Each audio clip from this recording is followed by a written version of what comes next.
And welcome out to the GLIAC Championships for indoor track and field for men's and women's. My name is Brandon Emsholler with UFTV. Second day of GLIAC Championships. Yesterday was an eventful day. A lot of exciting stuff happened yesterday. And let's just say what we finished with was the medley for men and women's. And that was fun to watch to see who would win that in the end. Now we begin the day off with the heptathlon, and we'll go through the first heat right now. And right now we have Adam Lett and Davis Bowers. Adam Lett's a sophomore from Tiffin, and Davis Bowers is a sophomore from Tiffin.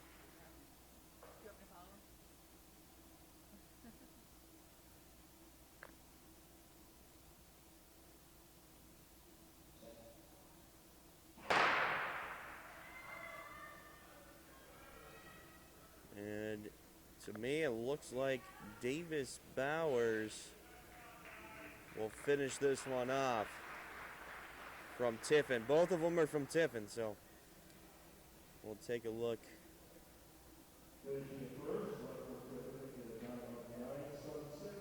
976.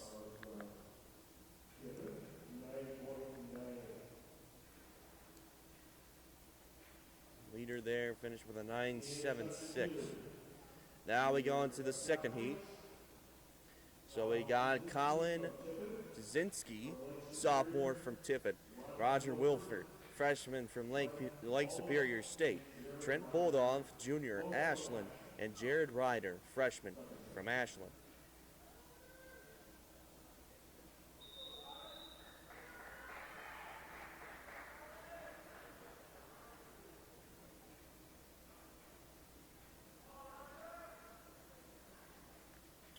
And it will be interesting to see who finishes on top. Ashland had a big day yesterday, but as well, I'd have to say Hillsdale definitely finished strong. They finished really strong in the medley, which was a phenomenal race there. And we'll see how today goes in these finals.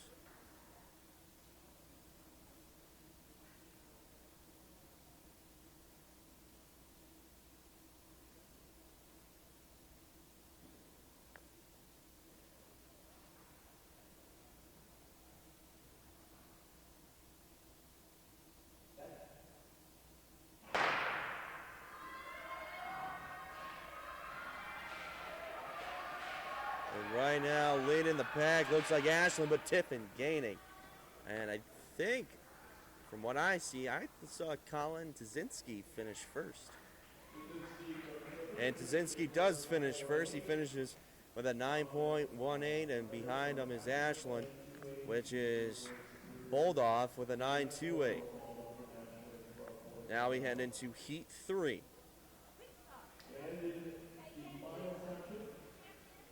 We have David Chase, a junior from Hillsdale. Sam Black, sophomore from Saginaw Valley. Trey Everett, junior, Findlay. Mike Rasnick, freshman from Lake Superior State.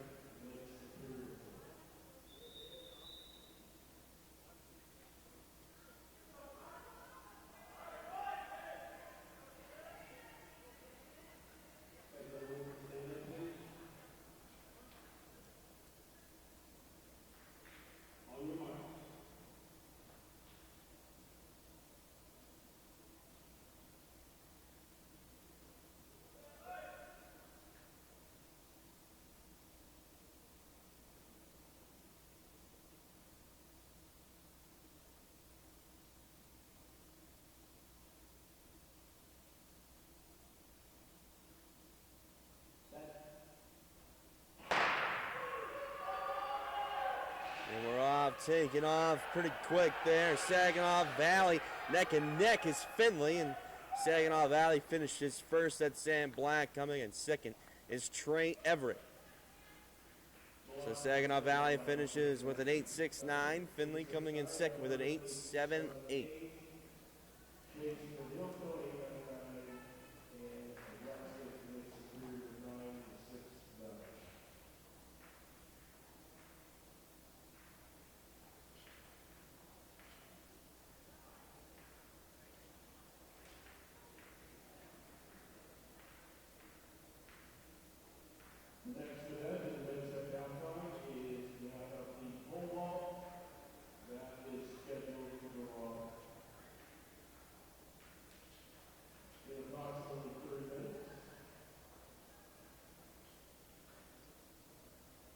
the next event that's coming up will be the men's heptathlon pole vault.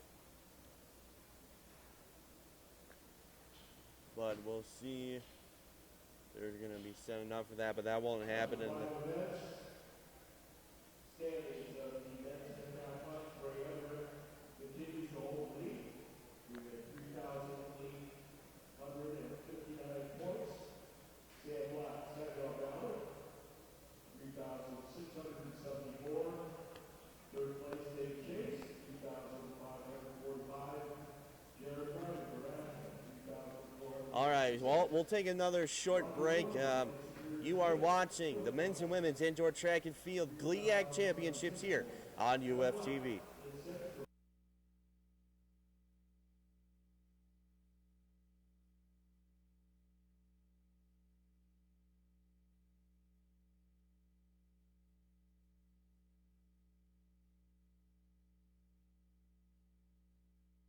Underwriting provided by Heavenly Pizza, 1404 North Main Street, Findlay, 419-423-7494.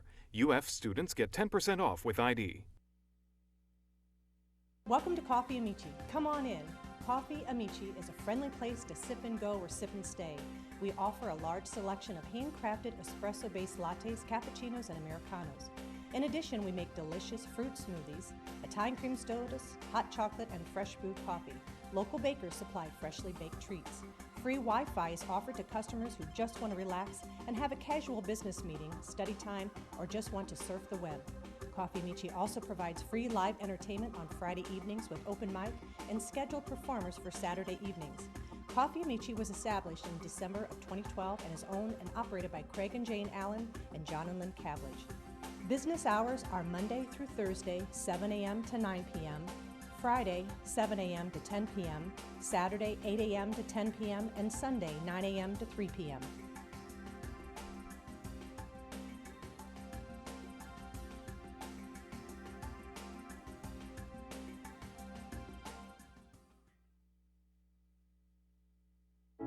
When I was 6, my mom had a stroke. I'm Paul George. Learn the signs of a stroke fast. F, face drooping. A, arm weakness. S, speech difficulty. T, time to call 911. Spot a stroke fast. This is the story of a boy who is very sensitive to lights and sounds. So he built secret hiding places where nothing could get in. The boy didn't like looking people in the eye. It made him feel uncomfortable. One day, he found out he had something called autism. His family got him help, and slowly, he learned how to live with it better.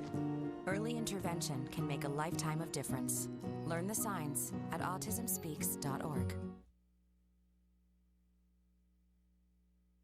Hey, look, it's those guys. Get some drinks! Are you good to drive? I'm fine. How many did you have? I should be fine. You should be. Go and step out of the vehicle for me. See ya, buddy. Good luck. So turns out, buzz driving and drunk driving, they're the same thing, and it costs around $10,000. So not worth it.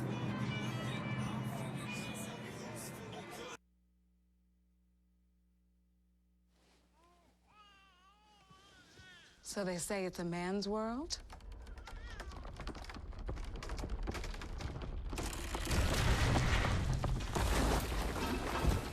Well, I don't see anybody's name on it.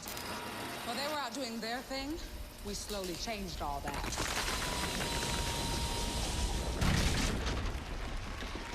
We changed all that!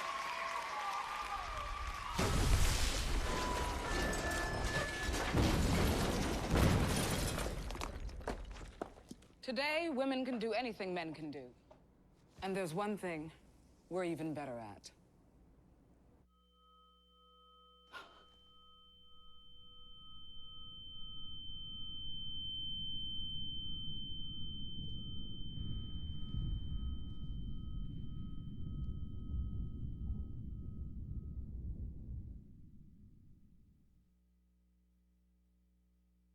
Wasbo Rental Property is a family-owned and operated residential rental company serving Findlay, Ohio and the surrounding areas.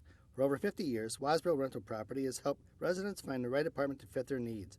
Go to theshermanhouse.net for more rental information or call 419-423-8321. Wasboro is proud to support the Findlay Media Network.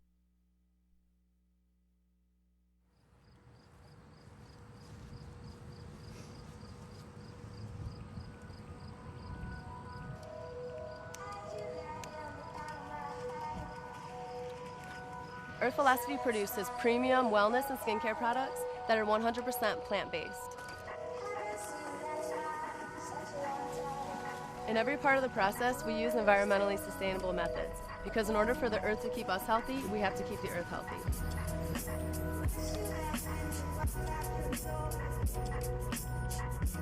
The plant kingdom provides us with powerful natural oils that activate our body's ability to heal itself.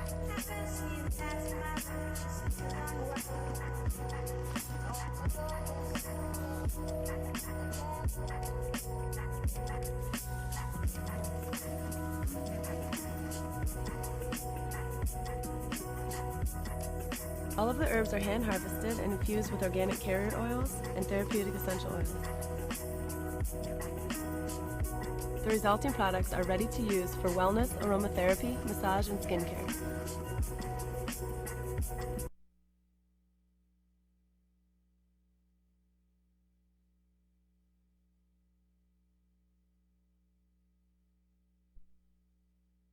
Hi, my name is Pam Hamlin, owner of Trends on Main in downtown Findlay, and we are across from the glass building Chase Bank. As a graduate of the University of Findlay, we love Oilers, and so we offer 10% off with your student ID. All students and faculty can come on in and shop with us. During football season especially, we have a lot of game wear, so any accessories in orange and black, from scarves and hats, necklaces, watches, things like that. But as you shop around our store, we have a number of things, anywhere from special occasion wear to kids wear, sunglasses, purses, anything you name, and we just invite you to come down and shop with us. Again, don't forget your student ID. We are open Monday through Saturday, 10 to 6, and we're here to serve you. Go Oilers!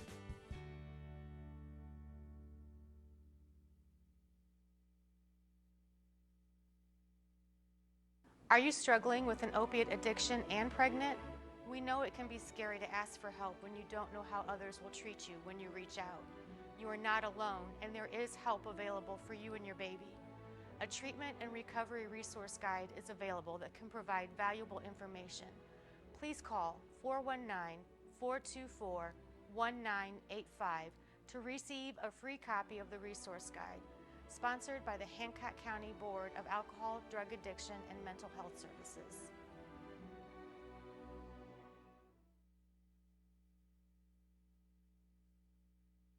Welcome back! Welcome back! Welcome back! Welcome back, guys! Welcome back, UFTV.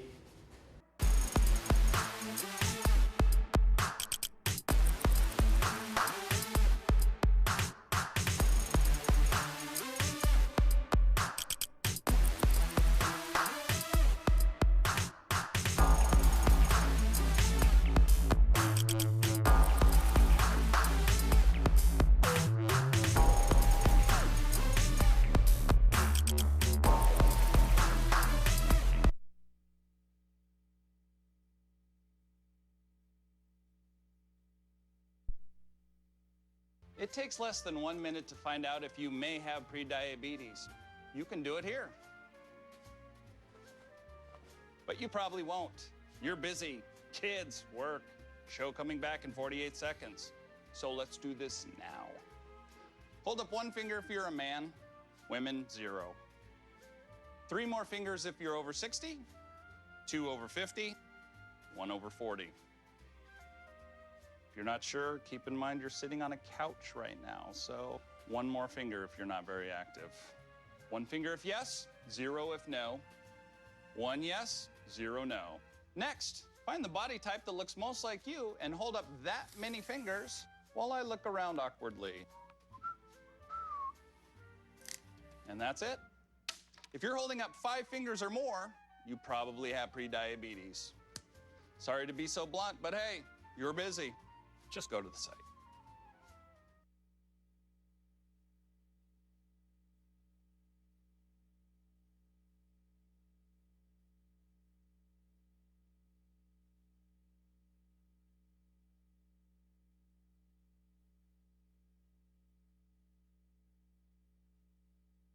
Underwriting provided by Heavenly Pizza, 1404 North Main Street, Findlay, 419-423-7494.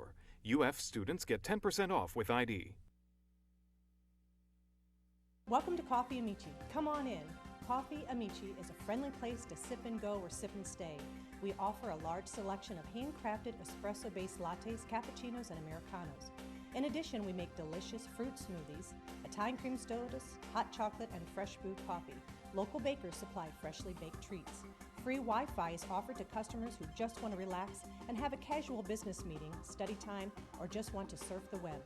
Coffee Amici also provides free live entertainment on Friday evenings with open mic and scheduled performers for Saturday evenings. Coffee Amici was established in December of 2012 and is owned and operated by Craig and Jane Allen and John and Lynn Cavledge. Business hours are Monday through Thursday, 7 a.m. to 9 p.m., Friday, 7 a.m. to 10 p.m., Saturday, 8 a.m. to 10 p.m., and Sunday, 9 a.m. to 3 p.m.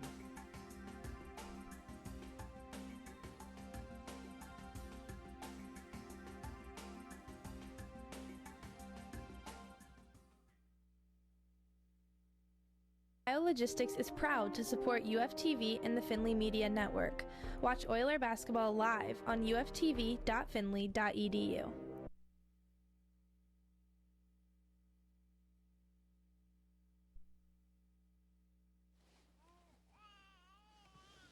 So they say it's a man's world?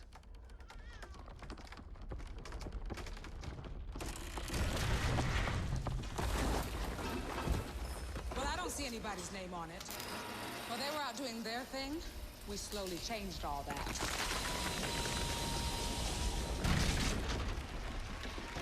We changed all that!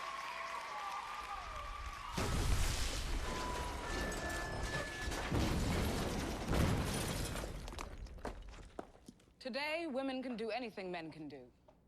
And there's one thing we're even better at.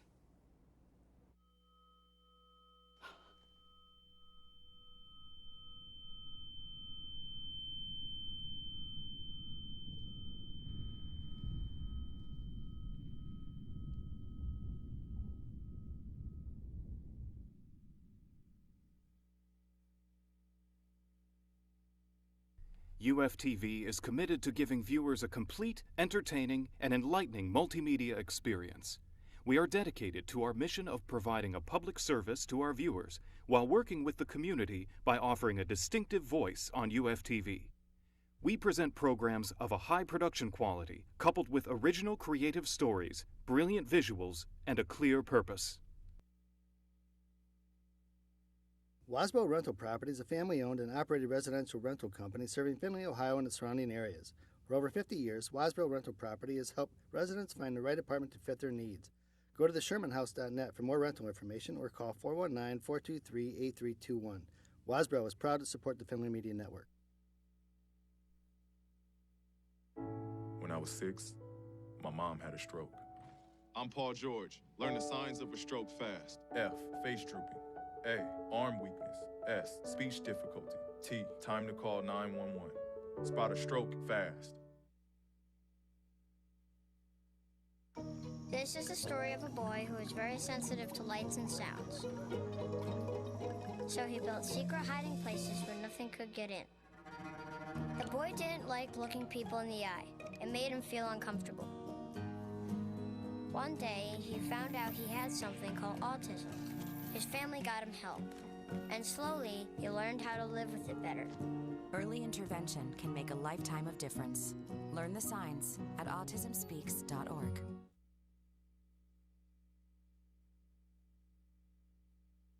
Underwriting provided by Heavenly Pizza, 1404 North Main Street, Findlay, 419-423-7494. UF students get 10% off with ID.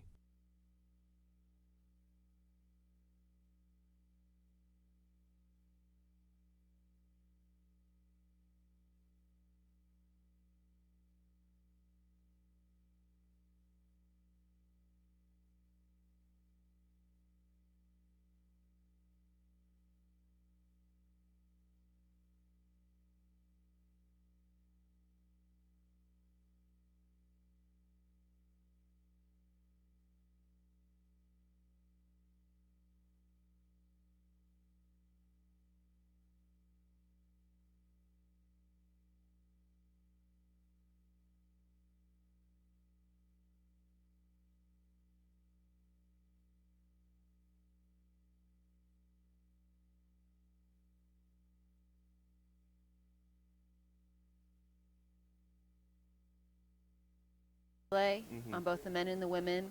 I think it was exciting. I love to watch in the infield when people are running from side to side to watch the relays. The relays are always an exciting time. So I would agree with that. I thought that was good. I like the multi-events, which we're doing right now, to see the same athletes going from hurdles to pole vault to long jump, and just seeing the phenomenal athleticism from those athletes to be able to do all of the events is great to watch. So what do you expect from today? What do you think today? What's going to be in store? Excited for today. The multi-events finishing up this morning, and then we'll get into some of the finals and running events. So I think today will be a lot of fast runners, some good competitive heats, and then at the end finishing with the 4x4, which is always a very exciting event. So now once this day is over, now you go into Tuesday, and that is for the men's GLIAC tournament. And how is preparation? So you have this prep, and now you have the next prep for Tuesday. You know, I'd like to say we don't really ever have downtime, so it's always planning for the next event. Tuesday we'll host the GLIAC quarterfinal. We're hosting Grand Valley here at 7 for the men, and we are planning for that. We're also, being the second seed, doing the what if. So if we went on Tuesday and the number 1 seed Ferris would lose, we would host the tournament. So doing preparations for that, for the just in case. So we're ready to go for Friday if need be. So a lot of work goes into it. I would like to say the athletic department staff, it's the best staff around, and couldn't ask for better people that are working very hard to make sure that not only our student athletes but spectators have a great experience at this track event and then also at our basketball events.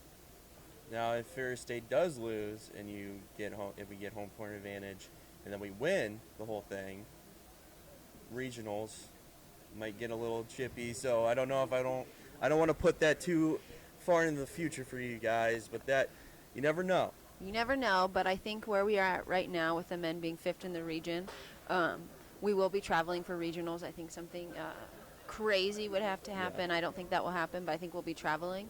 We'd love to move up a spot just from a seating perspective, but we think that this will be, the upcoming week will be our last week in Croy Gymnasium, and then the men will hit the road. Looks like right now they would head to Bellarmine in Louisville, who's the number 1 seed, but that could change too. So a lot of planning for the what if, and we'll make it work. All right, well, thank you for joining me here this morning. That was Brandy Lorita, head of the athletic department. Thank you for joining me once again. No problem. Enjoy your day. Thank you very much. All right, guys, we're going to take another short break. When we come back, we'll have men's pole vault. You are watching the GLIAC Championships for men's indoor and women's indoor track and field here on UFTV.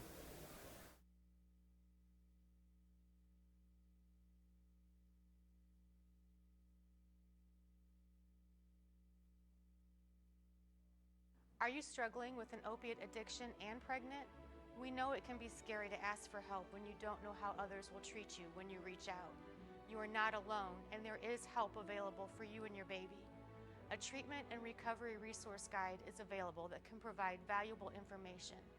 Please call 419-424-1985 to receive a free copy of the resource guide. Sponsored by the Hancock County Board of Alcohol, Drug Addiction, and Mental Health Services.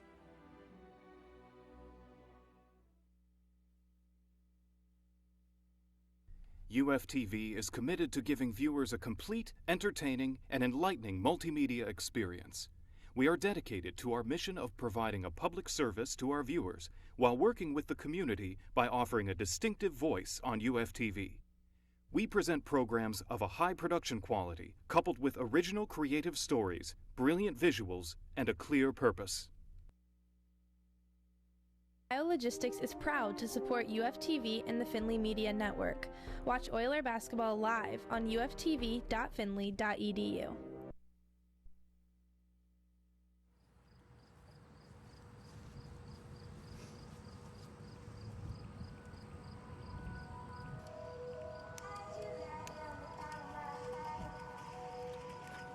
Earth Velocity produces premium wellness and skincare products that are 100% plant-based. In every part of the process, we use environmentally sustainable methods, because in order for the earth to keep us healthy, we have to keep the earth healthy.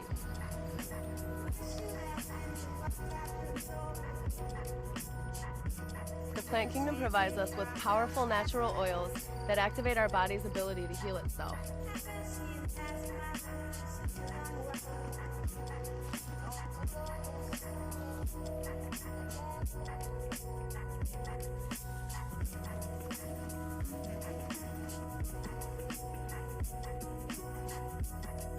All of the herbs are hand harvested and infused with organic carrier oils and therapeutic essential oils.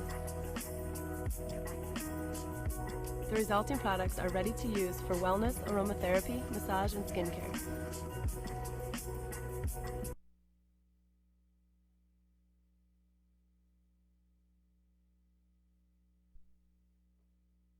This is the story of a boy who is very sensitive to lights and sounds.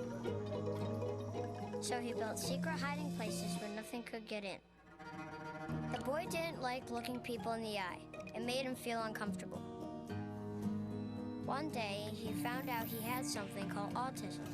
His family got him help, and slowly, he learned how to live with it better. Early intervention can make a lifetime of difference. Learn the signs at autismspeaks.org. Hi, my name is Pam Hamlin, owner of Trends on Main in downtown Findlay, and we are across from the glass building Chase Bank. As a graduate of the University of Findlay, we love Oilers, and so we offer 10% off with your student ID. All students and faculty can come on in and shop with us. During football season especially, we have a lot of game wear, so any accessories in orange and black, from scarves and hats, necklaces, watches, things like that. But as you shop around our store, we have a number of things, anywhere from special occasion wear to kids wear, sunglasses, purses, anything you name, and we just invite you to come down and shop with us. Again, don't forget your student ID. We are open Monday through Saturday, 10 to 6, and we're here to serve you. Go Oilers!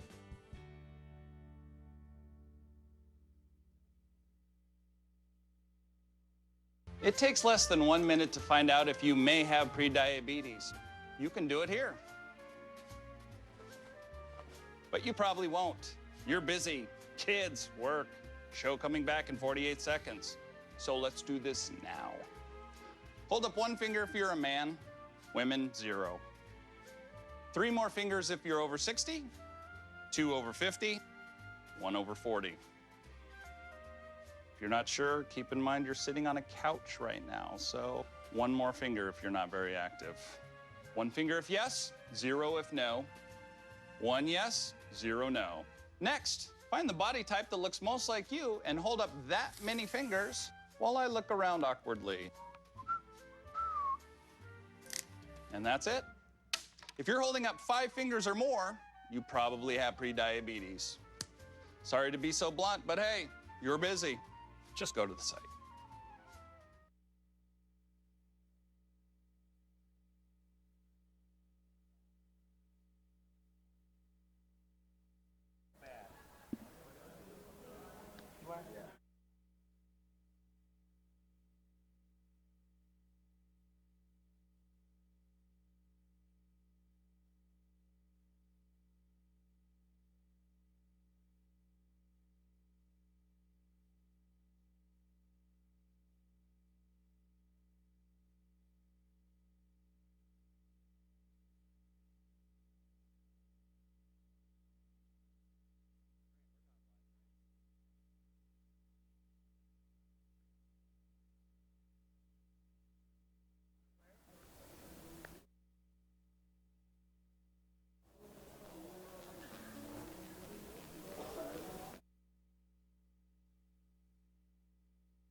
It's my mic.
idea.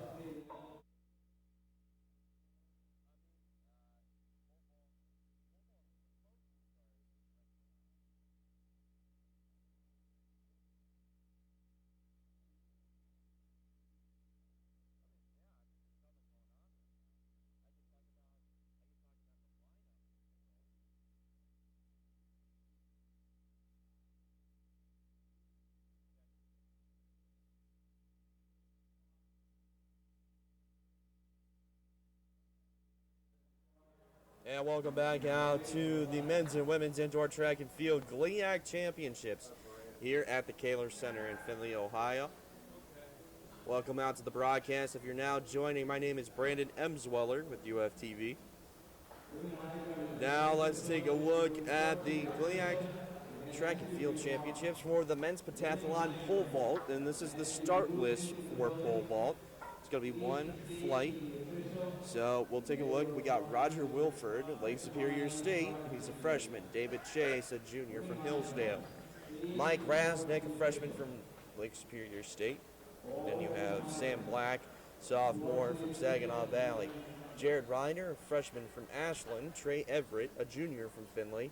Colin Tazinski, a sophomore from Tiffin. Davis Bowers, a sophomore from Tiffin. Trent Boldoff, a junior from Ashland. And Adam Lett, sophomore from Tiffin. We'll see how those go right now. They're trying to warm up. Should be starting here soon for the pole vault. But during that time, let's talk about what happened yesterday. Hillsdale definitely took charge in the medley as well, and in the other one is Walsh, which was kind of a surprising occurrence.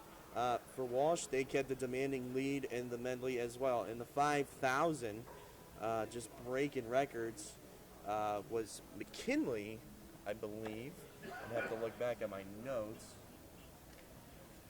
for yesterday, but I can find that for you right now.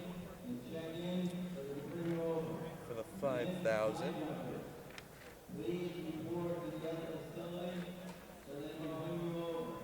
It was McEntry, Hannah McEntry, and she just blew the doors open on the 5,000 meter. No one was in sight. She just went all the way, and no one could catch up to her. She went full force, and that was a nice start there. And also on the other side for the men's 5,000. The men's 5,000.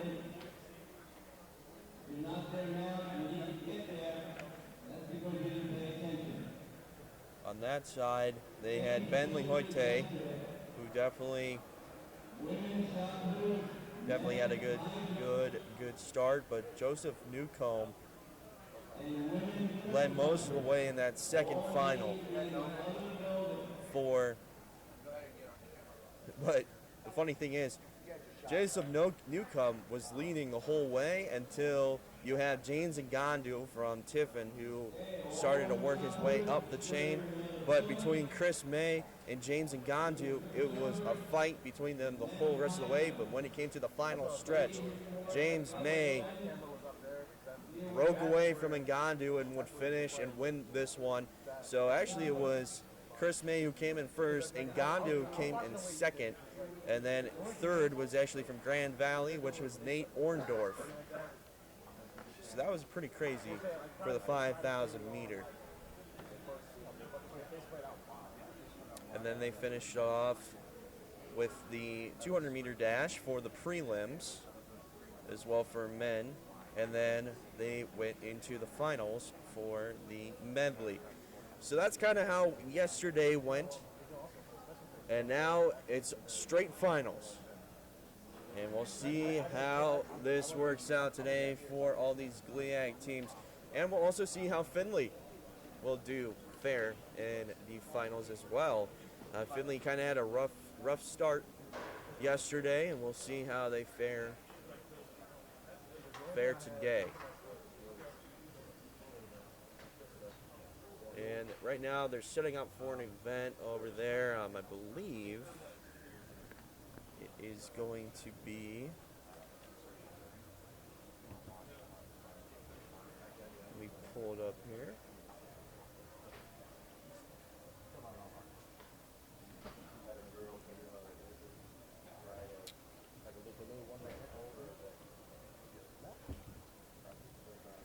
Looks to me that we are setting up for the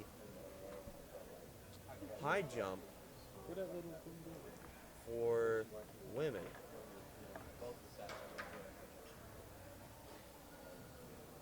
But pole vault still getting ready.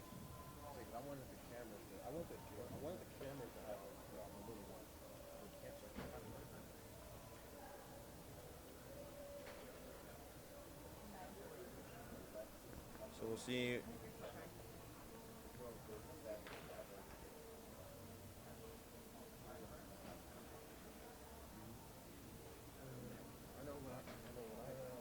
Pole vault's supposedly going to start here soon.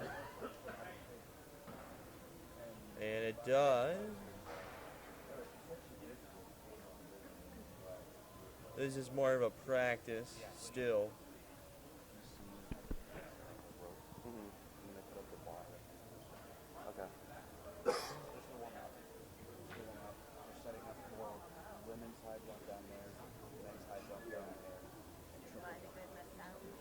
Okay.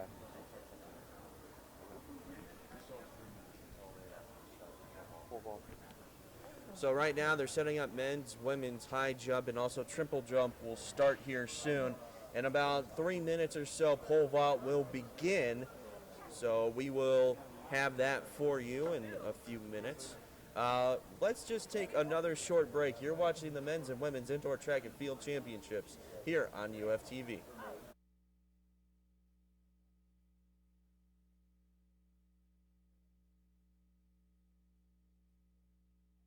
Underwriting provided by Heavenly Pizza, 1404 North Main Street, Findlay, 419-423-7494. UF students get 10% off with ID. Hey, look, it's those guys. Are you good to drive? I'm fine. How many did you have? I should be fine. You should be. Go and step out of the vehicle for me. See ya, buddy. Good luck. So turns out, buzz driving and drunk driving, they're the same thing, and it costs around $10,000. So not worth it.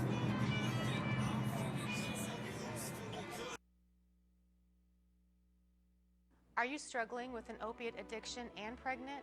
We know it can be scary to ask for help when you don't know how others will treat you when you reach out. You are not alone, and there is help available for you and your baby. A treatment and recovery resource guide is available that can provide valuable information. Please call 419-424-1985 to receive a free copy of the resource guide, sponsored by the Hancock County Board of Alcohol, Drug Addiction, and Mental Health Services.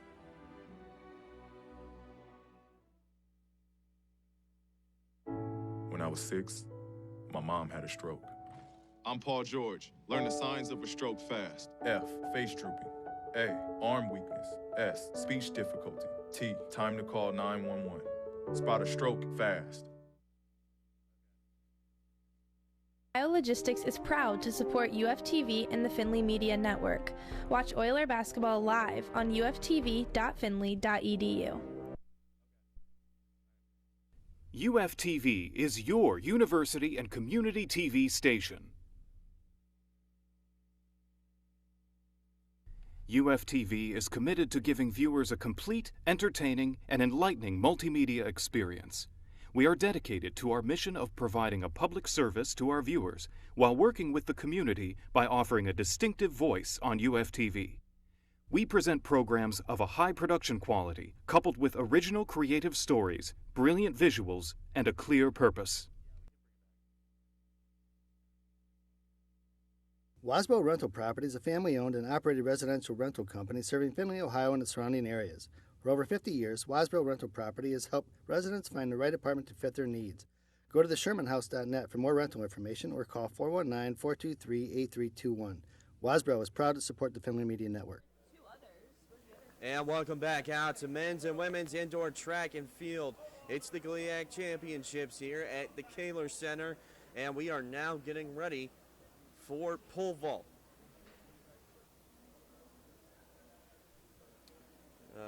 Looks like the officials trying to get the lineups going right now. Yesterday, pole vaults were really interesting.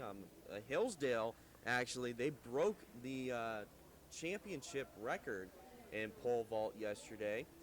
Maybe we'll see another broken record today during pole vaults. But this is for heptathlon, so we'll see what happens.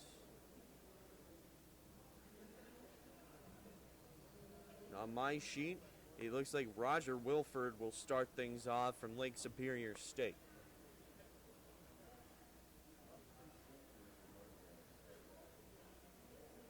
Kind of in the morning, things kind of go a little bit slower. Heptathlon will be finishing up this morning, but really, starting at 12:30 will be the women's 1 mile run.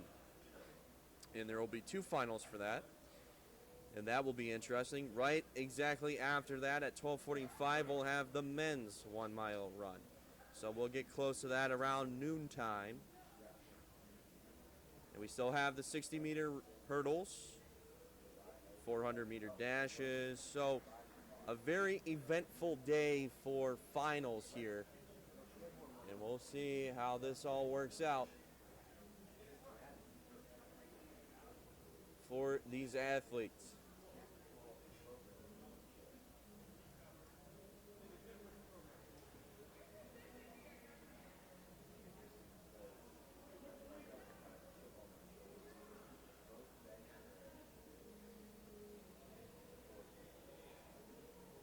If you are joining the broadcast right now, thank you for joining.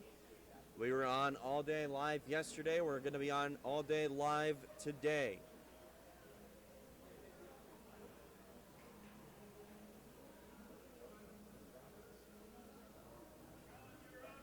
So men's and women's. Currently right now we're in the men's pentathlon.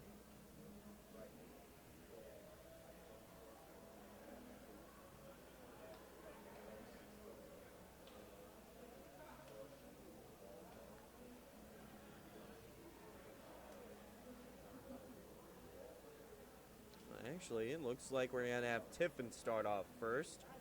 And with that, it's going to be Colin Tazinski from Tiffin to start things off for the pole vault.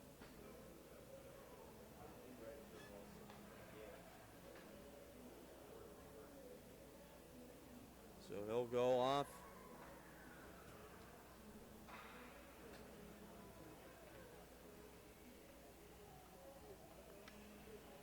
To me, it looked like he did not even clear the bar.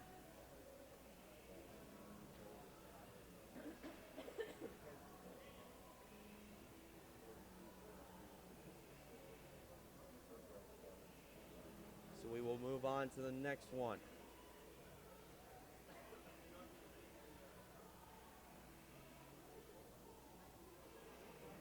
This will be Davis Bowers from Tiffin. Clears the bar. Nice job there by Davis Bowers from Tiffin. And we will now move on to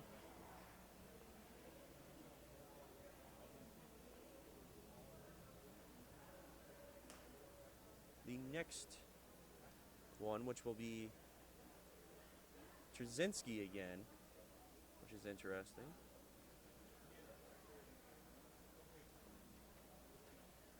Will it be Trzynski?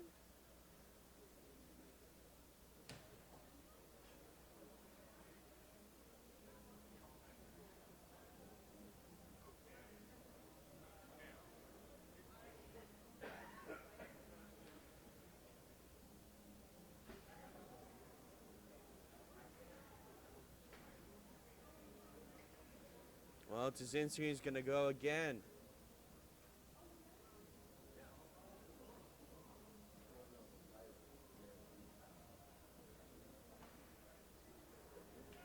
And a nice job clearing that one out by Trzynski.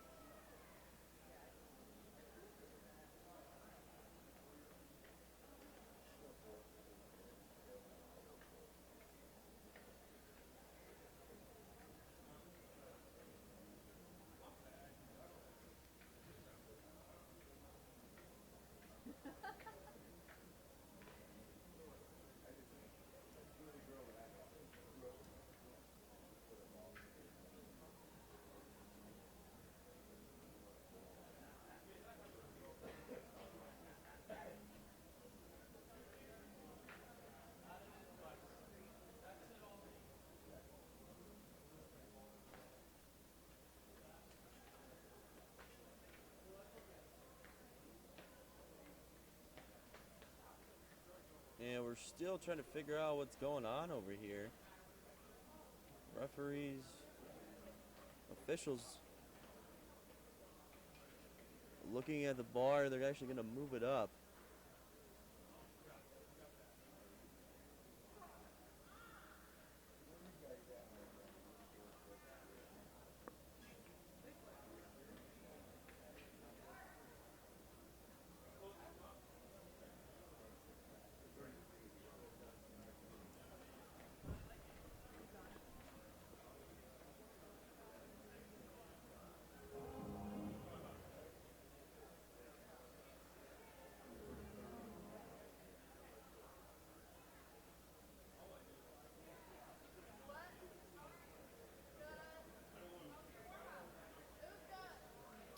And also right now they're still setting up for the high jump for men's and women's. That will be coming up around 10:15, and triple jump will be coming up around 10:15 as well. So events will start really going here soon.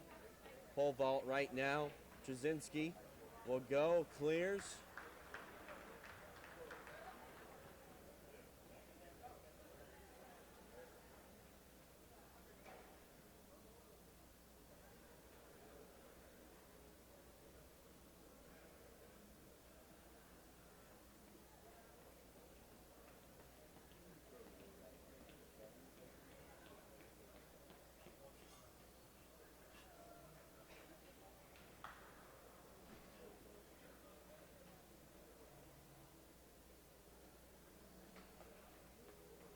Davis Bowers will be going again. And he could not clear. Foul will be called.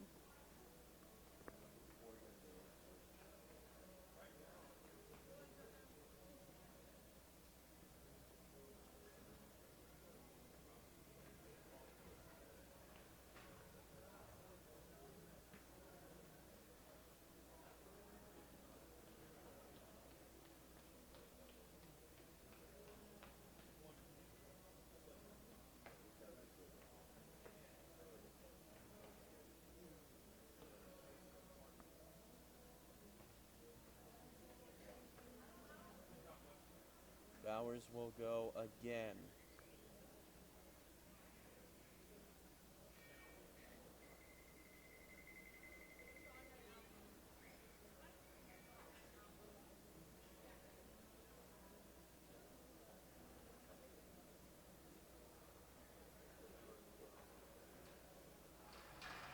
Still cannot clear.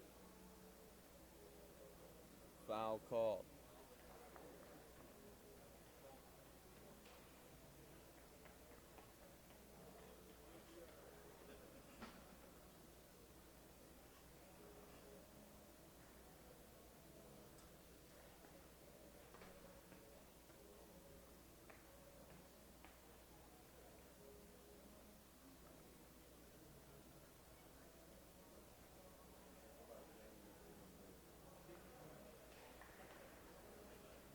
Still long for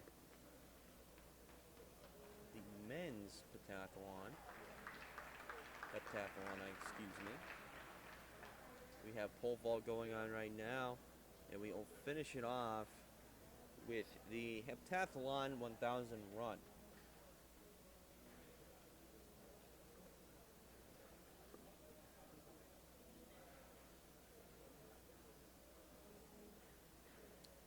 As I said earlier, women's 1 mile run begins at 12:30, and the men's 1 mile run will begin at 12:45.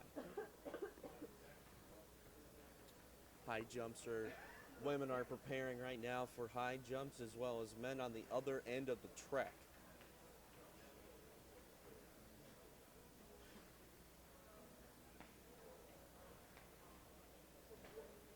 And triple jump is preparing as well.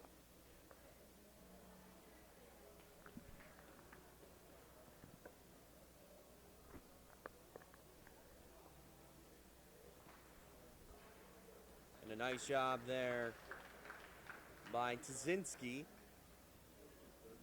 to clear. little bit of a spin move at the end of that one.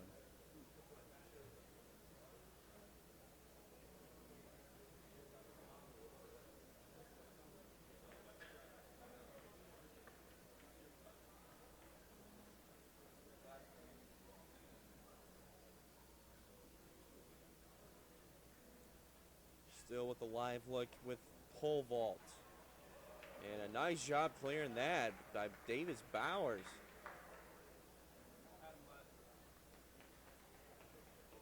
Adam Wett.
Kaczynski can't clear the bar, so a foul will be called.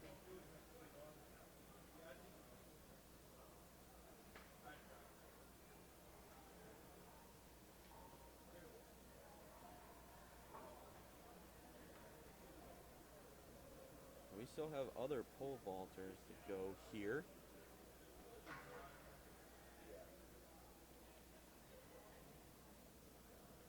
But we'll see.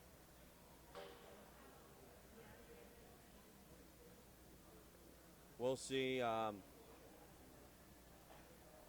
We'll change probably around 10:15. We'll probably move over to over to high jump.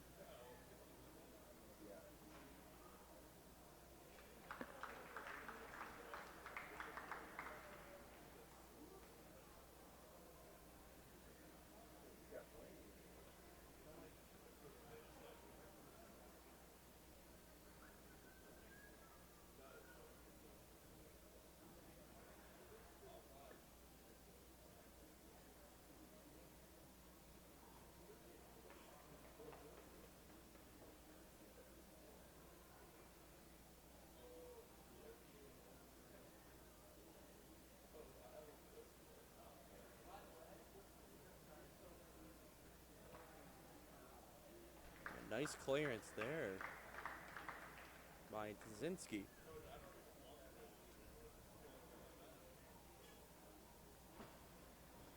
If you're now just joining us, this is the men's and women's indoor track and field GLIAC championships here at Kaler Center in Findlay, Ohio. You are watching UFTV. Currently, my name is Brandon Emsweller. Thank you for joining the broadcast.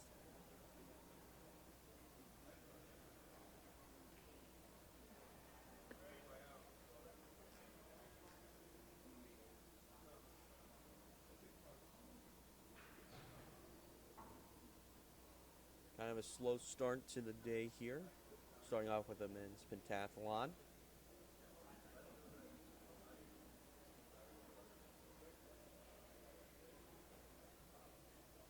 They already had the heptathlon for the 60 hurdles. And now they are currently in the pole vault. And they'll finish off with the 1,000 run. And that will be it for the heptathlon.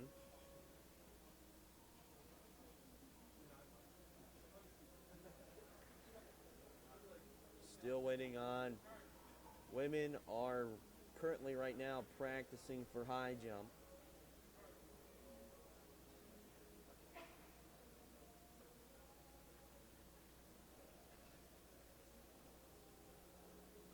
Triple jump will be starting at 10:15.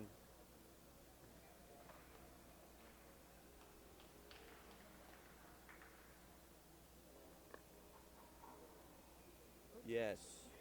Kaczynski will clear It's not easy to do pole vault, so you have to give these guys credit.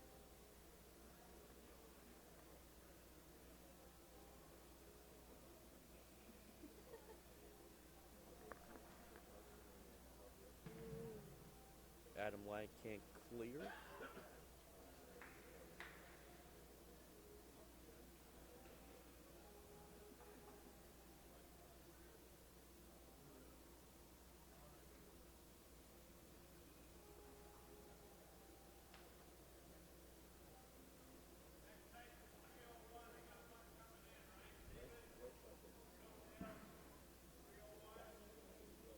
And it looks like we're going to have a change up here.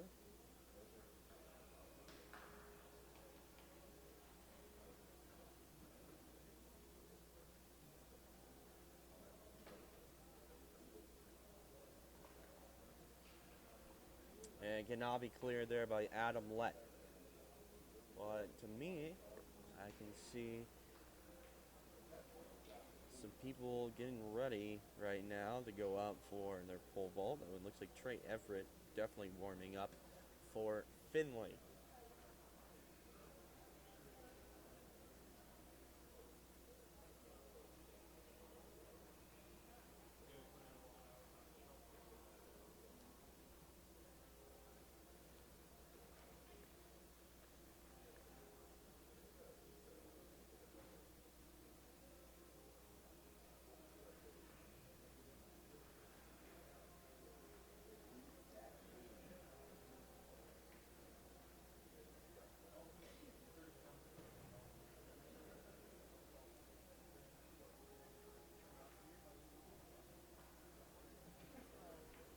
And still can't clear.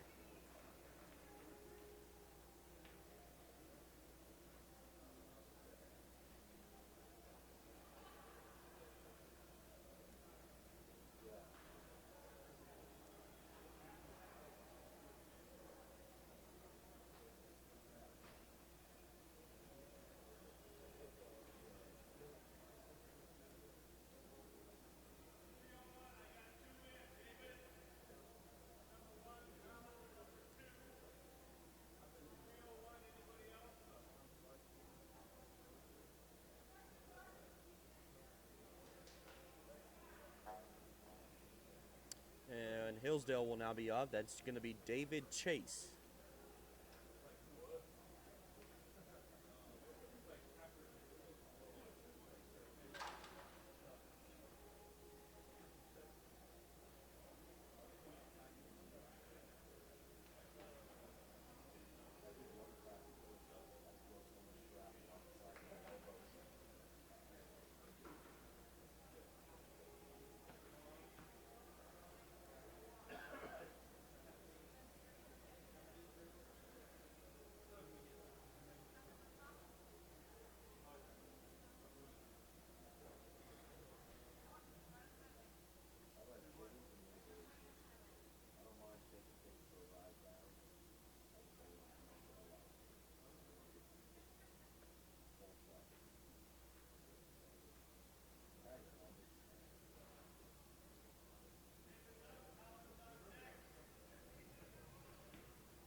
David Chase up for Hillsdale.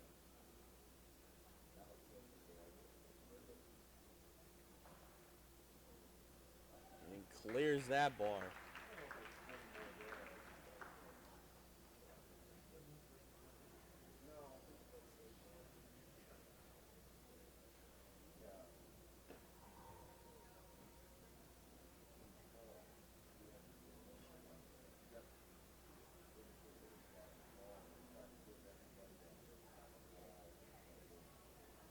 And now back to Zinski, so kind of a back and forth, seeing who can get the highest.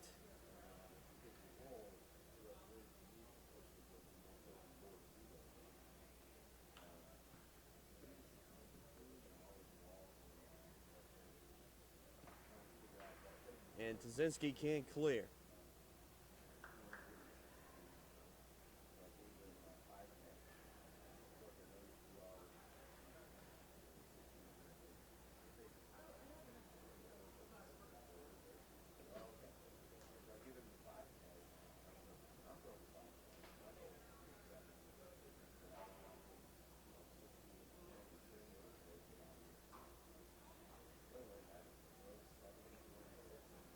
get another shot at it.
Women's shot put will begin at 2:15.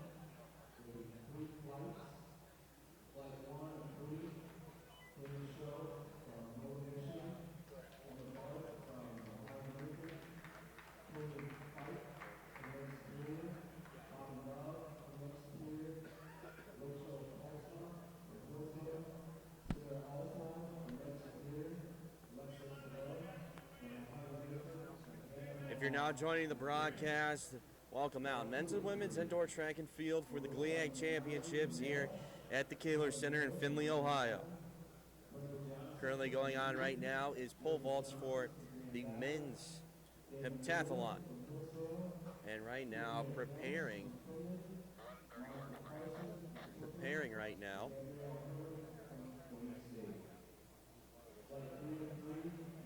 is still the high jump for women. That will be starting in about less than 10 minutes now.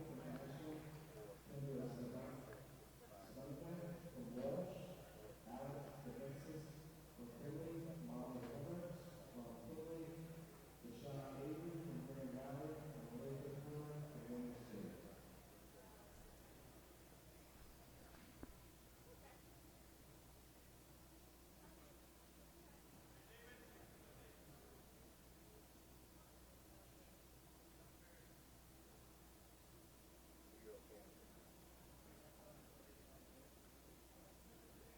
We can take a little bit of an inside look at the women's high jump right now.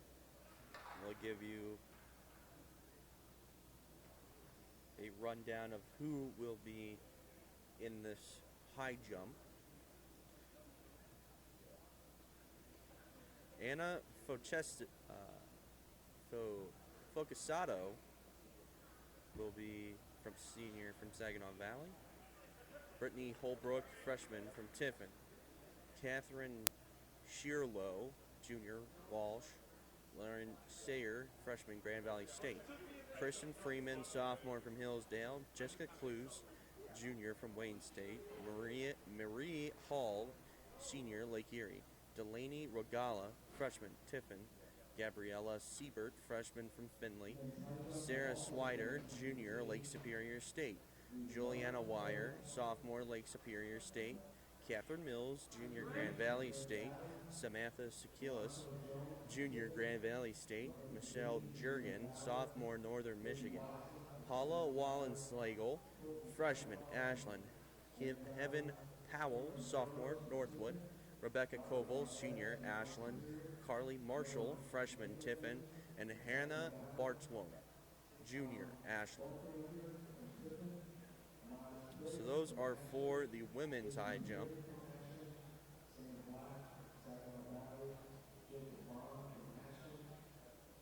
And for the men's high jump, you can take a look at that as well. Hunter Weeks, sophomore from Grand Valley State.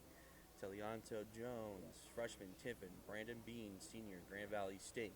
Brady Watson, junior, Saginaw Valley. Colton Kavanaugh, sophomore, Grand Valley State. Cameron Burrows, sophomore, Tiffin. Robert Valdez, sophomore from Lake Superior State. Noah Vanderveen, sophomore, Saginaw Valley. Colin Blochlinger, sophomore, Tiffin. Miles Pringle, sophomore, Ashland. J.C. Perry, freshman, Ashland. Sam Black, sophomore, Saginaw Valley. Jacob Bond, sophomore, Ashland. Trey Everett, junior from Findlay. And John Cook, junior, Ferris State. So that will be coming up shortly in about 5 minutes for both men's and women's.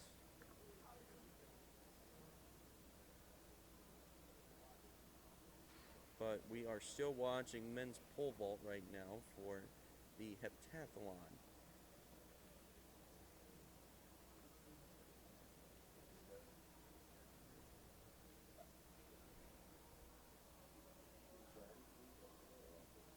David Chase still.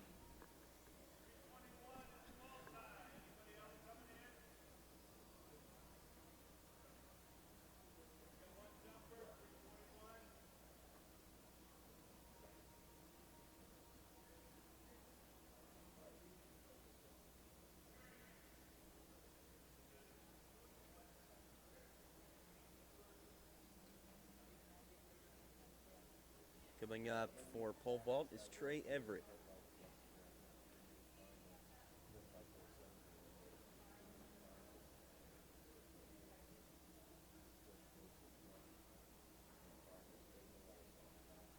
Women's triple jump will begin at 10:15 with 2 flights.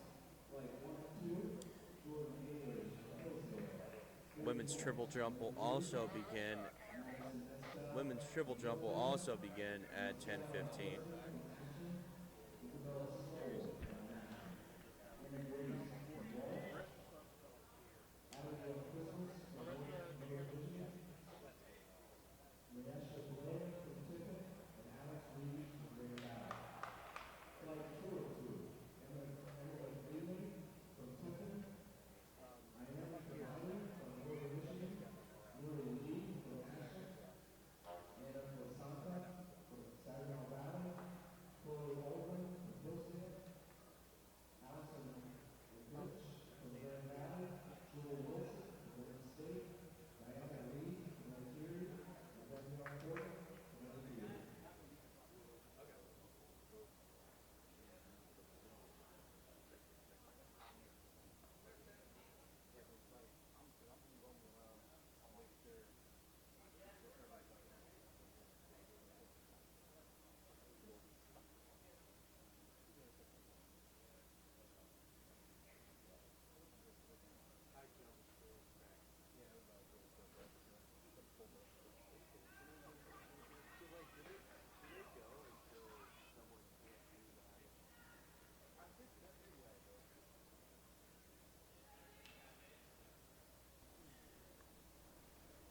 Women's high jump is still going to come up at 10:15. Triple jump will be coming up at 10:15 as well.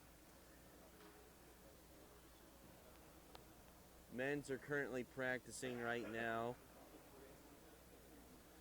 And for triple jump, there's going to be 2 flights.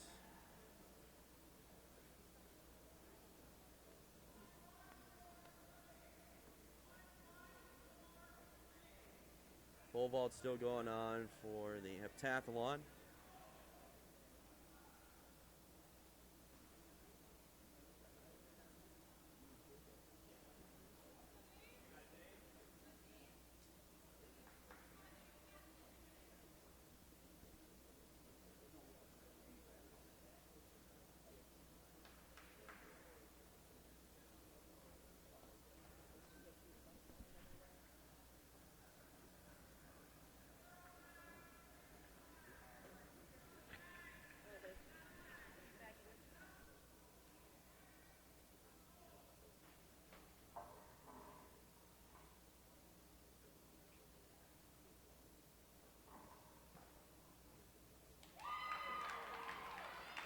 Nice job there by Hillsdale to clear that. I believe that's Chase. David Chase, junior from Hillsdale.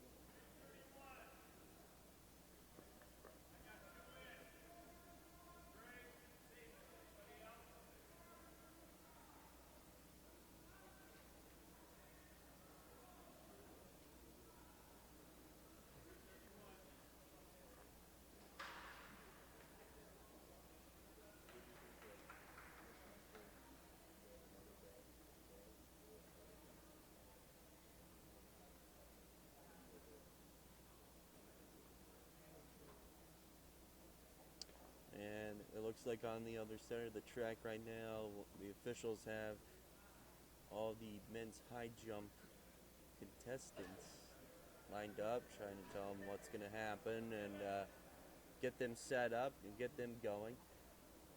As currently right now, women about to start. It's 10:14 right now.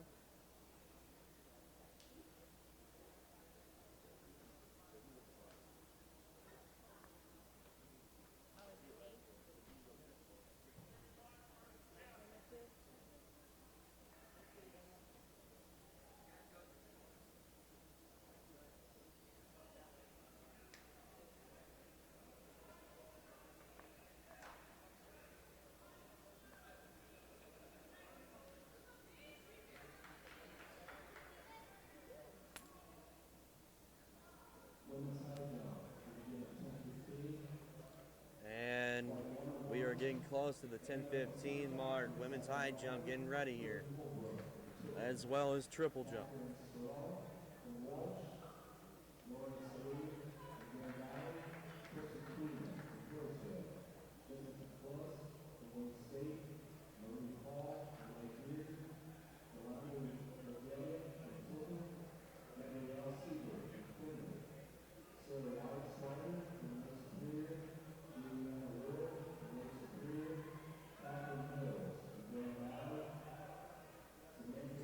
A lot of people going up against each other in this final for the women's high jump.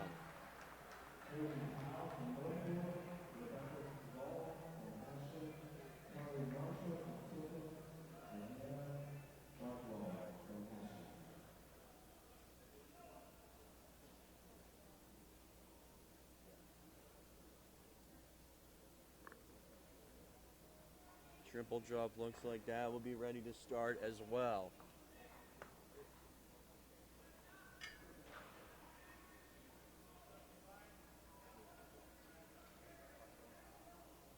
And for triple jump, I'll give a rundown for the first flight here.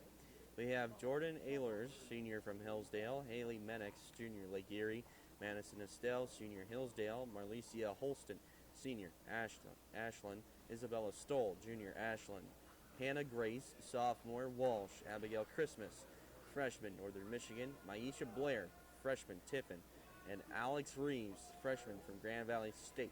So that's going to be your first flight for the triple jump.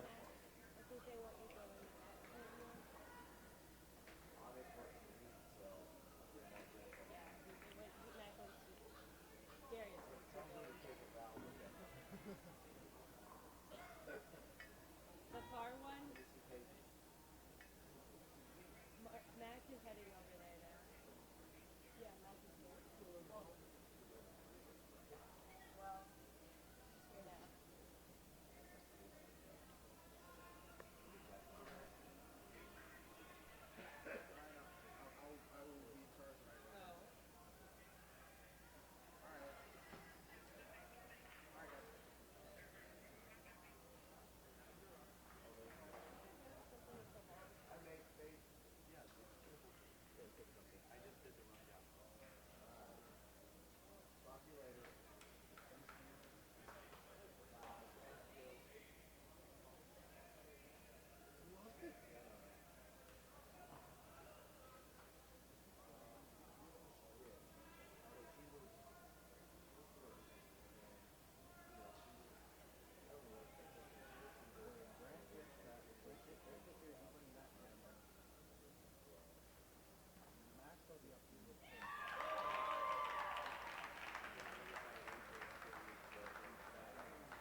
All right, let's check out women's high jump right now.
All right, we are now looking live. You're looking live now at women's high jump. And up right now will be Sarah Swider, Jr. from Lake Superior State.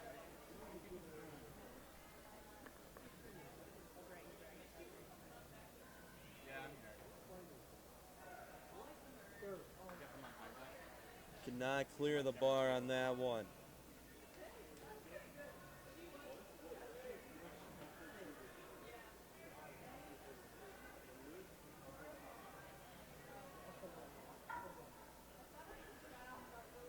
Looks like Carly Marshall is now up for Tiffin.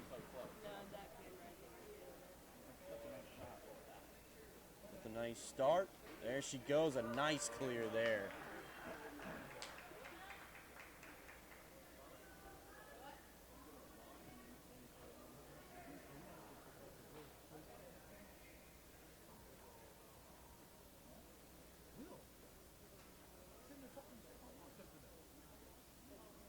Right now we have Catherine Shearlow, Jr. from Walsh.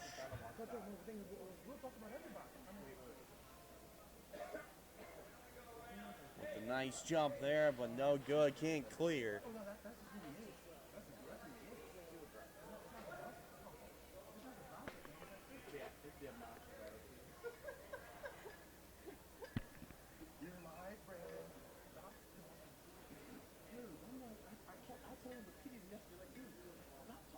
And they're resetting the bar and up right now.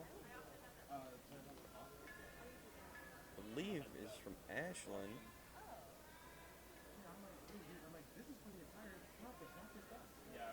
Can't really get the name tag. It's either going to be Rebecca Koval or Paula Wallenslagle. Let's go, Alex! Let's go, Alex!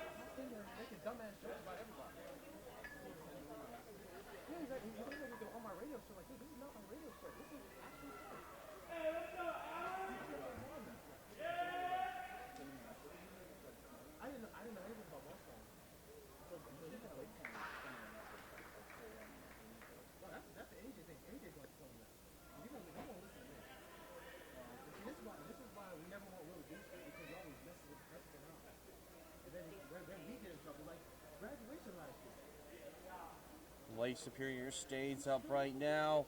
Still can't clear. All right, with these long jumps, let's kind of switch over now. Let's take a look how the men are doing right now.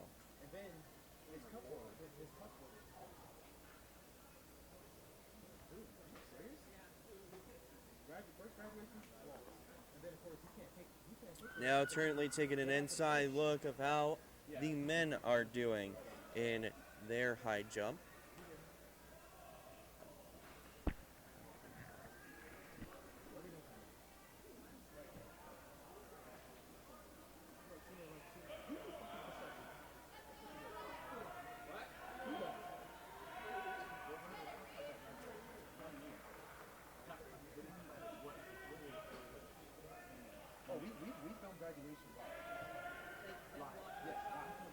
So these started at 10:15. These are the finals for both triple jump, or excuse me, high jumps. Triple jump is also going on right now, but we're taking an inside look at how the men are doing with their high jumps.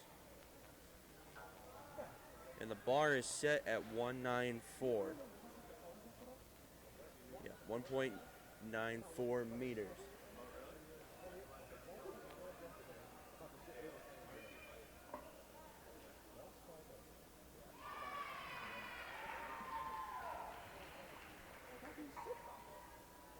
And that was just Grand Valley State. That looks like for Grand Valley.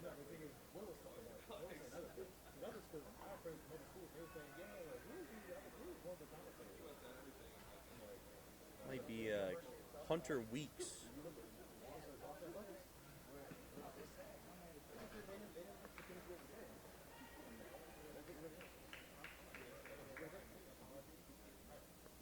Going right now is Saginaw Valley, and a nice, almost cleared it.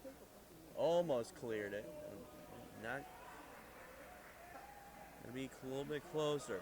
I believe that was Brady Watson.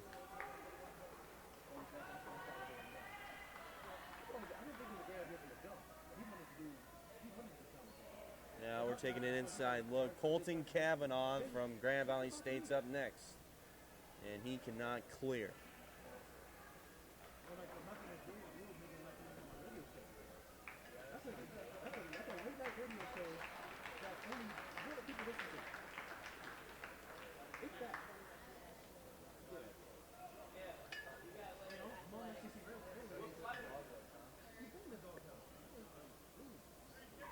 Coming back up is going to be Saginaw Valley.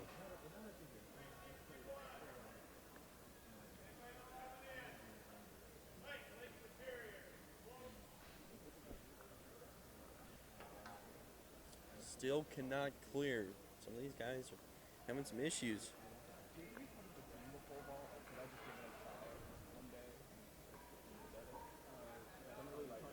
People still coming in. Still early in the morning. It's around 10:30, close to 10:30 in the morning. If you're now joining, thank you for coming out. It's the men's and women's indoor track and field championships. My name is Brandon Emsweller. Currently going on, we have the women's high jump, the men's high jump. We still have the pentathlon going on for the men and pole vaults going on right now. And then we also have triple jump currently going on for the women. And now let's take an inside look at what's going on with triple jump. I believe we're still in flight one.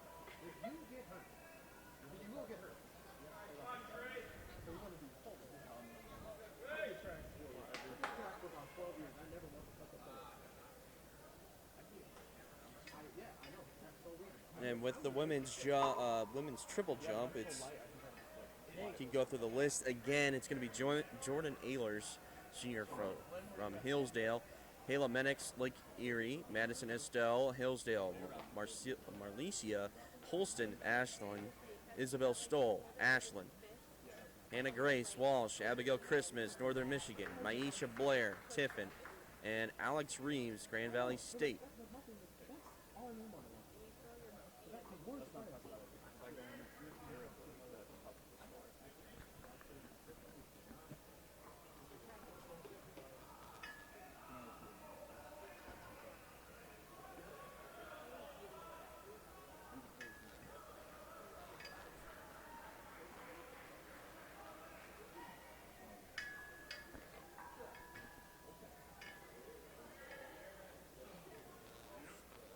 Isabella Stoll now up for Ashland.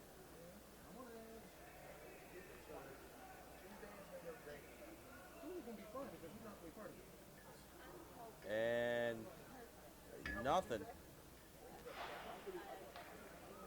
Not a good start there by Isabel Stoll.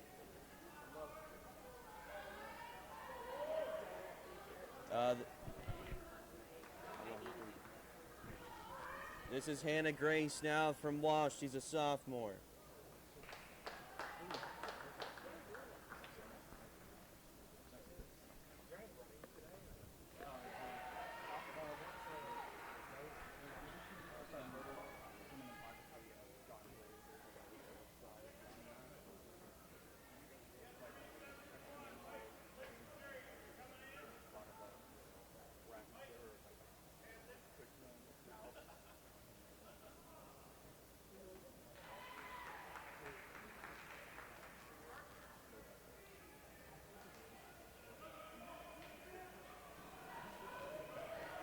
It was 9.8 meters there for Hannah Grace. Now we have up next is Abigail Christmas from Northern Michigan.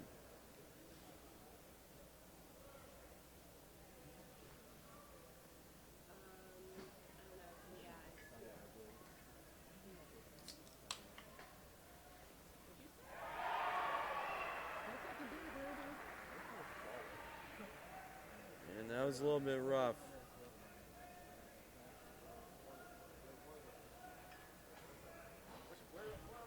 She did stick the landing though. She got a 9.31 meters on that one. And triple jump's not that easy. My best friend, he ran in triple jump. And that's not easy.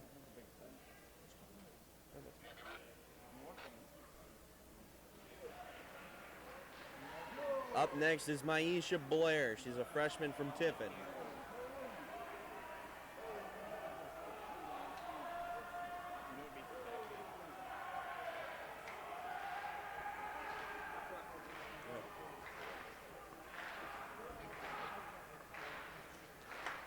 Yep.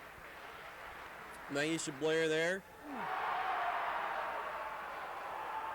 Yeah, let's go over to men's high jump. Grand Valley State pumped up right now. And I can't get a name on that.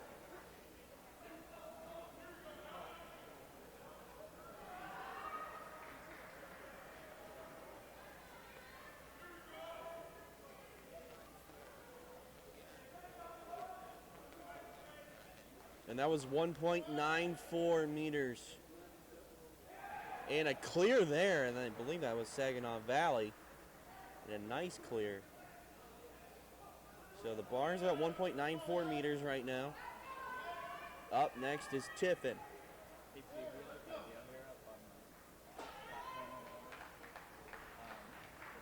And cannot clear. I believe that was Colin Blocklinger, sophomore from Tiffin.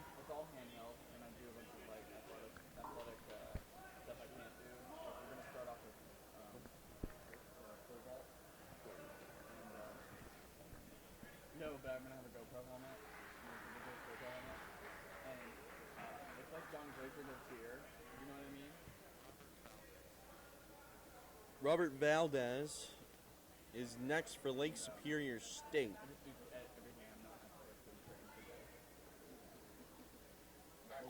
So just one actually was Cameron Burrows from Tiffin. He was a sophomore.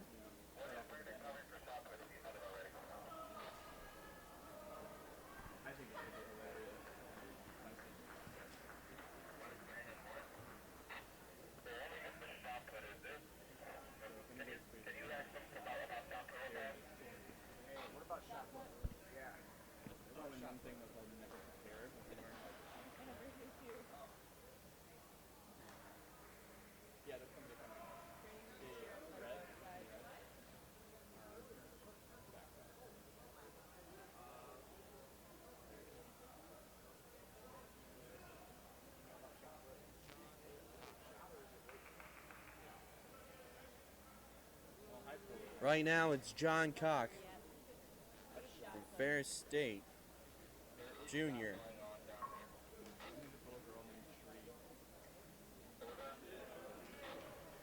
And clears the bar.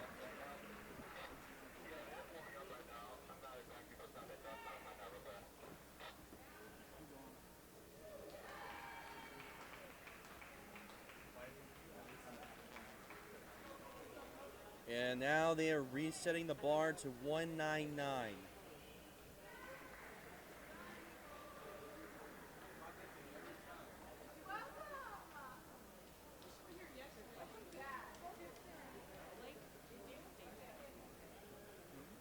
Yes, let's take a look at women's high jump right now.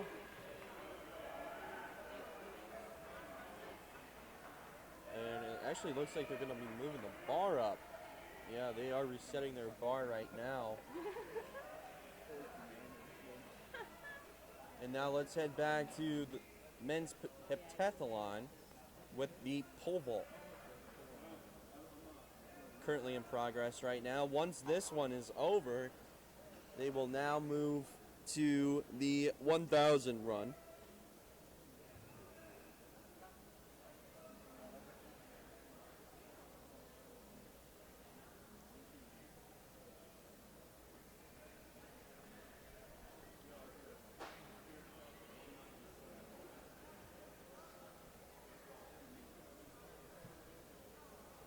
They're moving the bar up for the pole vault.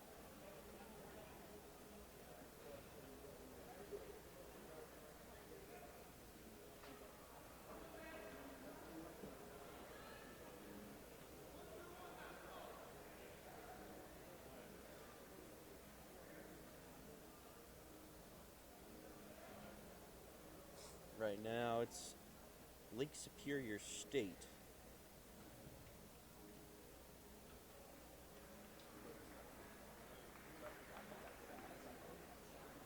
And cannot clear. I mean, that bar is up pretty high. One's on the way there and one's coming back.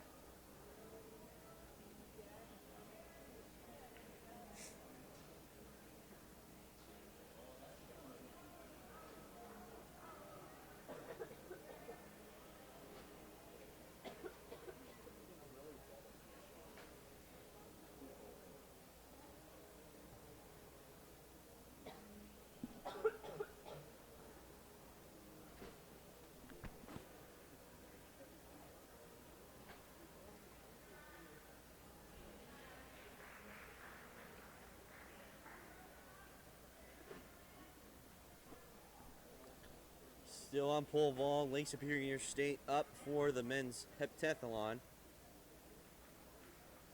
If you now are joining the broadcast, thank you for joining us. This is the men's and women's indoor track and field GLIAC championships held at the Kaler Center here in Findlay, Ohio. My name is Brandon Emsweller with UFTV.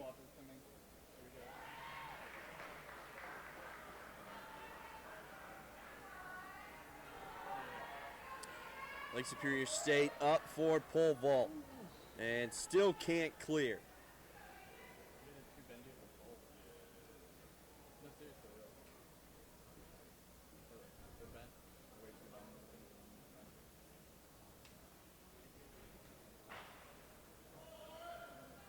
Currently have 4 events going on right now. We have both women and men high jumps, and then we also have women's triple jump going on right now. And now you're having an inside look at men's pole vault for the heptathlon. If you want, I can get reaction from full ball for keep my eye on the spot for the high jump.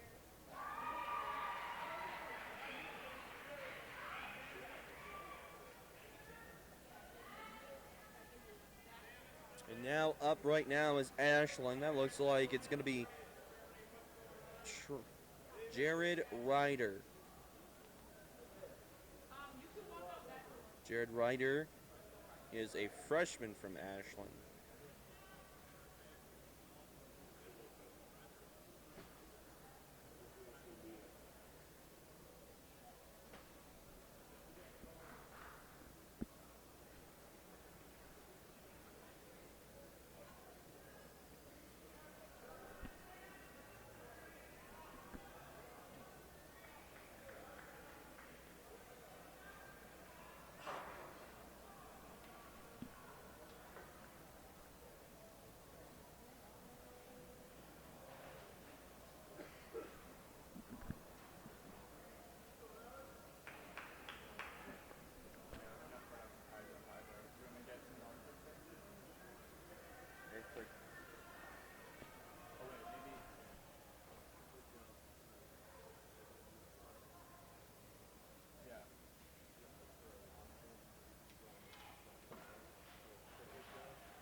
Still with the inside look of pole vault. Let's kind of switch things over. Let's take a look at what women are doing with the triple jump right now.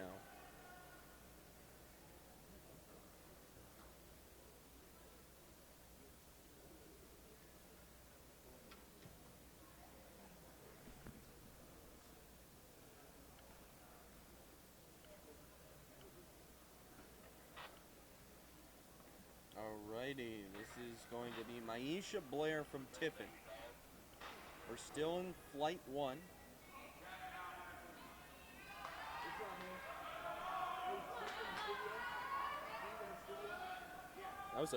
That was a nice jump there by. That was really nice. 1081 there for Maisha Blair. Before this, her seating was 11.05 meters. Next up right now, it looks like it's going to be Alex Reeves from Grand Valley State. She's a freshman. Her seating was 10.66 meters. We'll see how she can do on this one.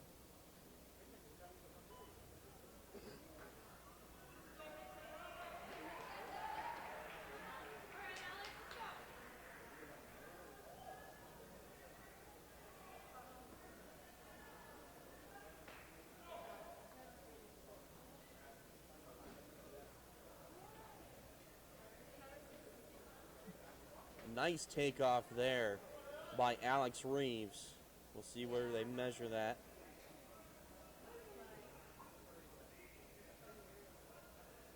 But it probably will not. And they're going to say it's going to be 10.33, so right around in the ballpark. She had a 10.66. We will now move on to the second flight, which will be Emma Gillink, sophomore from Tiffin. Then you got Ein Mile, junior, Northern Michigan. Nuri Lee, senior, Ashland. Anna Fichesto, senior, Saginaw Valley. Chloe Olgren, sophomore, Hillsdale. Allison Rogudich, senior, Grand Valley State. Joel Wilson, senior, Wayne State. Nadia Lee, senior, Lake Erie. And Danielle Corbin, senior, Lake Erie. Now let's go over to men's high jump. Let's take a look at how men's high jump's going currently right now.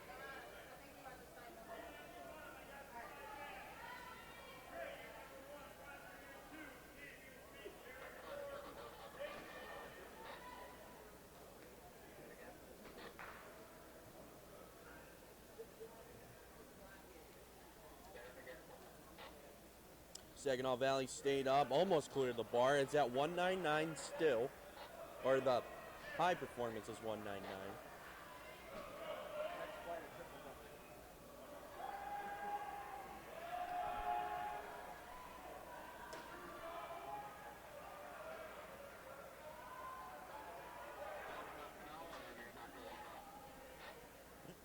Up right now is Grand Valley State, still can't clear.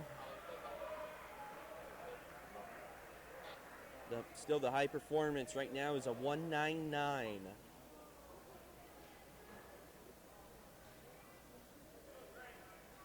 So that looks like Colton Kavanaugh, sophomore from Grand Valley State.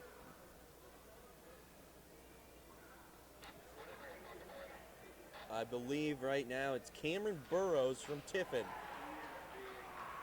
And he clears.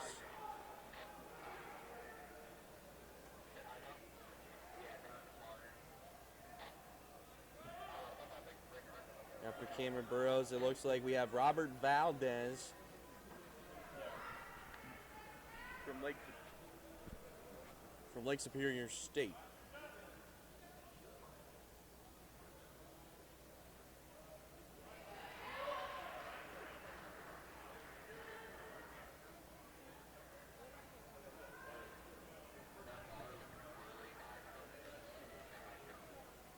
Still the high performance is a 199. This is Robert Valdez, Lake Superior State sophomore. Can't clear. And he arched his back very soon before he took off and could not clear.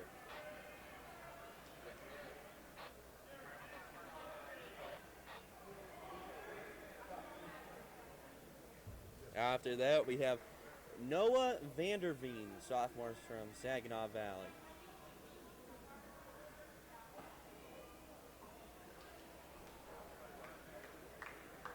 Actually, it's Grand Valley, and he clears it. People getting excited over there right now. I'll see who that was from Grand Valley.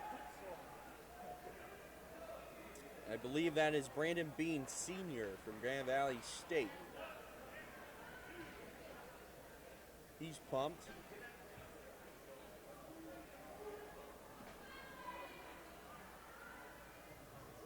We still currently have men's pole vault going on for the pentathlon. We have the men's high jump that you're watching right now. The women's high jump is going on currently.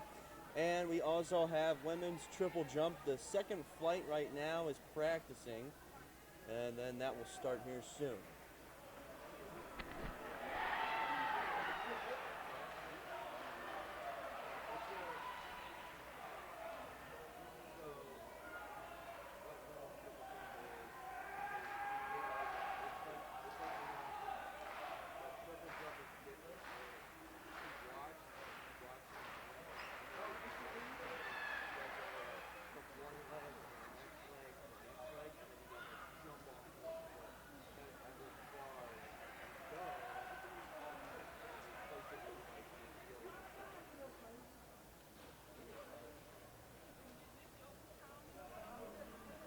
That was Hunter Weeks.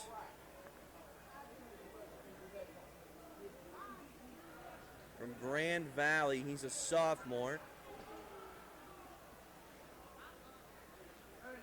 Brittany Watson is up from Saginaw Valley, he's a junior. Still, the high performance right now is 199. Cannot be cleared.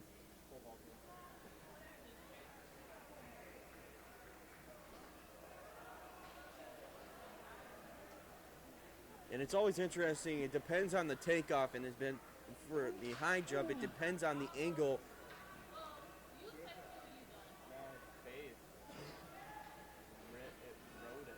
So it depends on the angle you take, and that's how you get the nice angle, and then if you get the nice arch going across the bar, then you can clear.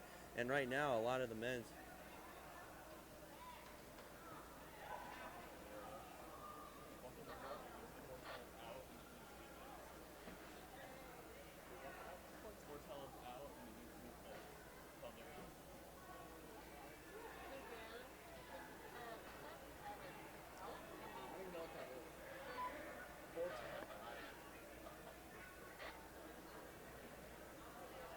up right now is Ashland. And he got it. That looks like that might have been Miles Pringle, sophomore from Ashland.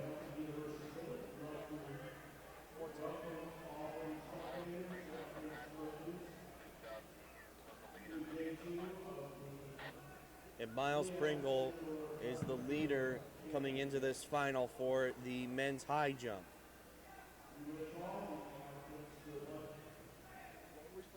Well, right now it's neck and neck. Grand Valley definitely putting on a show.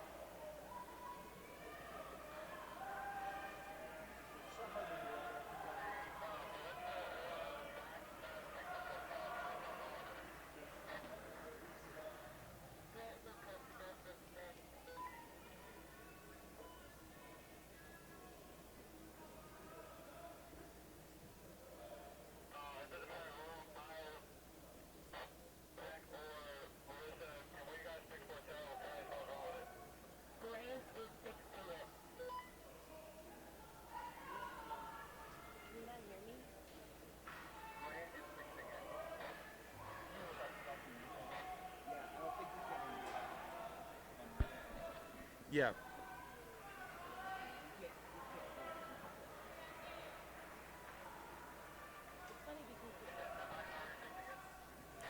Yep, let's now switch over to pole vault now for the men's heptathlon.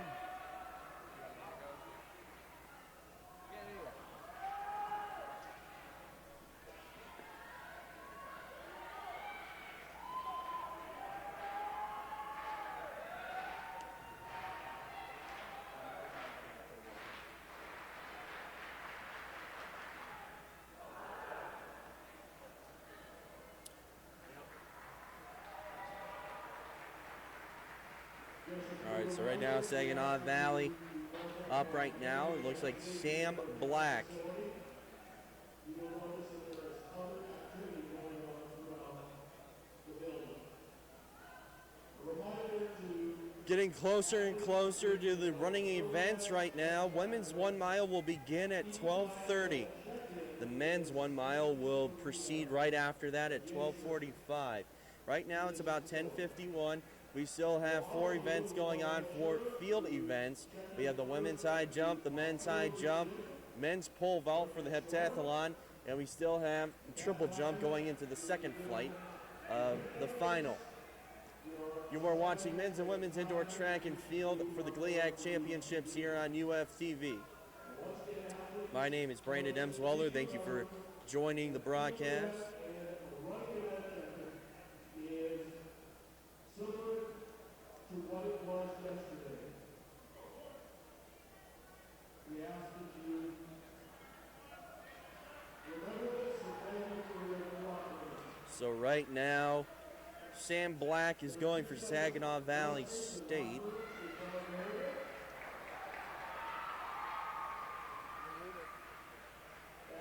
And it looks like over Lake Superior State for the men's high jump clears the bar. And he might be the new leader for high jump.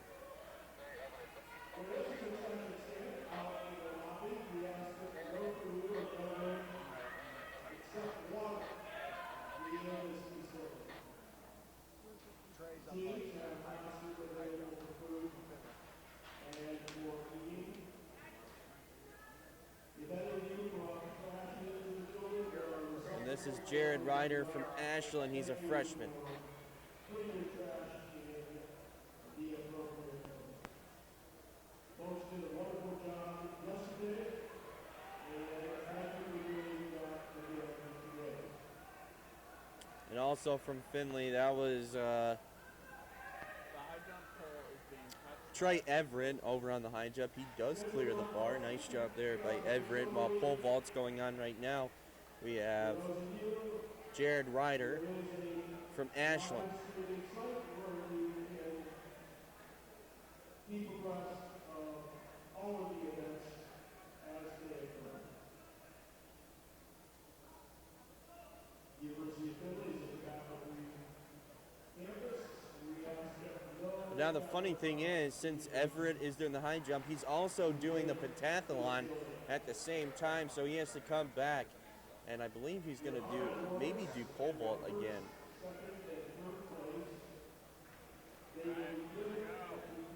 Or he's just going to go back to his bag. But cannot clear. Ryder could not clear, so they call foul on that.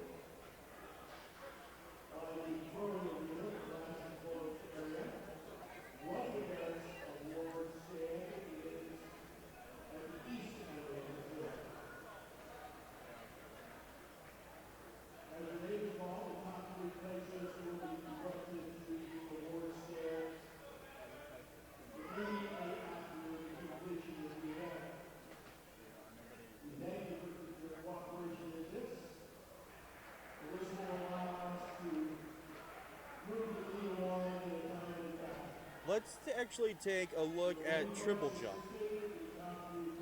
See how that's going, because flight 2 is probably starting right now, so let's take a look at that.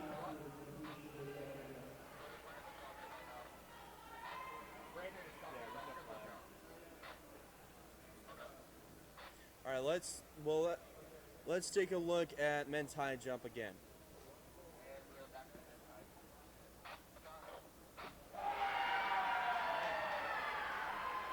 And that was women's high jump. It looks like there might be a new leader. Looks like Grand Valley State.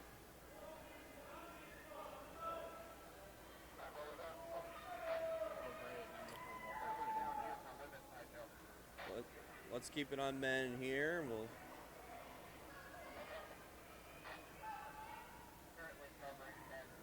2.03 meters the bar is at right now, so we'll see who can clear.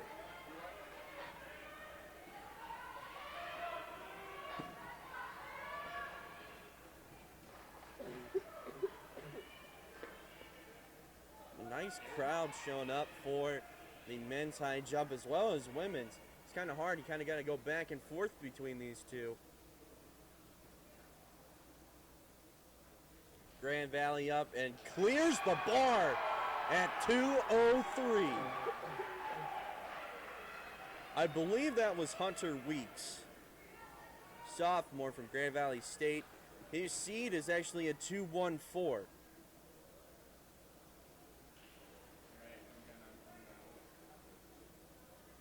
Brandon Bean. Brandon Bean, senior, it's a 2:03. Yeah, I see him. So we got Brady Watson. His seat's a 195 and cannot clear at the 2:03.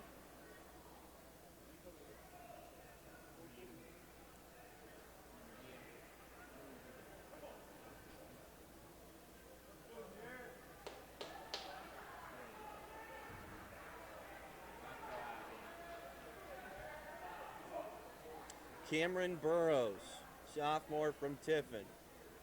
Right there.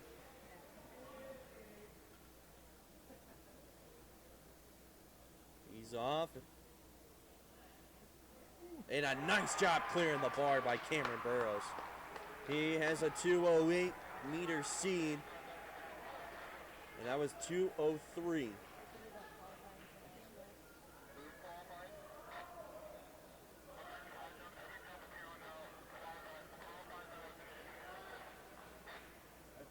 Every jump that they high jump, every single one to him here. 2:03 is the qualifier. So if they just getting information now at 2:03, if you clear that for the high jump, you are qualified for Division II Nationals.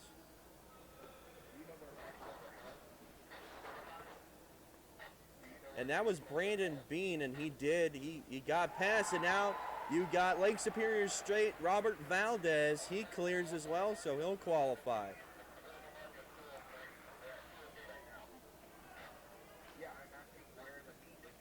Miles Pringle, who has a 2:17.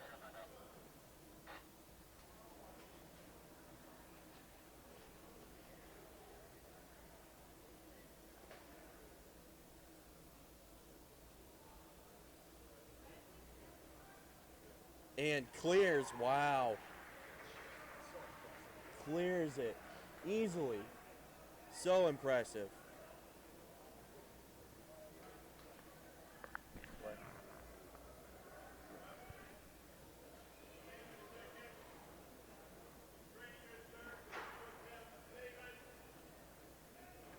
That's going to be John Cock.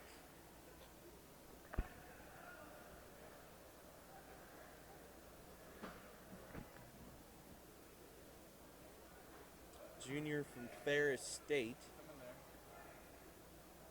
Once again, the bar's set at 2:03.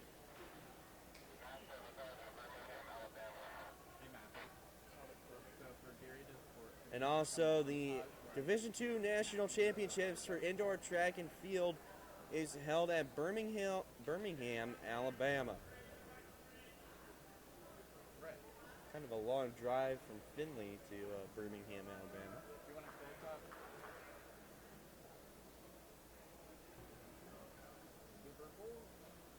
Oh, the official's talking something over right now.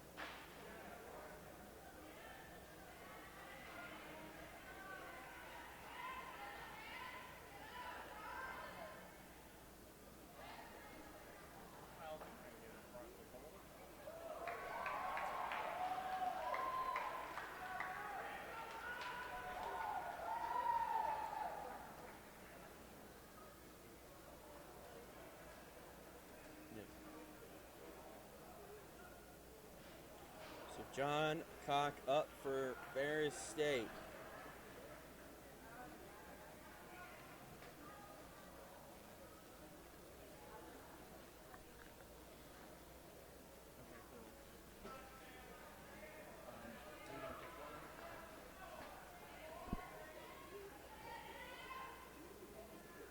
Cock with the jump, and that was no good. He swept his arms down and just nailed the bar.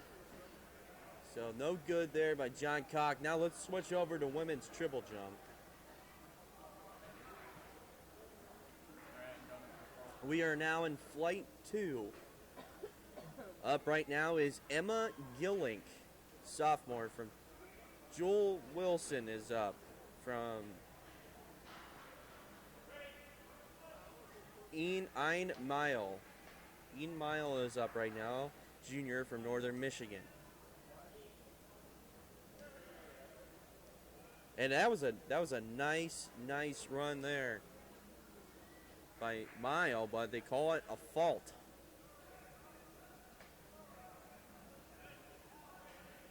For my eyes, it looked good, but. And up next is Nuri Lee, senior from Ashland.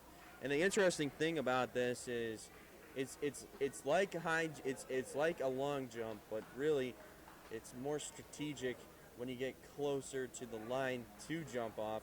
You run all the way, and then you have to use both legs individually for the triple jump, and then they'll measure kind of where your heel goes towards the end. And it's not easy. You got to get those long strides and then jump yourself in the air, get those 3 hops in.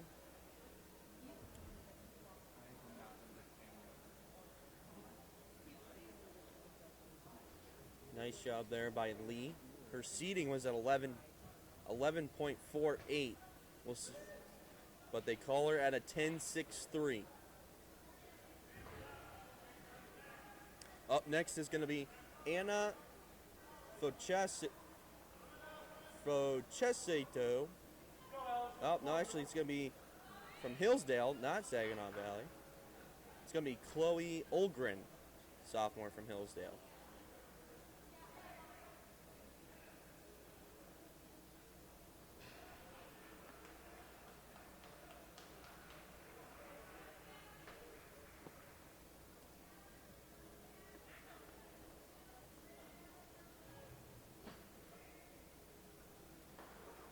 Another nice run there. It's you hop on 2 legs and you finish it off with the third on the left side, and then try to gain as much traction as possible off the jump.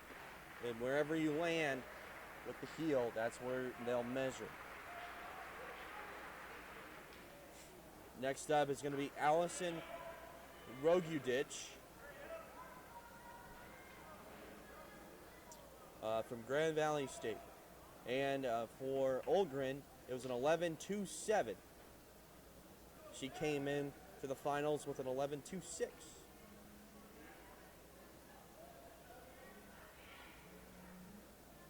Up now is Allison from Grand Valley State.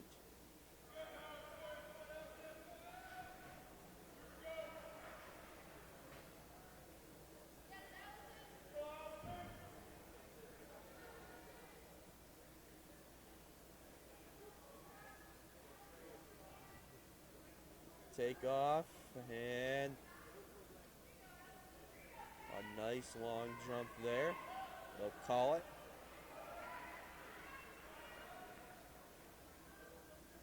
Yep, she is an 11.24 seeded. We'll see where they mark it.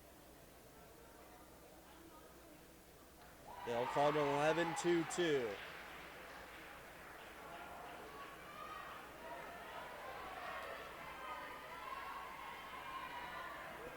Up next is Jewel Wilson, senior from Wayne State. She's seated at 11.20.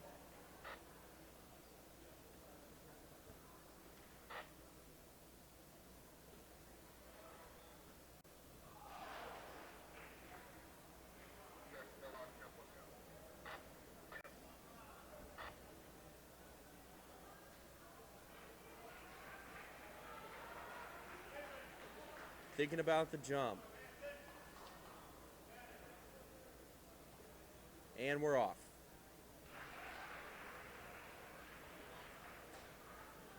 Kind of a short jump there by Jewel Wilson. We'll see where they mark it. She did come in with an 11.20.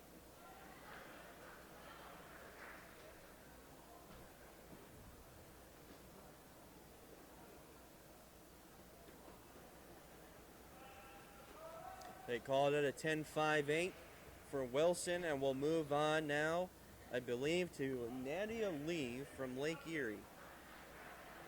She's a senior. She came in with an 11.85.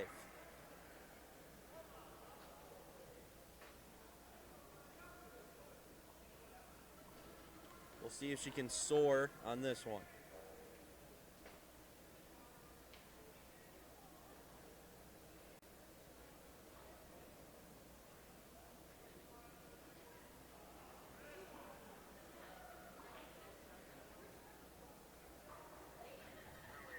Here we go, but they're going to call a foul. But it was really far jump, but they do call the foul. And we'll finish it off with Danielle Corbin, senior from Lake Erie.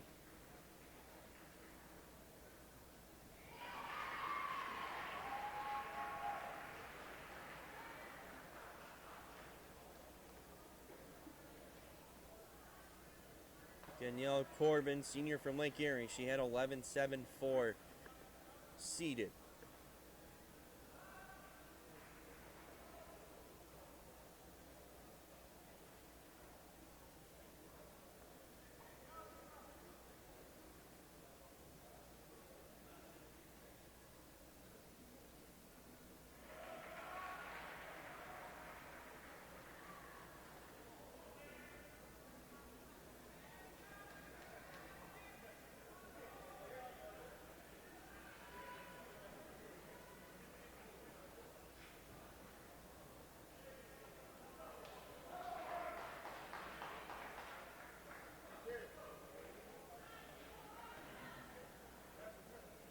And that was a nice long jump there, and it's also within the arms as well. You do have to work up your arms to get that momentum and then try to use the legs, but the arms definitely pumping, trying to get it going to get that nice long jump. And we'll see where they mark her.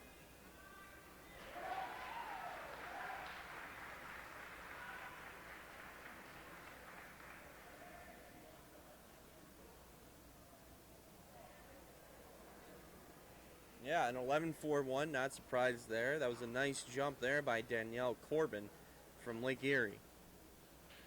And that's it for the two flights there for the triple jump. I'm going to open up my show. Yep, so they'll do another round, but let's now head back over to men's high jump. Got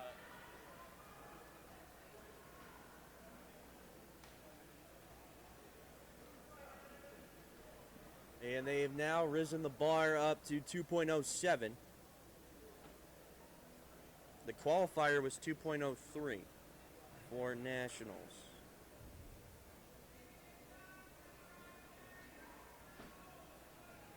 Now, if you're getting a 2.03, that's pretty darn good.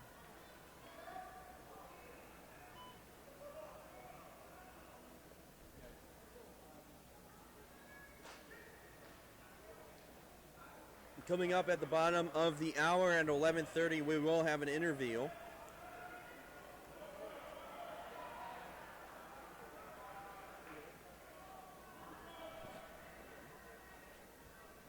With Coach Arce. Here it comes. So that will be at 11:30. Make sure to tune in for that.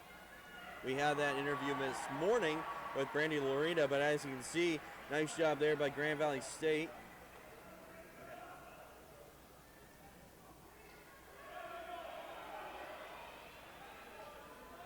Hunter Weeks. And that was at 207. His highest in seeding it right now is a 214. Up right now is Brandon Bean, who qualified with the 203. And cannot get over the bar.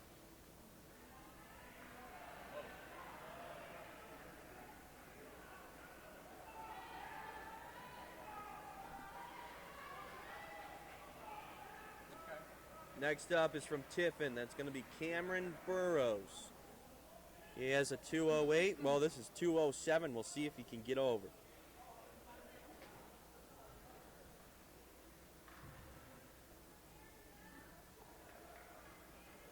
And he cannot.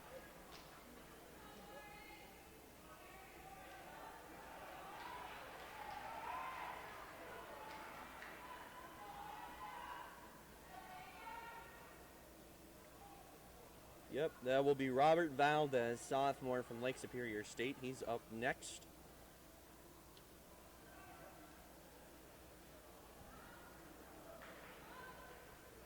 The technique used for high jump definitely, I think, would put a definite strain on the back, but you got to work that out pretty hard. But cannot get that one for Robert Valdez.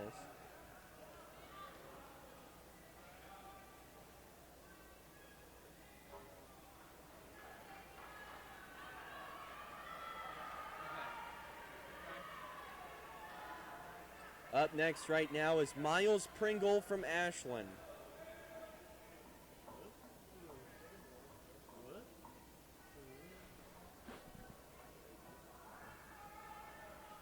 And he clears.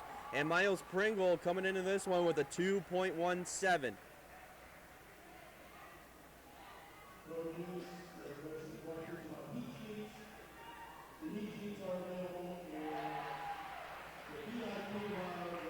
And that is going to be Trey Everett, who's also in the pentathlon right now.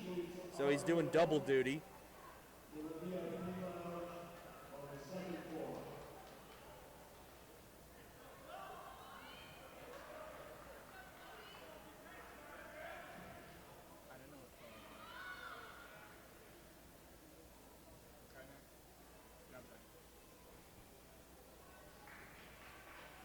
There's something going on. I see a measuring. Yeah. Measuring. Okay.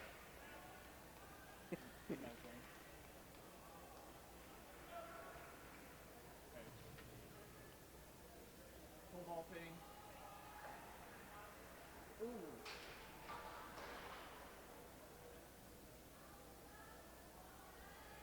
I'm not getting explosive on this one.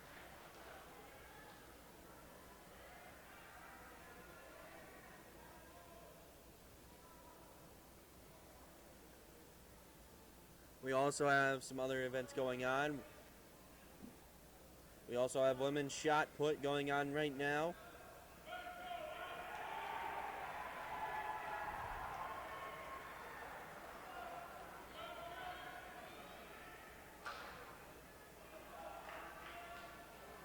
But it looks like we go into the last flight. That looks like Hannah Mihok, junior from Tiffin. And we might be going into the next flight here. Let's take a look.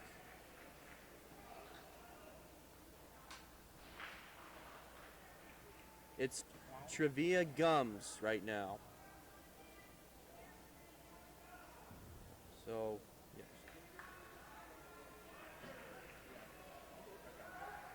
Up next right now is Ashland.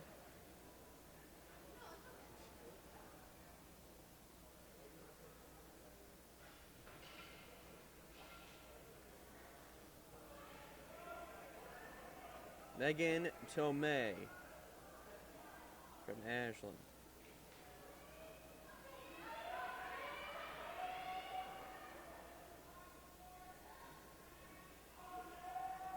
Up next is going to be Kendra Zembinovic, senior from Walsh.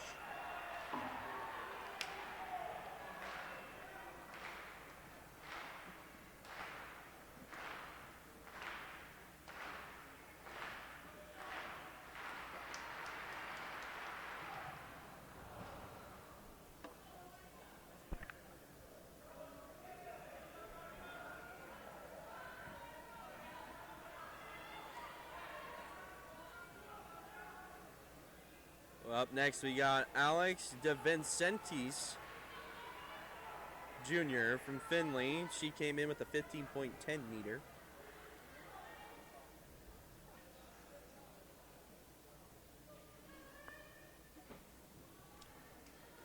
A lot of Findlay athletes in this last flight.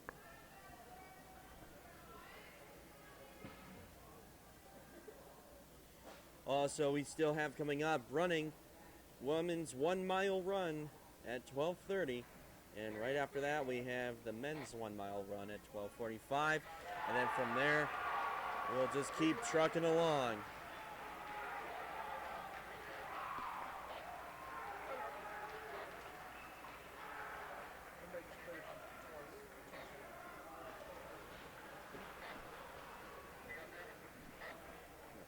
And also, looking over yonder, seeing on the high jump, looks like Cameron Burrows finished on a 2:07.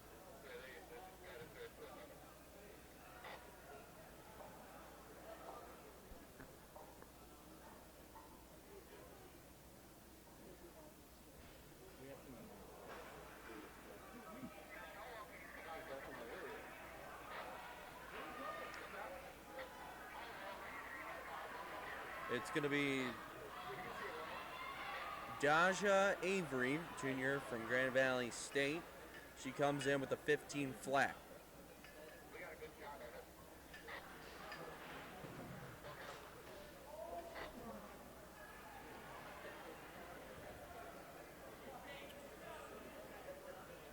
And to finish out the third flight will be Elizabeth Harriman, senior, Wayne State.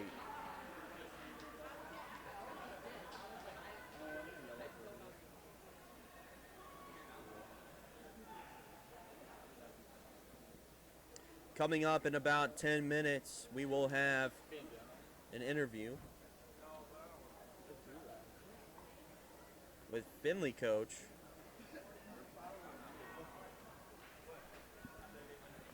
Arcee.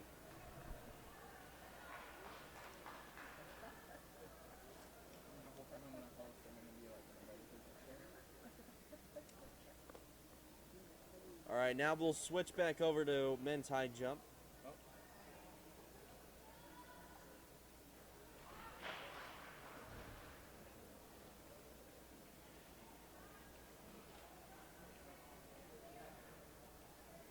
Saginaw Valley is going to be Sam Black. It's either going to be Sam Black or Brady Watson. It will be kind of like pick your poison. Yeah, his probably his eye couldn't probably get it and just didn't work out.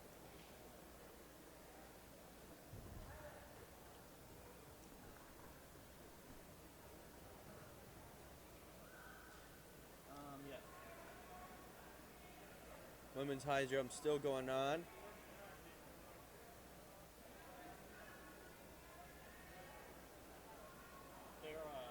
Triple jump is still going on for women.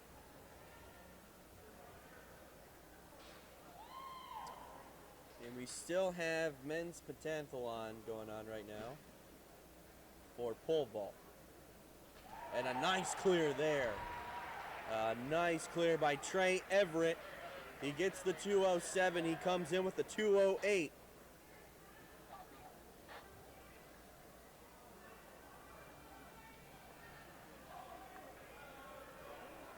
Ferris State, now John Cock is up.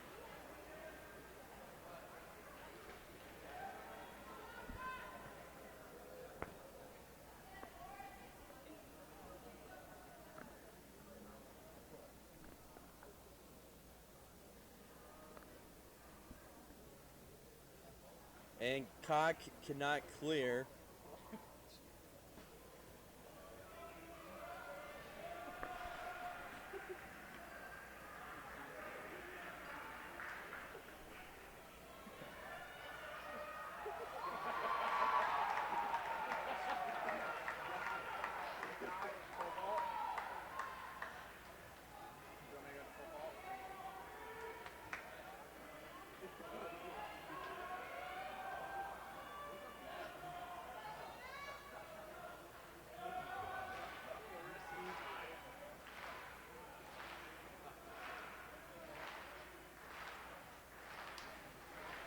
All right, up right now is Hunter Weeks for Grand Valley to clear 2:07. He can't.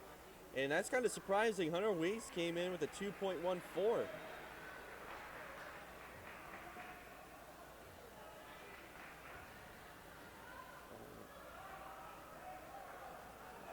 Actually, I think that was Brandon Bean. He actually came in with a 203.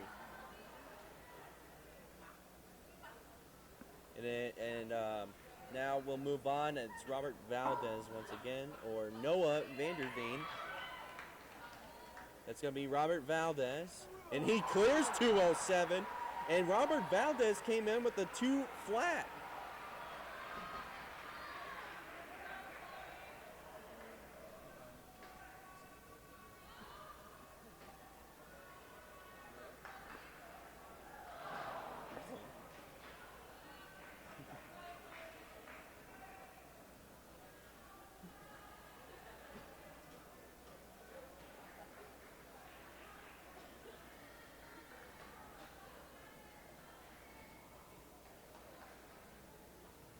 John Cock back up again.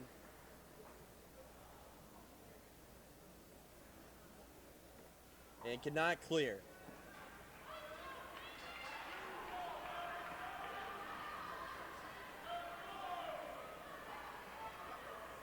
We will now move over to pole vault for the heptathlon.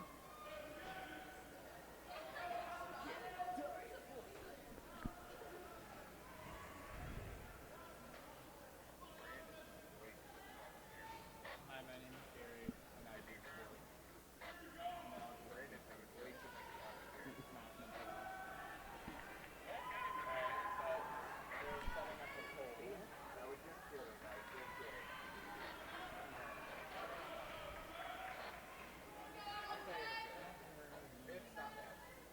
Right now, they're moving up the pole vault. It's 11:22 right now. We're getting close to the interview with Coach Arcee at 11:30. Once it hits around the 12 o'clock mark, then things start getting interesting. More of the track, some of the track players will show up, and right now they're actually using the other side of the Kaler Center, the FRC, to practice, stretch, whatever they need to do to prepare to come over to compete. But right now, it looks like Mike Rasnick is pole vaulting right now. Follow him all the way up. But wider or just close? From Lake Superior State, he's a freshman. Mike Rasnick.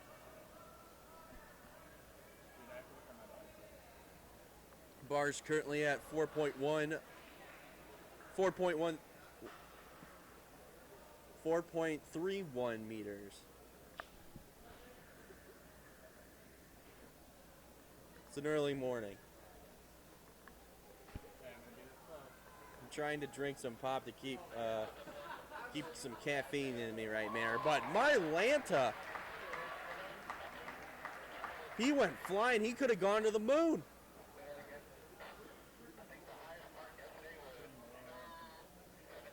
Wow. Talk about some hops there.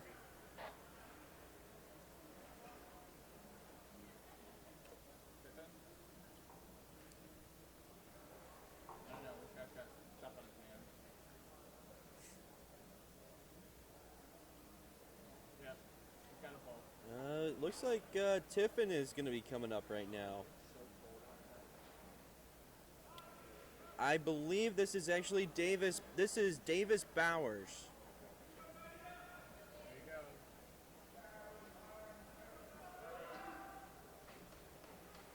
Davis Bowers up right now. High flying, getting over that bar. Wow.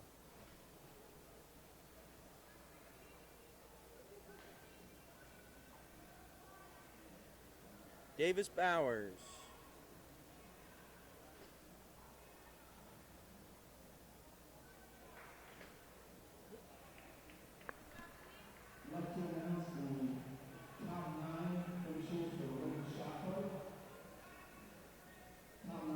Adam Lett was later this morning. He was going up against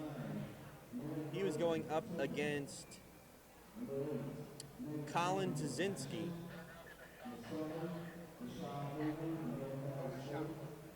Number 6, Alex Americas from Finland. 5. Gabrielle here from Oklahoma State. After this pole vault, we'll switch over, and it clears it once again. And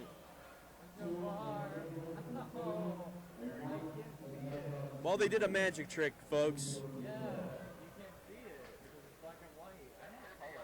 Surprisingly, there is no bar currently. I don't know how that happened. All right, let's go over to women's high jump after that magic trick. That was nice.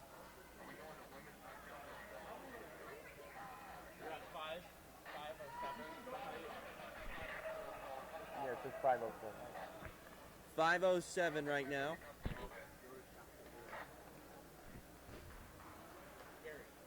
I think we should go over to shot put right now. They're in final stretch right now. And right after this jump.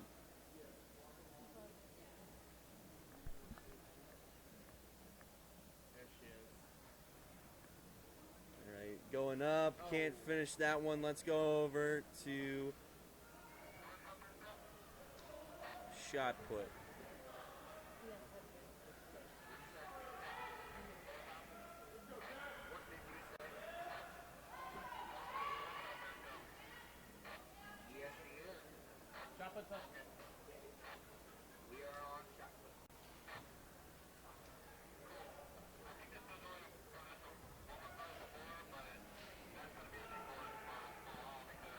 Up next is Ashland for shot put.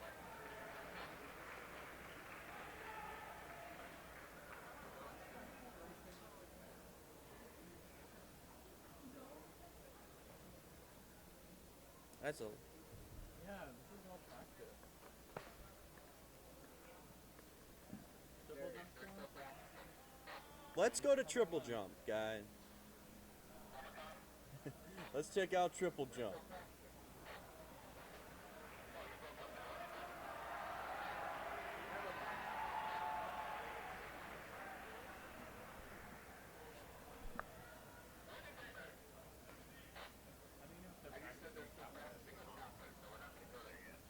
All right, let's take a look. Let's see what flight we're in right now.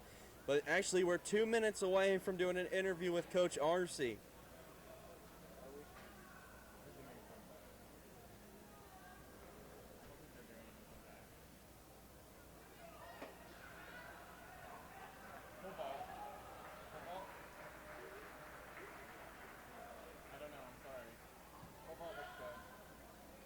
Now we're back to pole vault for the heptathlon.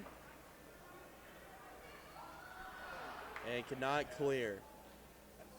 441. Is that 441?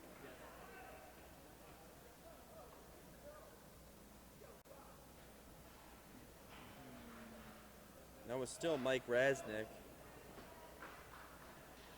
Kind of did some quick updates there through all of those 5 events.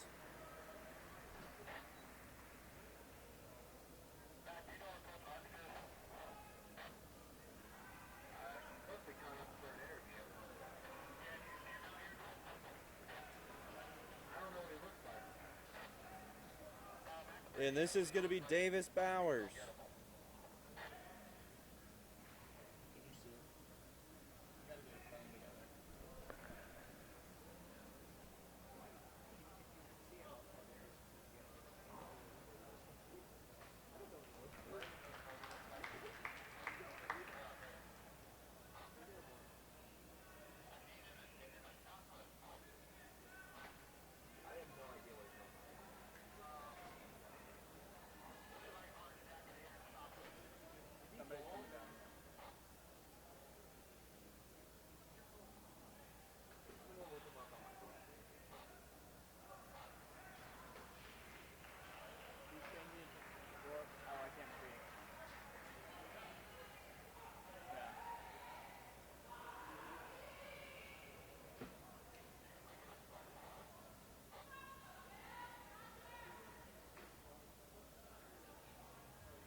Coach RC will be up here shortly.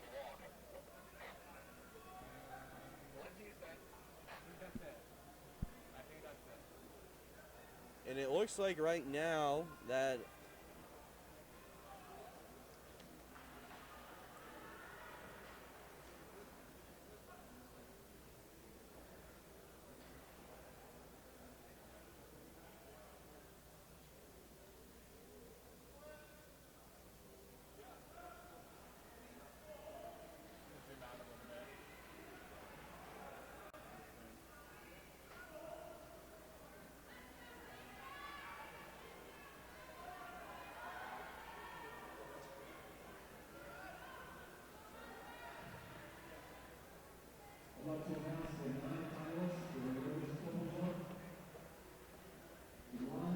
so women's high jump does concluded. Men's high jump still going on. Pole vaulting still going on for the heptathlon. As well as, I believe, triple jump still going on.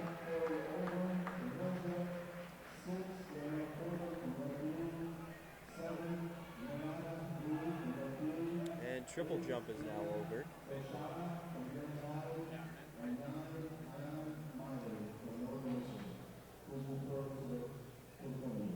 Let's go over to men's high jump now. And up now is Burrows. Cannot clear. The bar set right now at 2:11.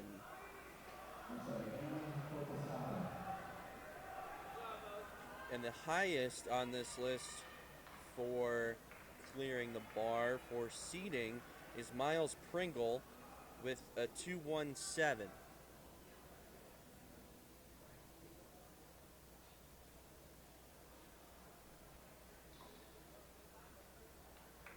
Robert Valdez from Lake Superior State. That's no good.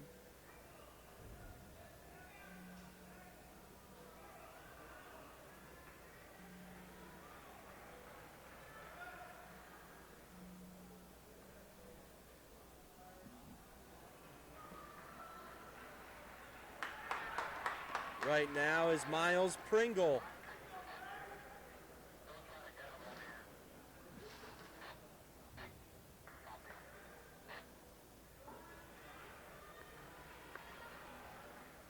And he could not clear the 2:11.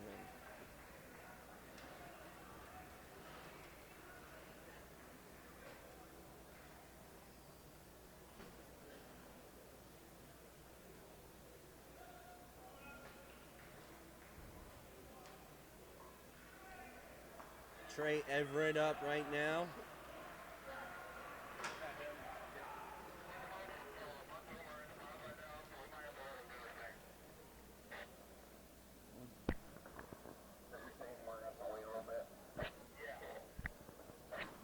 Everett goes up, cannot finish that one off. And up next,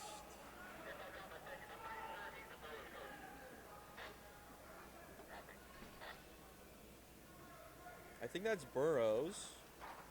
Cameron Burrows.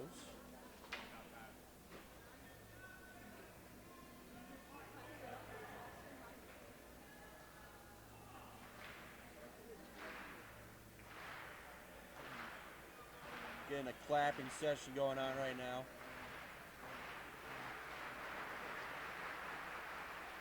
Oh my Lanta! That gets you hyped up. Talk about Cameron Burrows going for the sky. He came in with a 2.08. He gets the 2:11. Wow.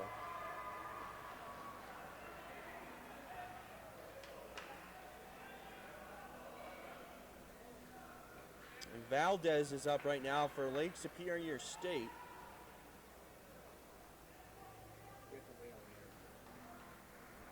We will have the interview with Coach RC, but that will be later on. We have to wait a little bit. Valdez can't clear.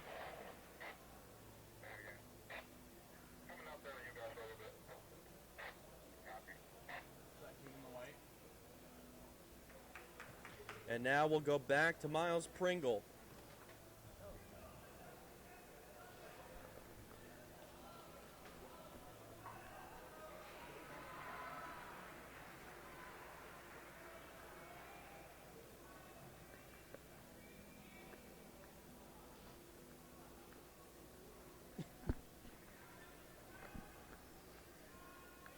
Miles Pringle, who had difficulties clearing 211, coming into this with a 217.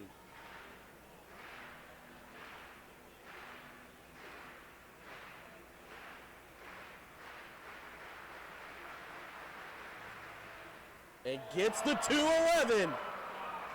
Wow. Gets the 211. A nice job there by Miles Pringle. And we'll go back to Trey Everett, see if he can clear 211.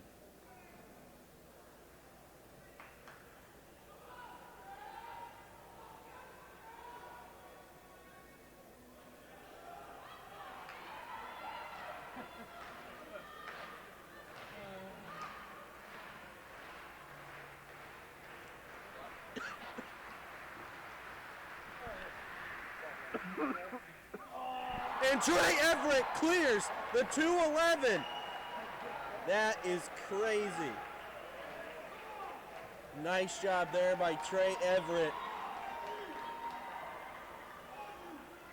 Yeah, that's crazy.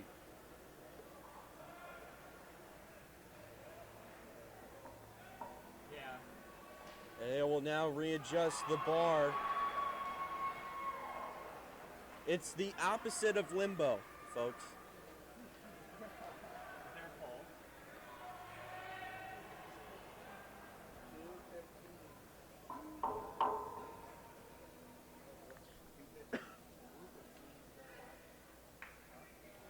They're actually going to raise the pull up for high jump to 215. All right, so now we'll go back to women's shot put. See how they are doing over there.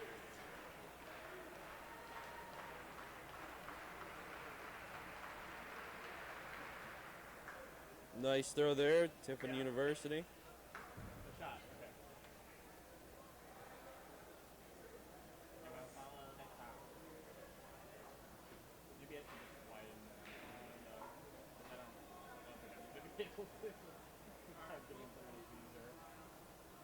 If you're now just joining the broadcast, welcome out. This is the men's and women's indoor track and field GLIAC Championships here at the Kaler Center in Findlay, Ohio. My name is Brandon Emswell. And it's the final day. Leave it all on the track tonight.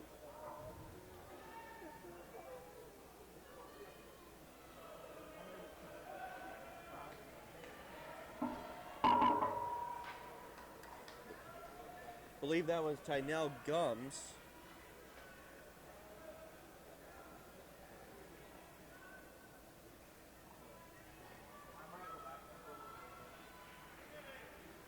Up right now is going to be Megan Tomei, senior from Ashland. Oh, he's coming. He's getting ready.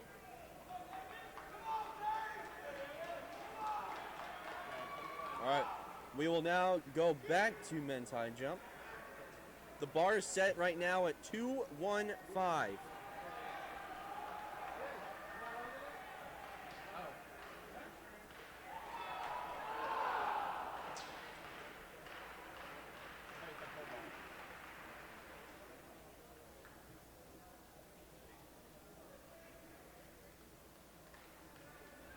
And now Burrows will be going for Tiffin.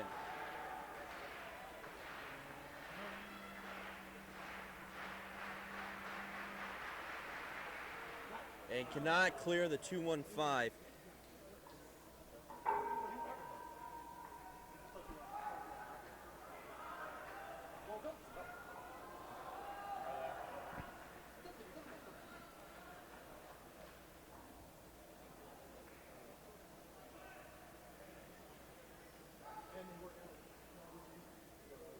Pringle's next. Pringle's clapping. Pringle. Pringle is up from Ashland.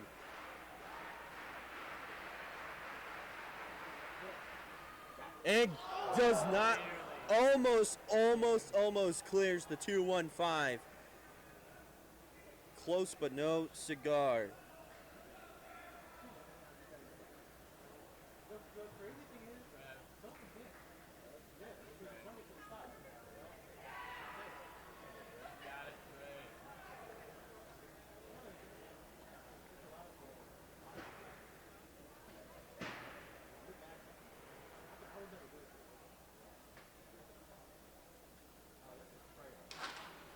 Now we have Everett up.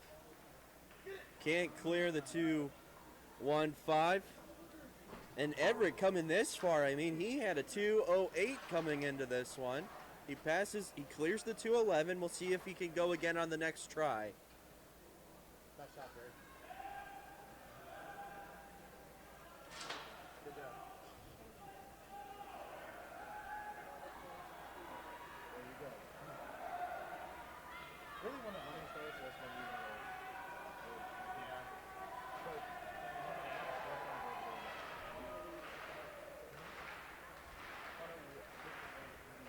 Up right now from Grand Valley.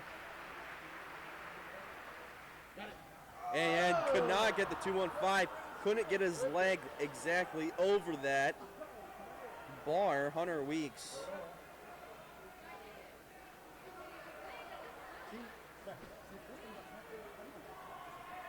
And back up again is Cameron Burrows.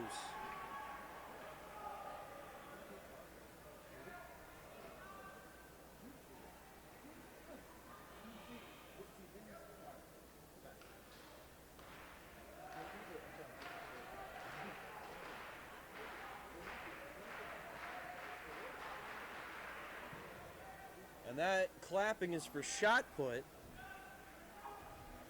They're not clapping it. Now they're clapping.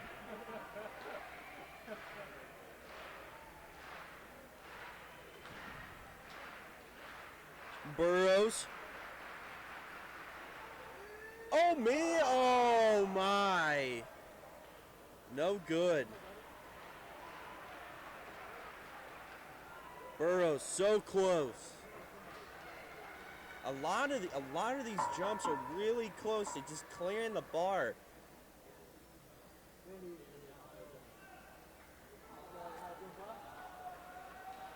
We'll have Pringle go up again.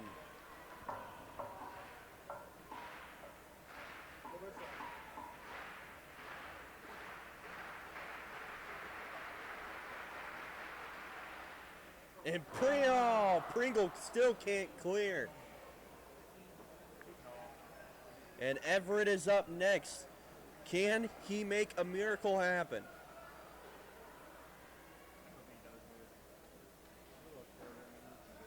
And right now, I'd have to say Trey Everett's the underdog in this situation. He's also a junior.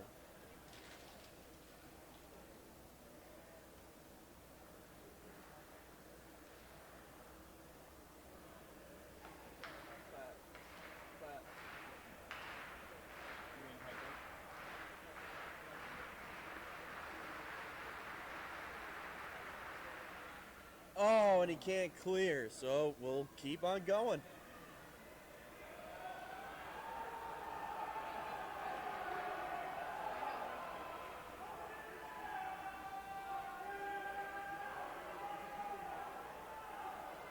Hunter Weeks is back up.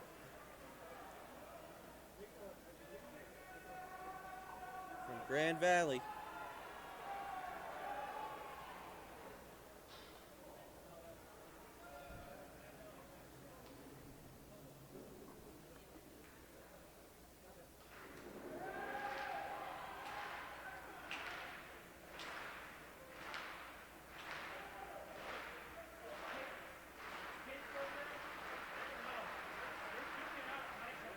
Hunter Weeks clears the 215. Wow. The trajectory that Weeks had, big time air to get over that bar.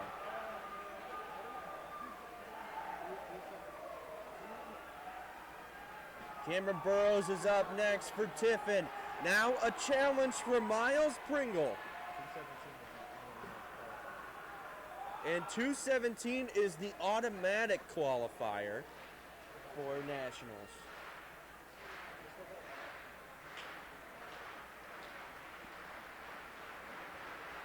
Burrows up.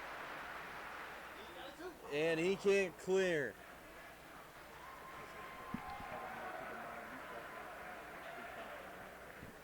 The meet record, too, is also 2:20.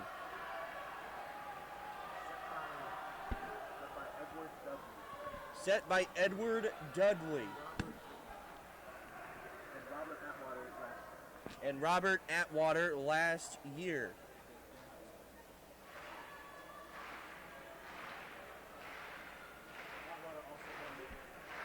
And Atwater also won the event last year. Pringle up. Can he get it? No, he cannot.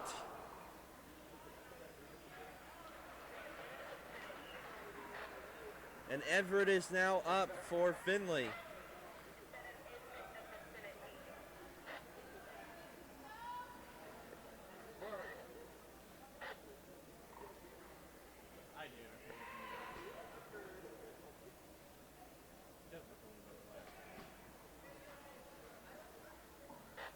And Everett back up again for Findlay.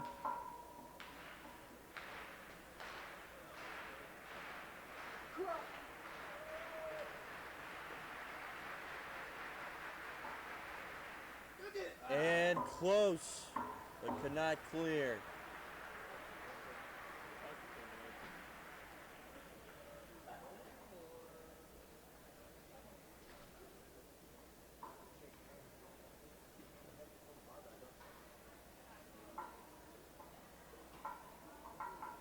And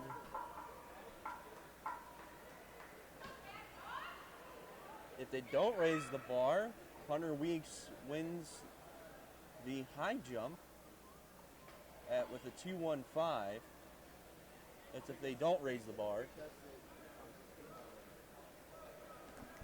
Yeah.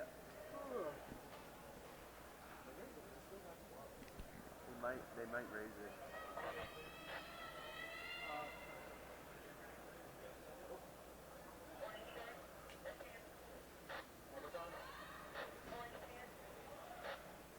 All right, let's now move over to the triple jump. The winner for men's high jump was Hunter Weeks with a 2:15.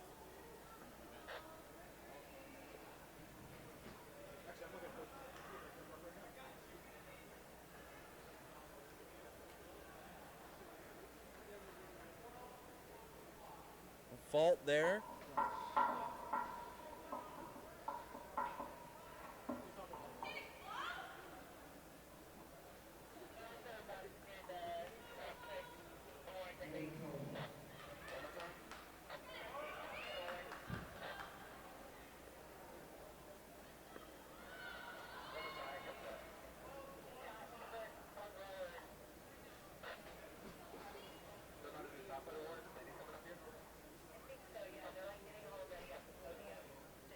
Up now is Chloe Olgren from Hillsdale.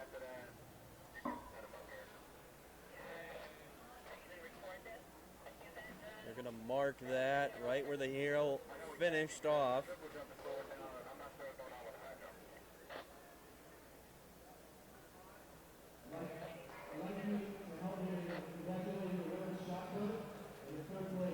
$11.19 and Chloe Olgren at 11.26.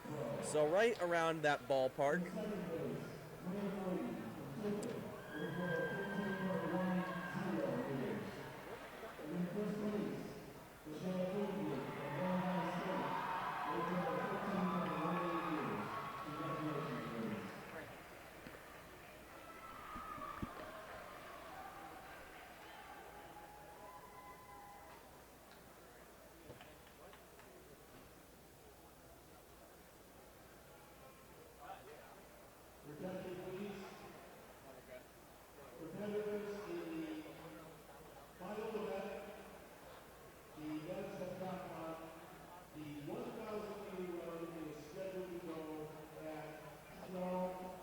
Right now it's Danielle Corbin from Lake Erie.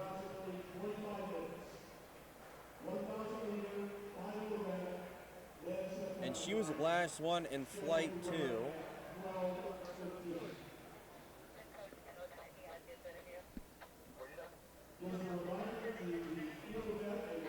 She gets a 10.99.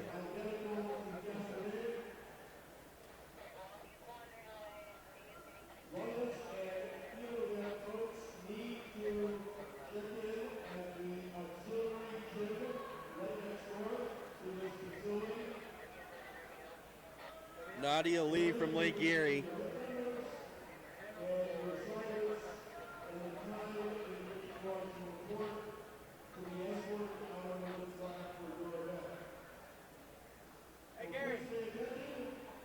Nadia Lee up right now.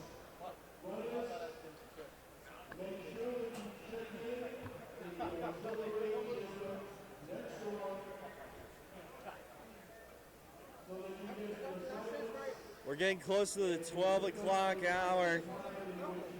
12:30 will be Nadia Lee gets 11 even on that one. But coming up at 12:30 will be the women's 1 mile run and then the men's 1 mile run.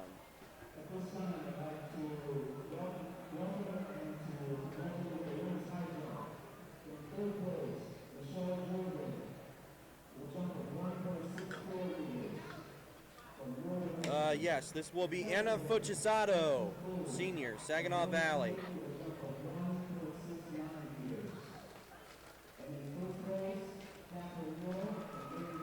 A very difficult last name to pronounce.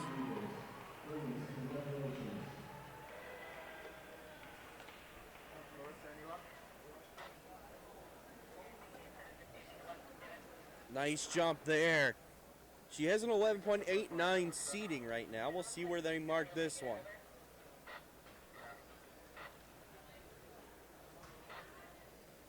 Hey, the good thing about sand is it's soft. So she got an 11.64, so kind of close, but a nice run.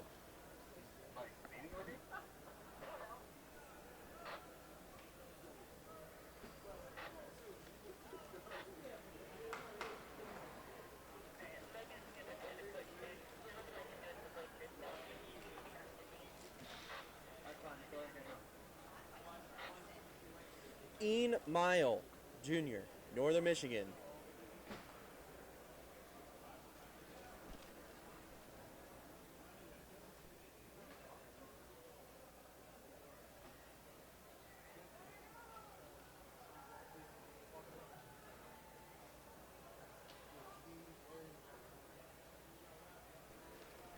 They're going to call a fault on that one.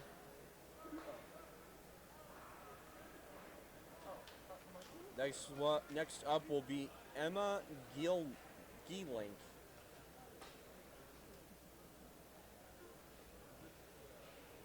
All right, Nuri Lee from Ashland.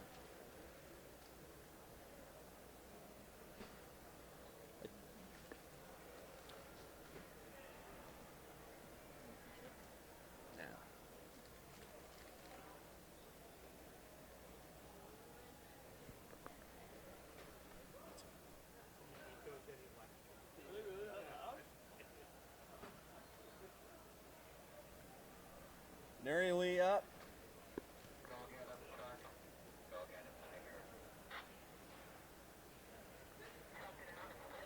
It's got to take your time.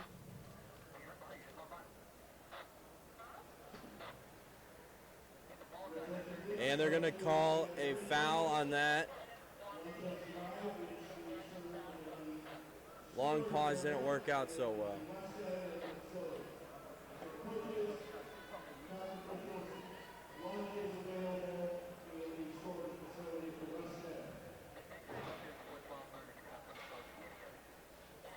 So now we have Allison Rogudich, senior, Grand Valley State.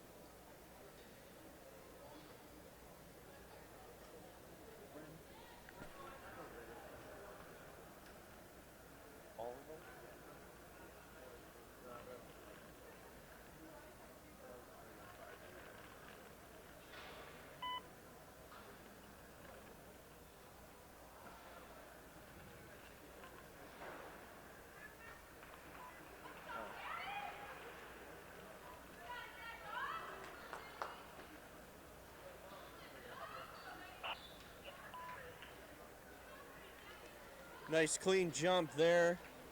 They call it 11-1-6 for Rogutich.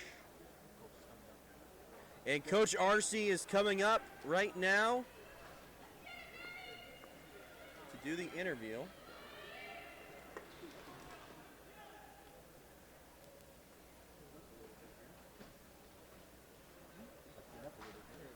want to sit right there? Chloe Olgren up right now. All right, not Chloe Olgren, but I believe it's Jewel Wilson from Wayne State. It's Hillsdale.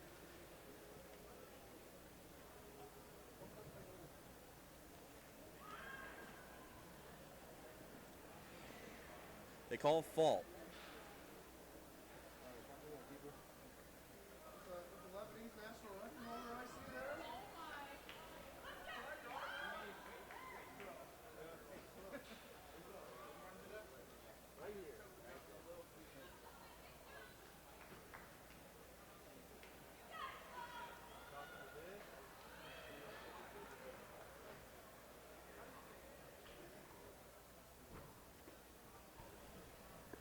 And welcome out to the men's and women's indoor track and field championships.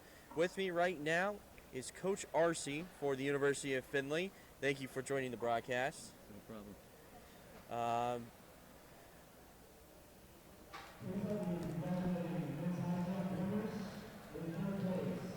Just hold the mic a little bit closer. So, what do you think so far of how Findlay Track's doing right now? Well, it was a good opening day yesterday with all the trials, and now today we'll move into the finals. So we've already had 3 finals contested, and now we're going to be moving on to the track. So it's moving quickly. Yeah, it's going to be, it definitely is moving quickly. What were kind of some of the goals set for today for some of the players that are, some of the athletes coming in for today for those finals? Well, the first thing you had to do was qualify for the finals for yesterday's rounds, which is pretty difficult in this conference with as much quality as there is. But we were able to do that, so we have people in good position to place well. Now it's just a matter, can they recover from yesterday's efforts to come back today? Yeah, because I mean, they go through a full day yesterday, and then you got to go through another full day today. I mean, for a recovery process, I mean, what's that like for your players? Well, hopefully you've prepared them through the season so that this is no different than what it would be on a practice day. But of course, you can't simulate this intensity that's here. So with that said, we have a gentleman involved in the multi-tray effort, and he's not only involved in that, but yesterday after he got done, he went in long jump, he placed there. Now today, in between pole vaulting, went over to the high jump, and now is finished in the top 4 there, and is leading the multi. So there's an athlete that is in constant motion. So with the events coming to an end today, you look ahead, you're having players qualify for nationals. What will be that preparation? Immediately after today's over, we'll probably shut it down for tomorrow because this meet is on Sunday, so normally we have a day of rest. It would normally just be a Sunday, but today's competition is Sunday. And we'll probably take tomorrow off with everybody, let them kind of decompress, and then we'll be able to slowly get back into what we're doing. We only have about 10 days before the national meet, so it has its pluses and minuses. The pluses is that you're seeing the best in the country right here. The minus is you only have 10 days and you have to go against them again. Yeah, seriously, and plus you got to travel as Yes. well, all the way to Birmingham, Alabama. Yeah. I mean, that can take a toll sometimes as well. Yeah, we leave Tuesday, but it's not quite the same as being at home. You're Yeah. sleeping in your own tent. So it's the same for everybody else. What's your favorite part for when we host the GLIAC championships? You want to do it in a professional way. Mm-hmm. The athletes have to be your number one concern, and then you want to make it so it's enjoyable for the fans. So we've set up an environment here where the athletes definitely have first priority, but we do have places for the fans, and we move the bleachers to where they're going, so it becomes a very attractive situation, as you can tell by the high jump. When fans are allowed to be actively involved, it's like a basketball game. They're right there. So we're able to do that here, and a lot of venues cannot. All right. Well, I know you're busy today, so we'll let you go. But thank you so much, everyone. That was Coach RC And thank you very much. We'll go back to the action here. All right. Thanks a lot for your coverage.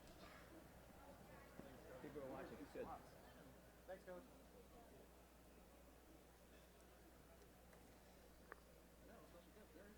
That was Coach RC from the University of Findlay. Thank you very much to Coach RC. Now let's get back into the triple jump.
Murray Lee up for Ashland right now.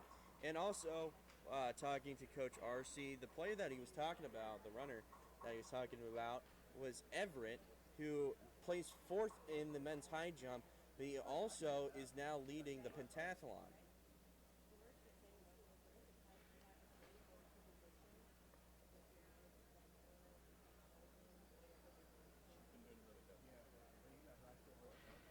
Murray Lee.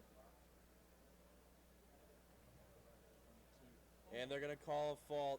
And if you can see, it's based on the leg placement. When you get past that white line, it was a little bit off kilter, and that's where they're going to catch you.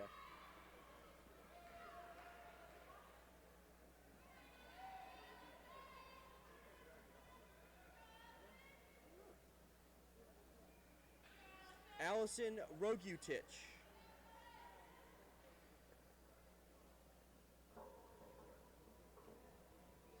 From Grand Valley State. Is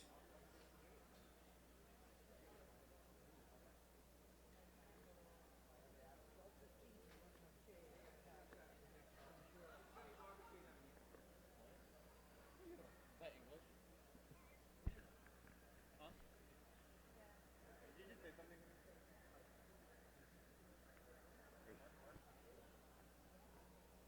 All right, Rogutich up right now.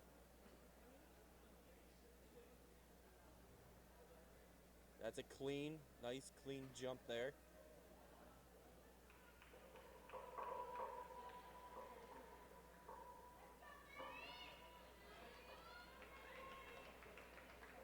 See where they mark it.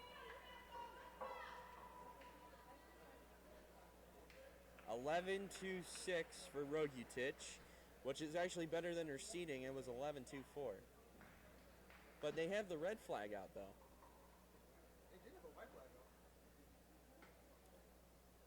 Red means stop, so that player can't go. Now we'll move on to Hillsdale, which is Chloe Olgren.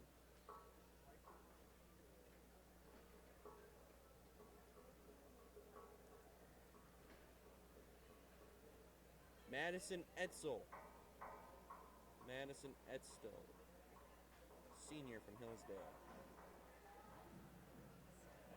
Estelle. Madison Estelle.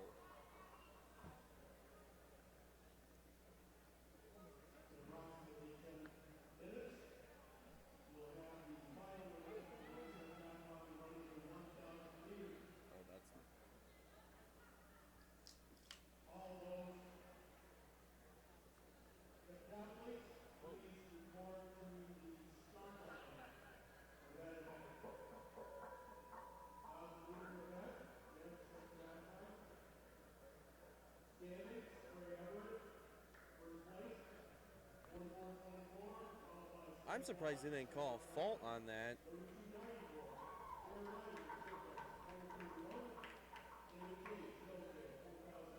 But they let it go. It's where the first foot hits. That's where they mark it.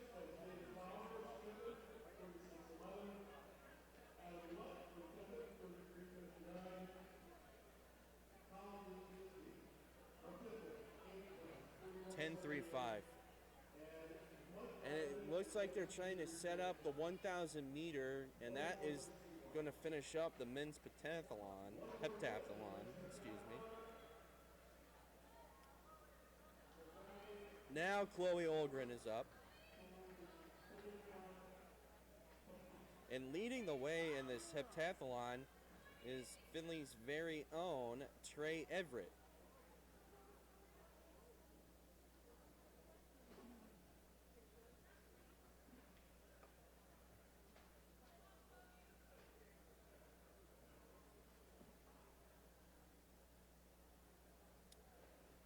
Olgren up right now. Nice clean jump there. Didn't go as far.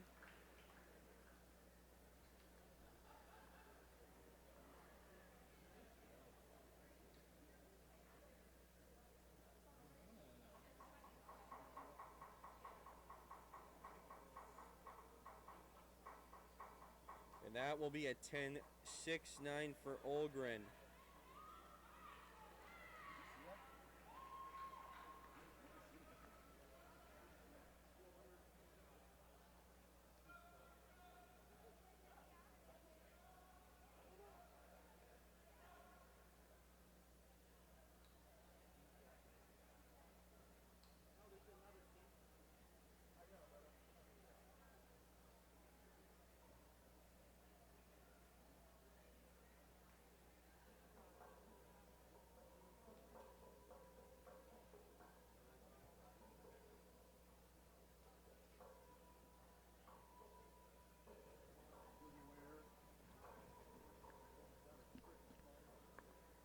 Lake Erie up right now.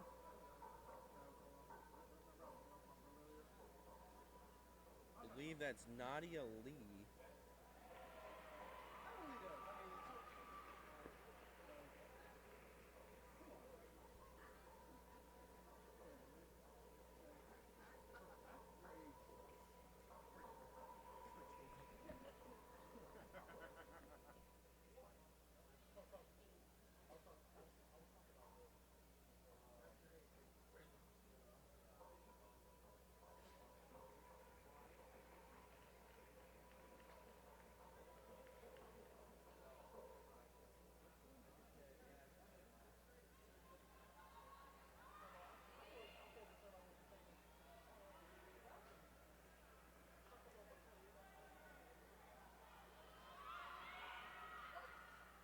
Yes. 11.74 there for Nadia Lee.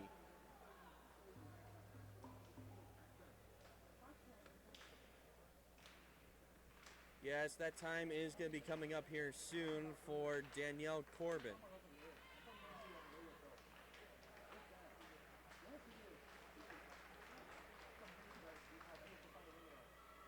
Nice clean one. Wow, look at that jump. We'll see where they mark it.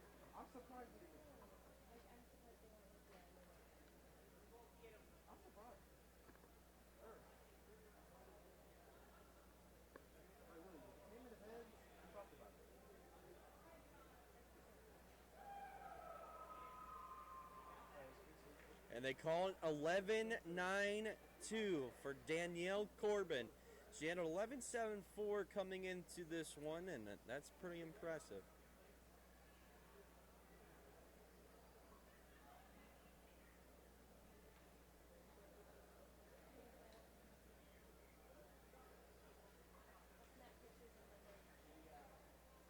The 1,000 meter is still trying to be set up, I believe. They're getting close to that to finish up the men's pentathlon.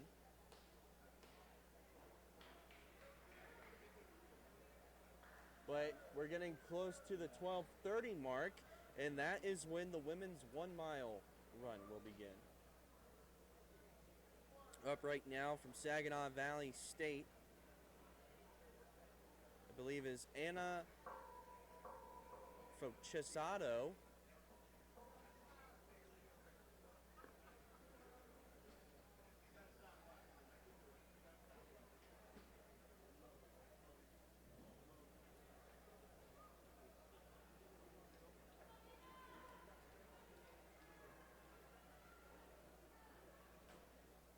And they call that 11.78 for Anna Fochisato.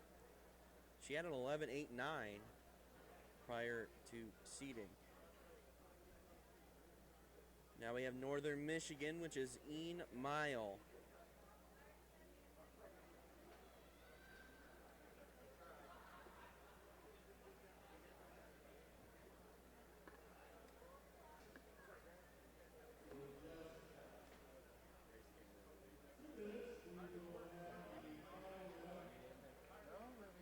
Nice job there by Ian Mile. They're gonna call it fair.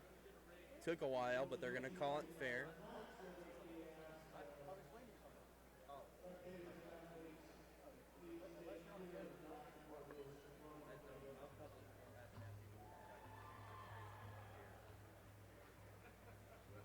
Wow, and that's gonna be a 12.07 by Ian Mile, junior for Northern Michigan, on the triple jump.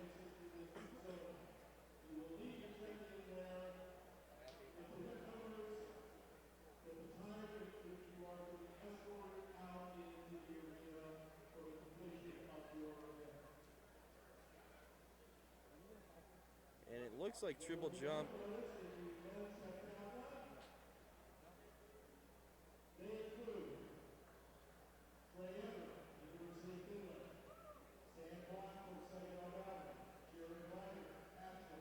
They're getting ready for the 1,000 meter right now.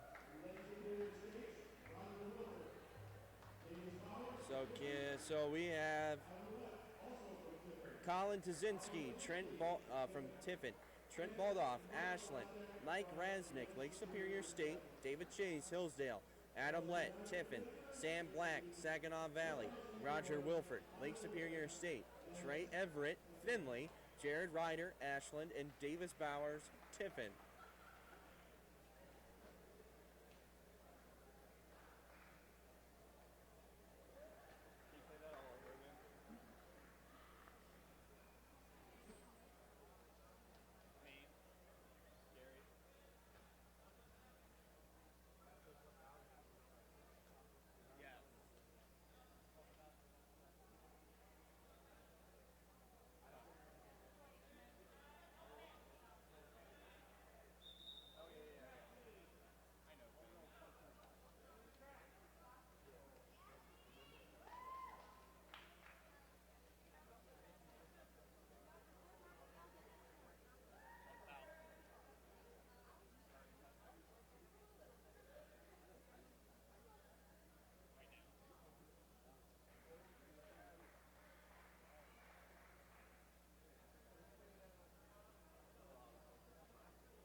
Everett leading the way in this pentathlon, and we'll see if he can finish it off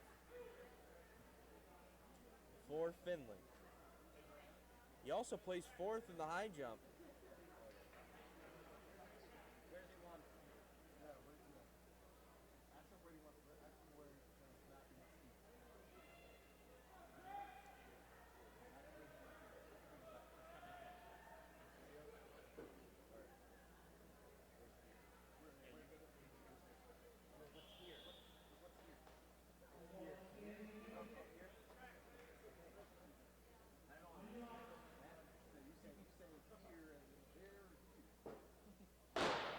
All right, and we are off, and leading the way is Everett. Next to him is Adam Lett. Adam Lett now in the lead on Everett. Keeping a steady pace. It will go Everett, Let in first, Everett in second, Davis Bowers in third.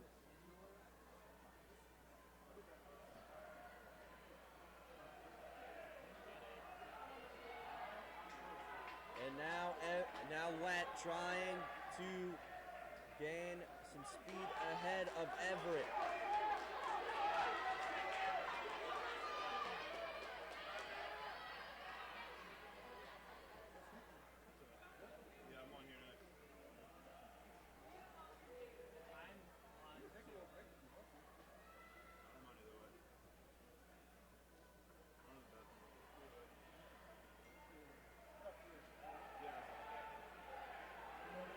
Everett still in second, Let still leading the way.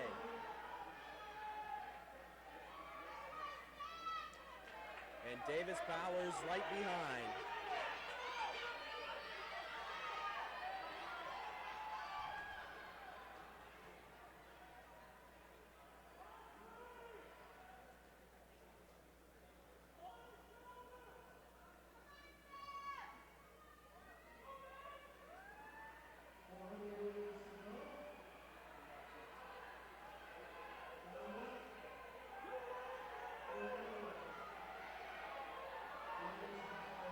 Everett trying to get into first, Let still in the lead. If you're now joining us, it's the 1,000 meter for men's, finishing off the heptathlon here at the Men's and Women's Indoor Track and Field Championships for the GLIAC. My name is Brandon Emsweller. Welcome out to the broadcast. Right now, Let leading the way with a demanding lead over Everett. And we're approaching the last lap. Let leading the way for the Tiffin Dragons. Everett in second, Bowers in third. And now passing Bowers is Saginaw Valley, Sam Black. Let looking back, he's all by himself. Everett falls back to 4, 5, 6. And finishing first is Let. Finishing second, Sam Black. And finishing, I believe, will be Hillsdale, which is Chase. Let finishes with a 2:50.84. Black from Saginaw finishes with a 2:52.61. Chase Hills finishes with a 2:53.43 from Hillsdale. And for Findlay, if they'll put the score back on, he got 6th place, Everett, with a 2:56.12 with a 13. So that will be it for the 1,000 meter.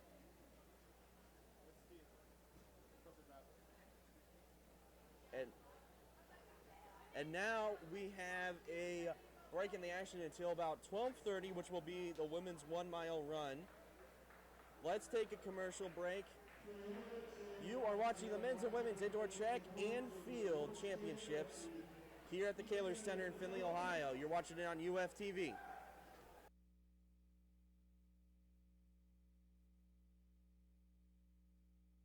Why do you want to go to college? To become something more? To find your line and go beyond it? To make someone's life better? To start on a path to a productive career? That's why the University of Findlay is here. Since 1882, a community of passionate learners, inspiring the best in each other. Underwriting provided by Heavenly Pizza, 1404 North Main Street, Findlay, 419-423-7494. UF students get 10% off with ID. Wasbo Rental Property is a family-owned and operated residential rental company serving Findlay, Ohio and the surrounding areas. For over 50 years, Wasbo Rental Property has helped residents find the right apartment to fit their needs. Go to theshermanhouse.net for more rental information or call 419-423-8321. Wasbro is proud to support the Findlay Media Network. Welcome to Coffee Amici. Come on in. Coffee Amici is a friendly place to sip and go or sip and stay. We offer a large selection of handcrafted espresso-based lattes, cappuccinos, and Americanos. In addition, we make delicious fruit smoothies, Italian cream sodas, hot chocolate, and fresh brewed coffee. Local bakers supply freshly baked treats. Free Wi-Fi is offered to customers who just want to relax and have a casual business meeting, study time, or just want to surf the web. Coffee Amici also provides free live entertainment on Friday evenings with open mic and scheduled performers for Saturday evenings. Coffee Amici was established in December of 2012 and is owned and operated by Craig and Jane Allen and John and Lynn Cavledge. Business hours are Monday through Thursday, 7 a.m. to 9 p.m., Friday, 7 a.m. to 10 p.m., Saturday, 8 a.m. to 10 p.m., and Sunday, 9 a.m. to 3 p.m.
You're a teacher, a motivator, an innovator, and always needed.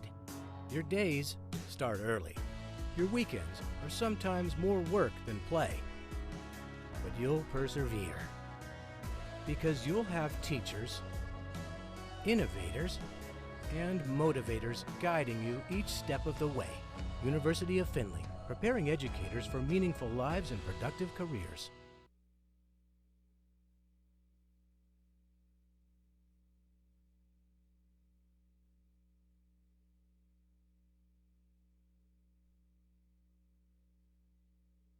UFTV is committed to giving viewers a complete, entertaining, and enlightening multimedia experience. We are dedicated to our mission of providing a public service to our viewers while working with the community by offering a distinctive voice on UFTV. We present programs of a high production quality coupled with original creative stories, brilliant visuals, and a clear purpose.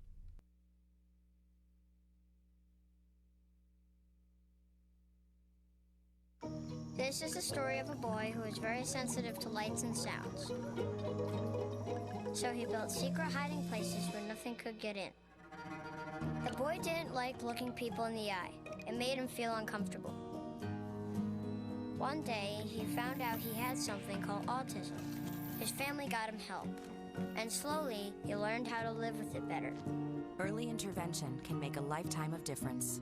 Learn the signs at autismspeaks.org.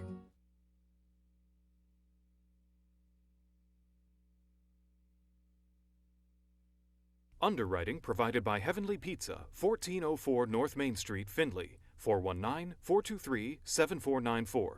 UF students get 10% off with ID.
I'm here.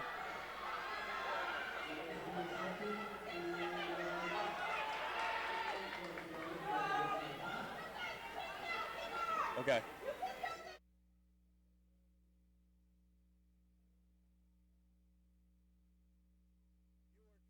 Watching right now the women's 1 mile run in the first heat of the finals.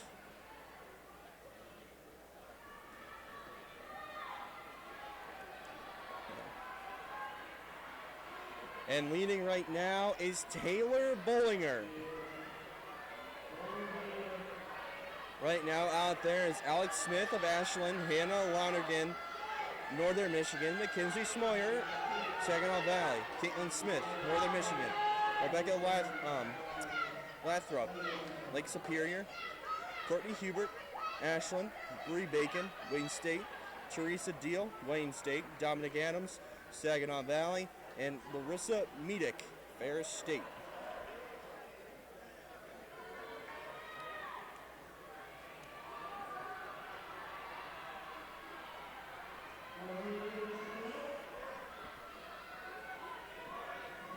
Leading the way still is Taylor Bollinger, and right behind her is Caitlin Smith of Northern Michigan.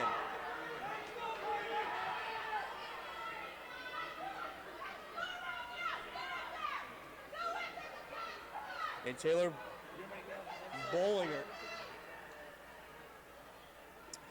Bollinger trying not to look back, trying to keep a nice steady pace.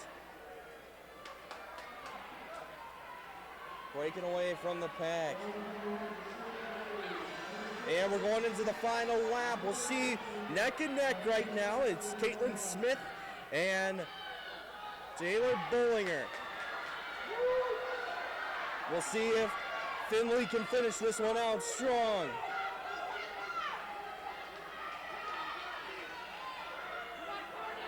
And a nice job by Bollinger to keep trucking, keep on using the arms, keep her moving forward.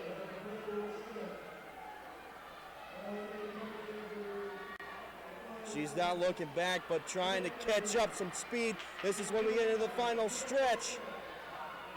And finishing first is Caitlin Smith.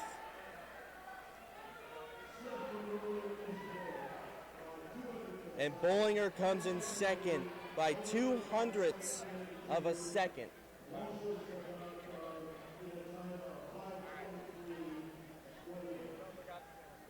That's the first final. We'll go into the second.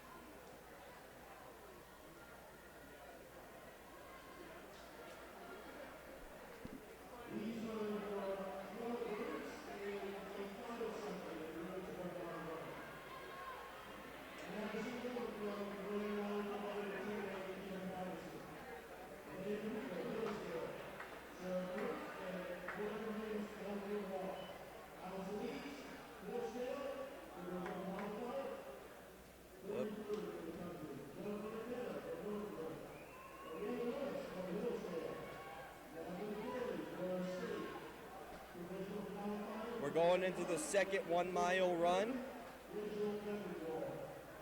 And the second 1 mile run is going to be Madison Gone, freshman from Grand Valley. Gina Patterson, sophomore, Grand Valley. Amanda Regal, junior, Hillsdale. Sarah Berger, junior, Walsh. Tori Reeves, junior, Walsh. Allison Eads, sophomore, Hillsdale. Jennifer McKenna, senior, Northwood. Arena Lewis, freshman, Hillsdale. Natalie Perry, junior, Ferris State. Rachel Benwald, junior, Grand Valley. Kieran Becker, junior, Northern Michigan. And Alicia Tomlin, junior, Saginaw Valley.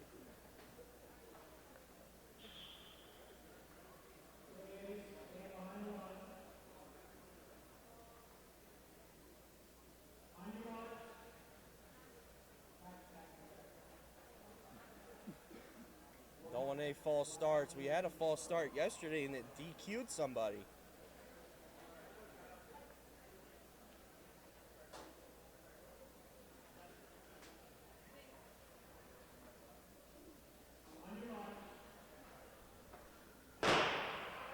And they will start off second final. Right now we have Rachel Bendwald up in front, and I believe that's Natalie Perry who's leading the way right now.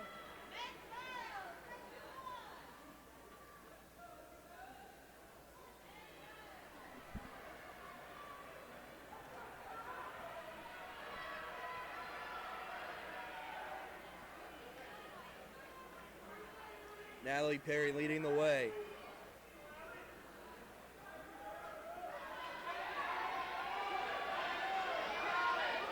Heading into the second lap of this mile.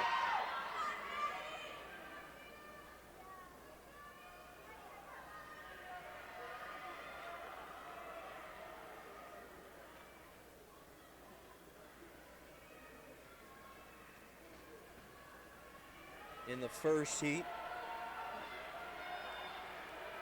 Caitlin Smith would win it from Northern Michigan. Right now, leading is from Ferris State, Natalie Perry. But trying to gain the lead behind her is Rachel Bendewald from Grand Valley, and she does.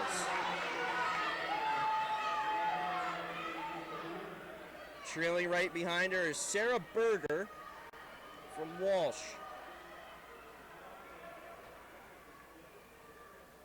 But in that second slot will be another Grand Valley runner.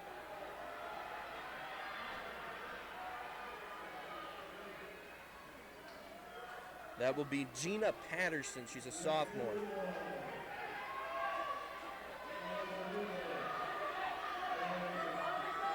Bendewald still keeping the lead.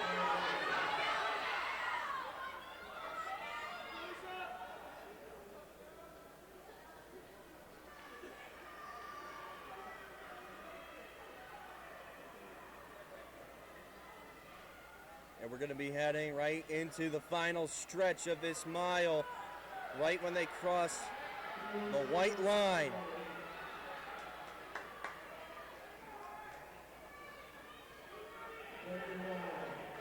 Or the next one when they cross the next white line again. Bendewald still in the lead.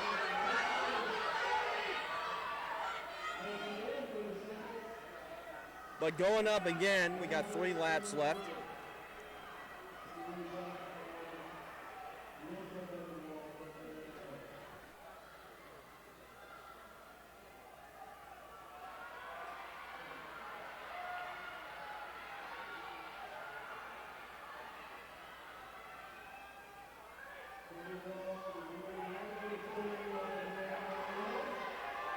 Bendewald still in the lead. Behind her right now is Sarah Berger.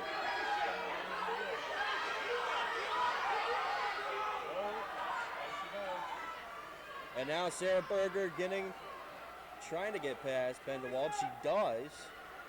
Bendewald in second. Gina Patterson still in third.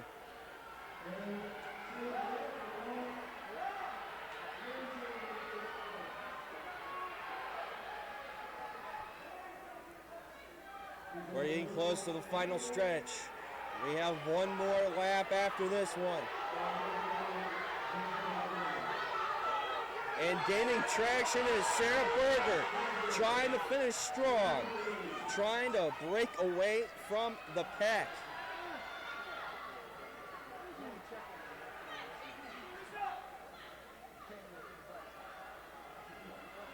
Bell will be coming up right when she crosses that timeline. And we're going into the final stretch of the 1 mile.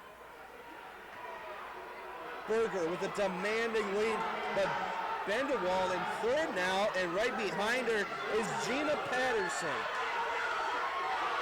A lot of cheering happening, a lot of cheering on for teammates here. And Berger still trying to go.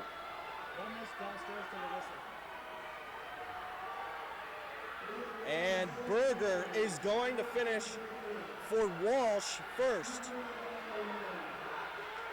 And for second, Gina Patterson will come in second. Bendewald will come in third. Berger finishes with a 4.5360. Patterson finishes with a 4.58 flat. Bendewald from Grand Valley finishes with a 4.58.05. So that's your second for your final for the 1 mile run. Now we shall move over to the men's 1 mile.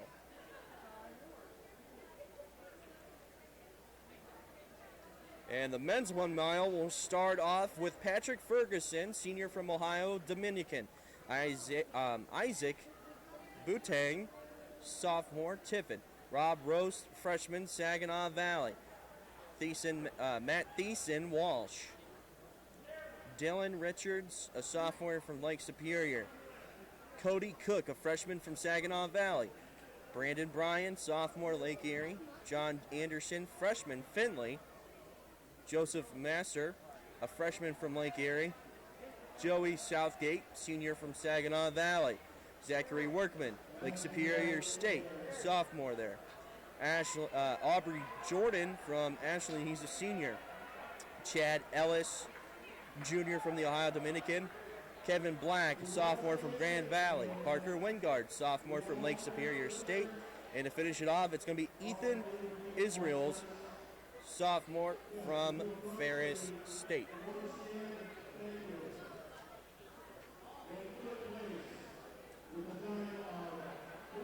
And now they're doing placings actually on the podium for women for the 1 mile.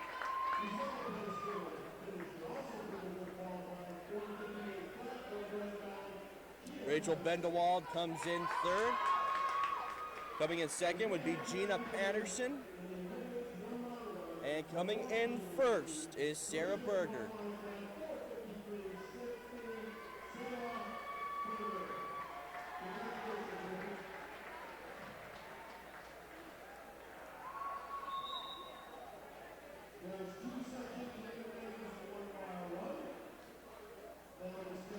Men still setting up for the 1 mile run.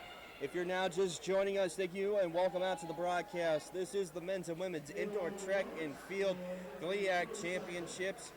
You're watching this on UFTV. My name is Brandon Emsweller. Thank you for watching the broadcast.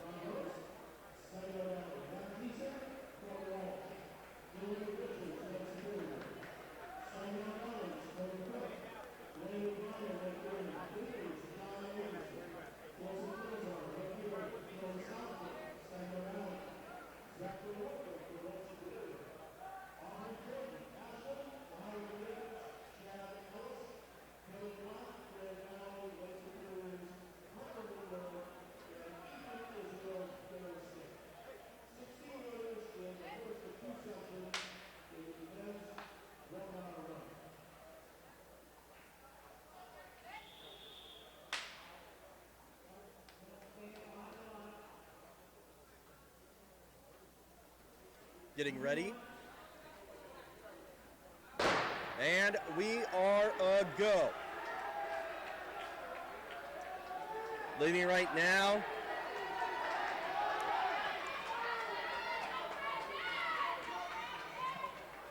Looks like Ferris State. That's Ethan Israel. But we got Saginaw instead. It's Cody Cook. Cody Cook. And they are flying right now.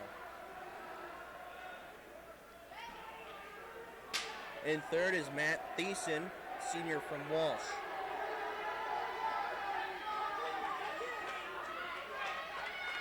Keeping the lead right now is Cody Cook, but coming right behind him is Joey Southgate, who's also one of his teammates from Saginaw Valley.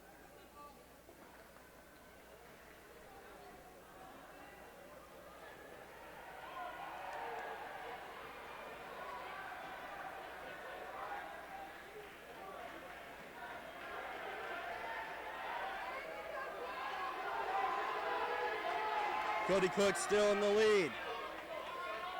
Sailing behind him is Joey Southgate.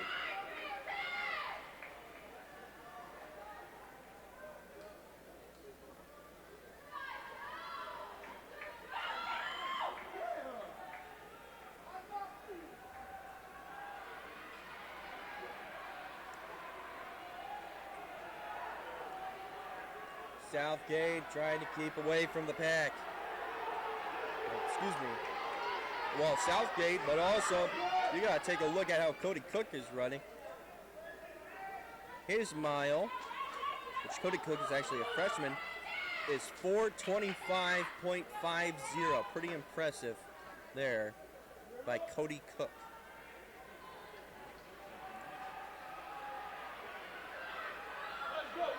But coming from behind is from Grand Valley State. And that's Kevin Black. 4 laps left.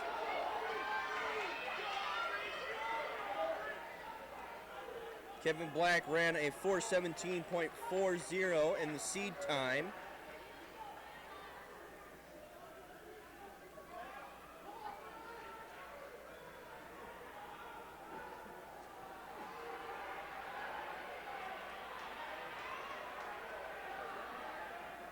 Black still in the lead, but also behind him is from Ashland, Aubrey Jordan.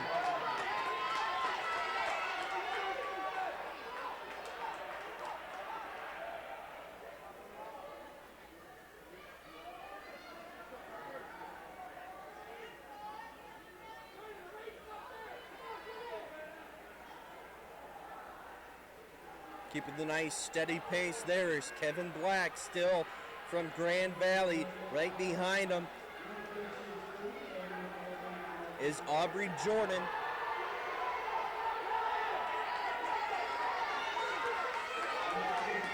In third as well is Matt Thiessen.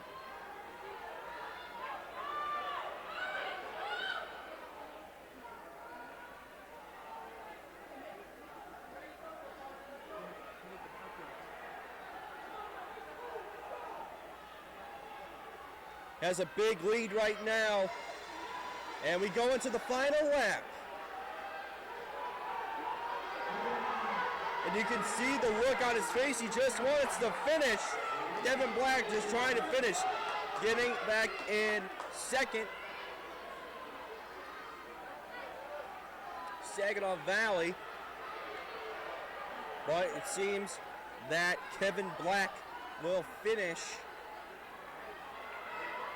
first, going to this final stretch. Gets across the finish line. He gets first. Saginaw Valley State comes in second. Ashland comes in third, which that's Aubrey Jordan. Black finishes with a 4:16.94. Southgate finishes with a 4:19.41.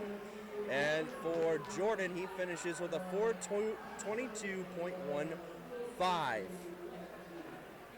That's pretty impressive by Kevin Black. His seed score was a 4:17.40. Now we will go into the second stretch of the finals for the men's 1 mile.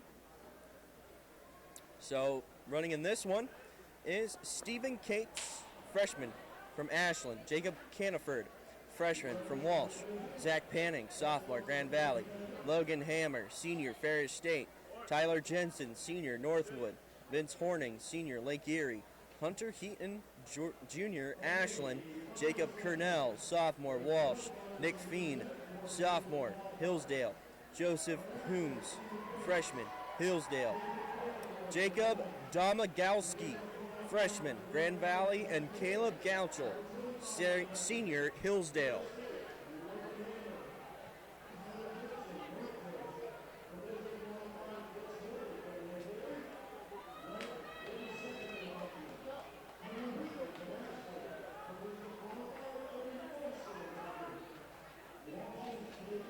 Fastest guy right now is Caleb Gouchel. He's ran a 4:06.31 mile.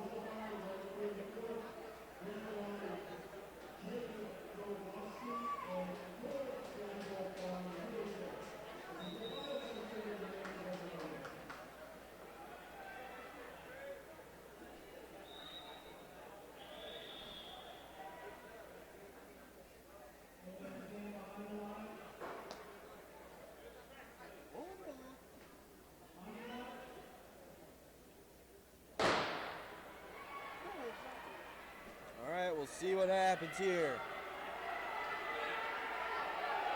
Right now, it's all Hillsdale up front, but Ashland right now trying to take the lead. That's Hunter Heaton. But heading up the pack is Caleb Gatchell.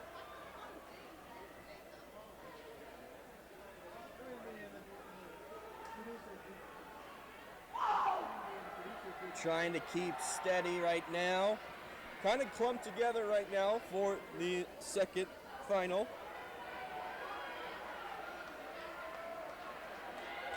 Leading the way is Hunter Heaton, but Gatchell is right behind him.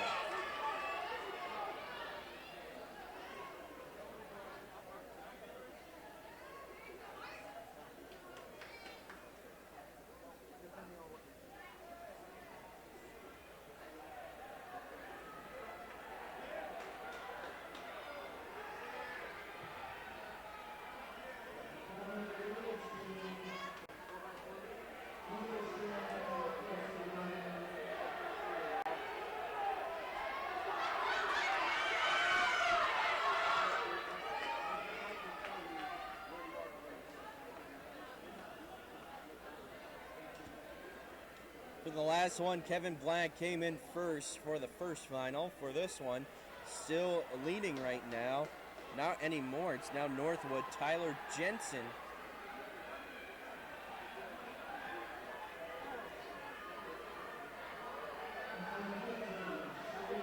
Gatchell still.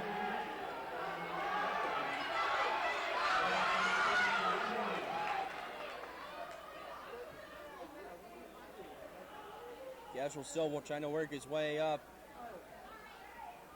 But leading now, once again, is going to be Hunter Heaton.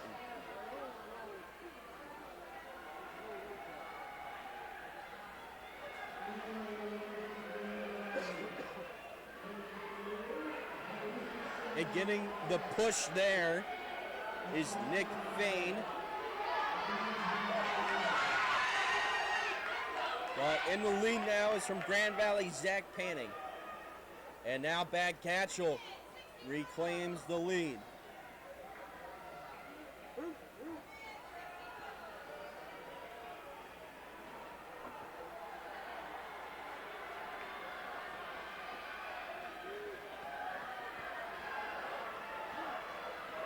Gatchell still in the lead. Behind him, tracking is Zach Panning.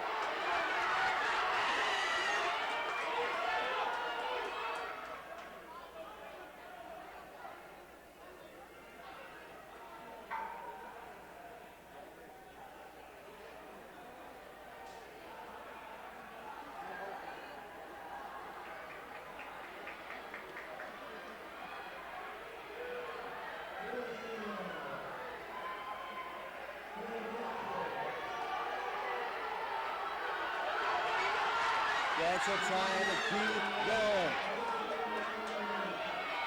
And passing, Zach Panning is a fellow teammate for Hillsdale.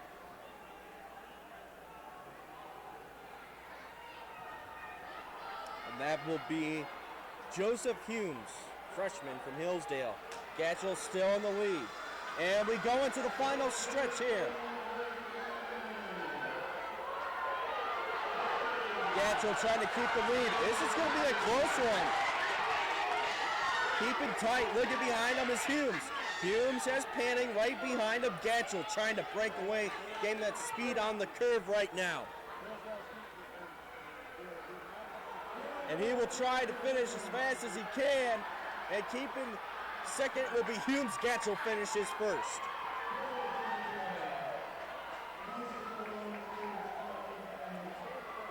And Gatchell finishes with, I believe, a 4:14.11. And Humes finishes with a 4:15.24. Panning from Grand Valley finishes with a 4:15.80.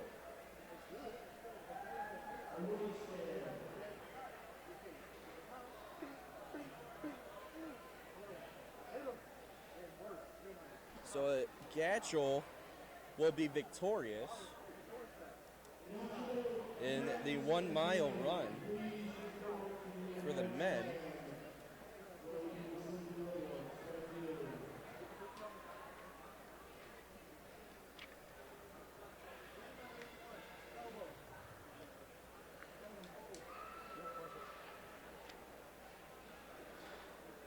Next up at 1 o'clock will be the women's 60-meter hurdles.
Now we get ready for the women's 60-meter hurdles. Up right now is Victoria Patton, Grand Valley. She's a junior. Haley Gregory, junior, Ashland. Brianna Luba, junior, Grand Valley. Milani Glass, junior, Findlay. Carrington Seals, junior, Wayne State. Tiara Wiggins, sophomore, Grand Valley. Meredith Fennell, junior, Walsh. And Emma Gilling, sophomore, Tiffin.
All right, they're ready to go.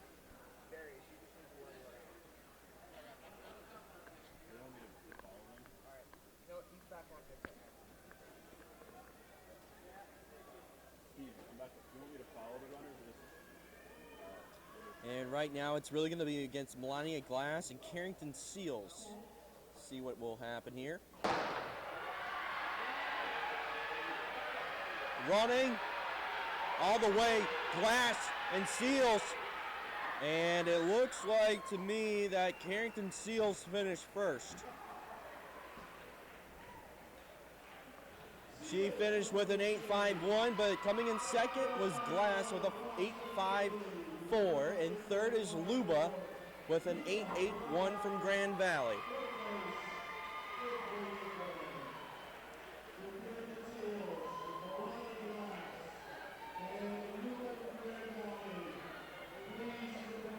Now we will move on to the men's 60-meter hurdles. Those will be next.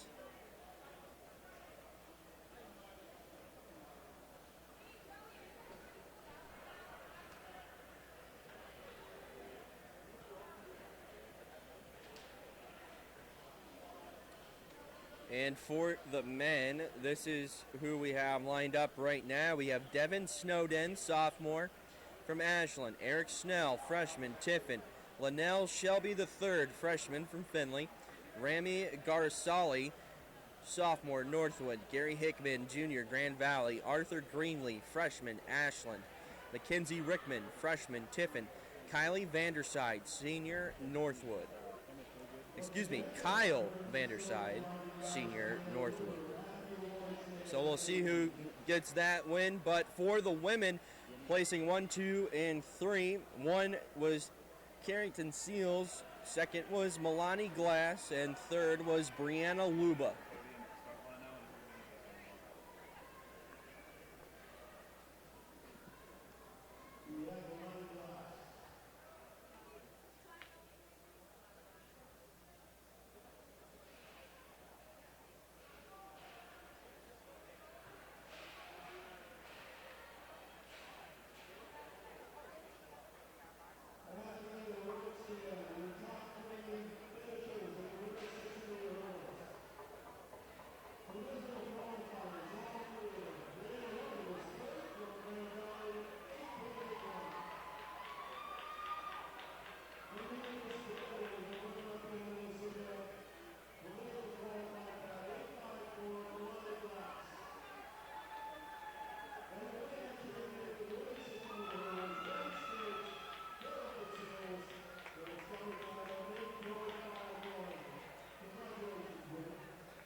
Getting ready for the men's 60-meter hurdles.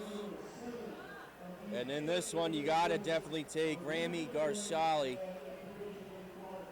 Ran a 7.81 in the prelims.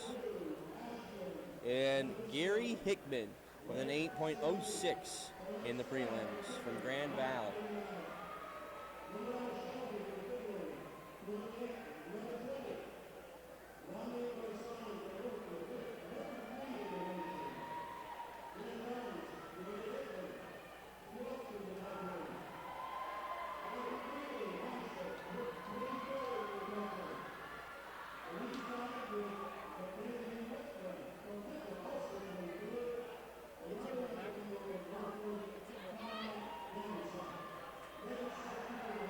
All right, the lineup has been called. Let's get ready.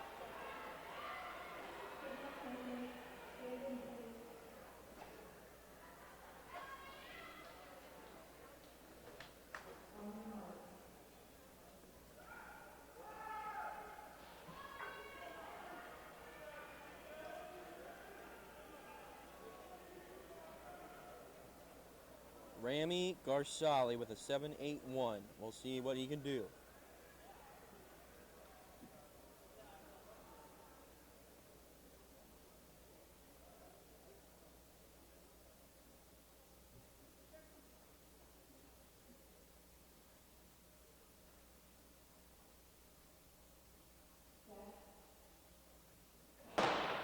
And we are off. Garsali trying to lead the pack. He is. He's going to finish. And he messed up. I think Garsali messed up.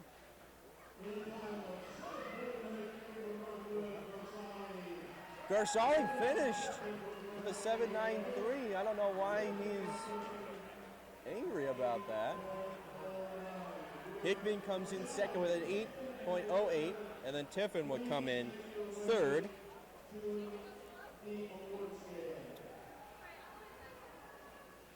And Snell comes in 8.15.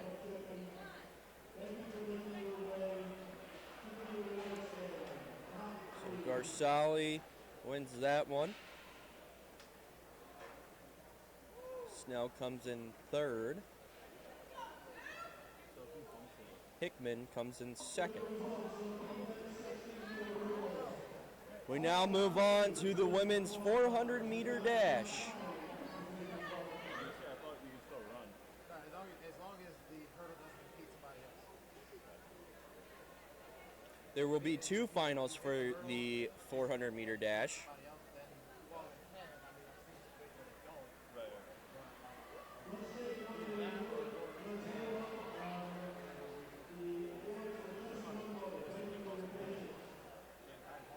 So they're prepping right now for that 400-meter dash. We'll do the lineups as soon as possible when they clear the track up.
Now we will start the women's 400-meter dash. So for the first final, we have Laura Hernandez from Findlay, Shante Roberts, Jr., Grand Valley, Idisha Parker, Jr., Tiffin, Allison Duber, Senior, Hillsdale.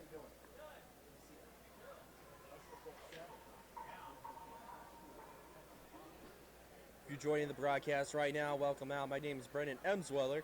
This is your home for the men's and women's indoor track and field championships. This is the finals, day 2 of these championships.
Looks like 400's about to get ready right now.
Runners getting set for the 400.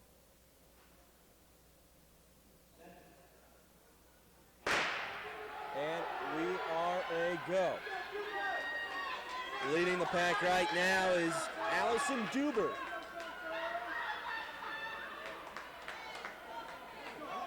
But using the inside is Laura Hernandez. She's coming around. Up top is Idisha Parker. It's going to be close. We still got another lap.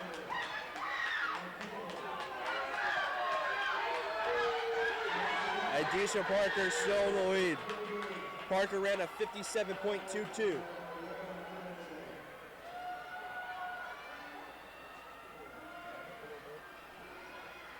Right behind her is Shantae Roberts.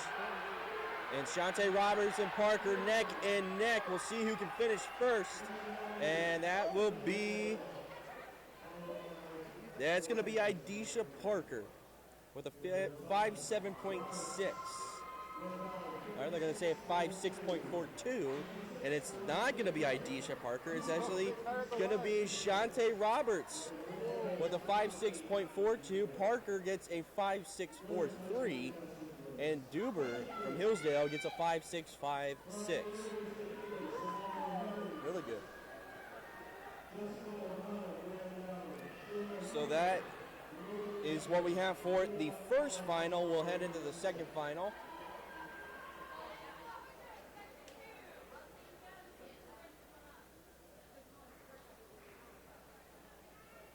Getting ready for the second final for women's, which right now getting set up is going to be Samoy Hemmings, freshman from Findlay. Jessica O'Connell, Grand Valley. She's a junior. Shyla Hubner, sophomore, Northern Michigan. Leah Ellis, senior, Wayne State. It's going to be a really tight race between Shyla Hubner and Leah Ellis.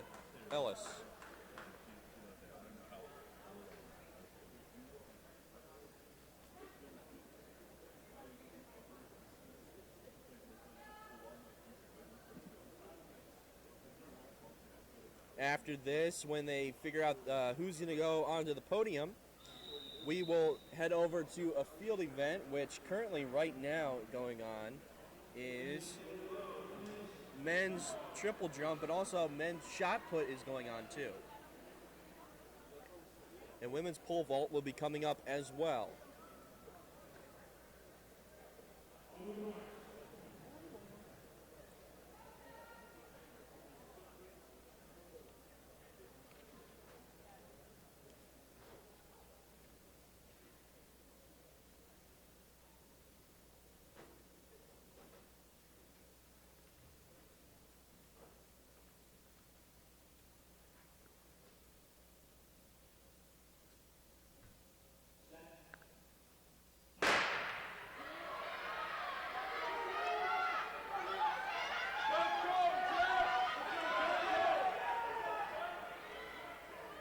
Starting in front, lane 6, which is Leah Ellis from Wayne State, who is the 5.7.21.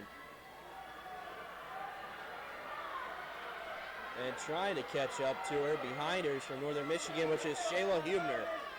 But Hubner's neck and neck with Jessica O'Connell.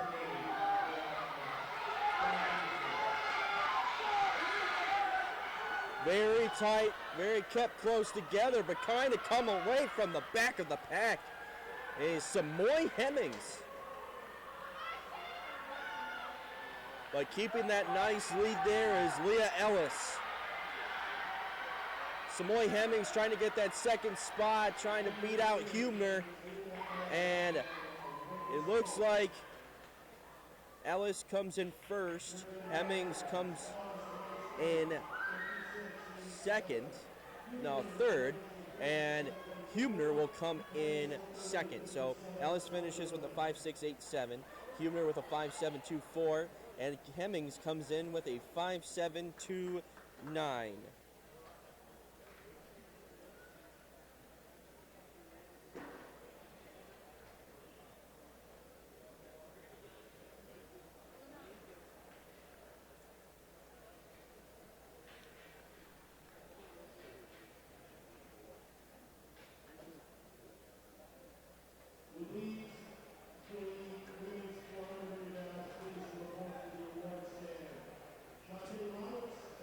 We are now looking in live at the triple jump for men, which going on right now. Saginaw Valley's up. That's Brady Watson, a junior from Saginaw Valley.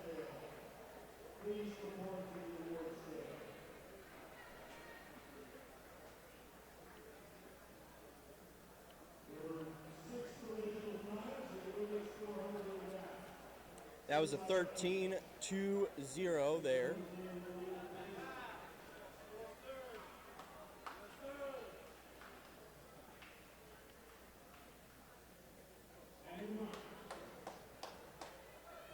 And men's 400 is starting right now.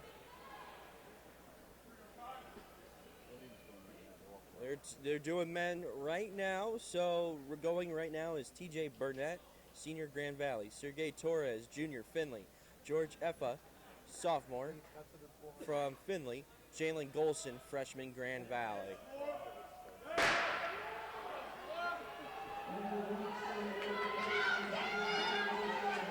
We have two players from Findlay in this one. And taking the lead right now is, I believe, Torres. Sergey Torres, neck and neck with fellow teammate George Effa. Torres still in the lead. Grand Valley tracking behind. Torres trying to not look back, control the breathing pattern.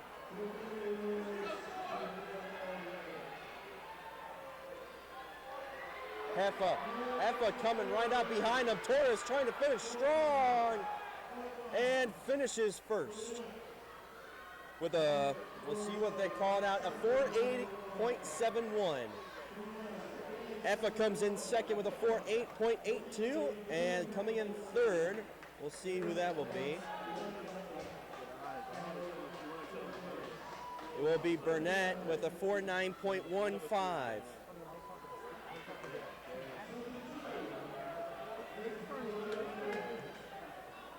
So we'll see how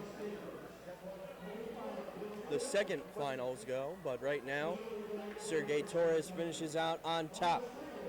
We now have Thomas Capers, sophomore from Grand Valley, Kobe Clark, junior, Hillsdale, Miles Pringle, sophomore from Ashland, Michael King, junior, from Tiffin, and Miles Pringle came in second, I believe, in the men's high jump.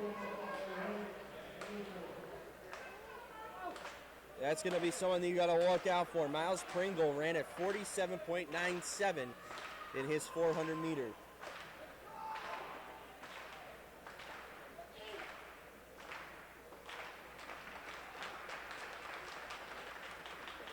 Right now we're looking at another triple jump.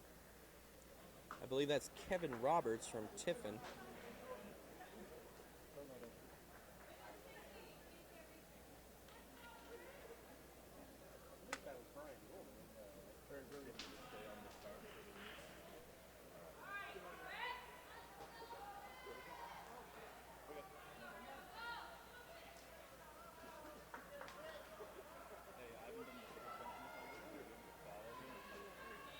That was 14:32 by Kevin Roberts. And let's take a back look at the 400. They're getting set up right now.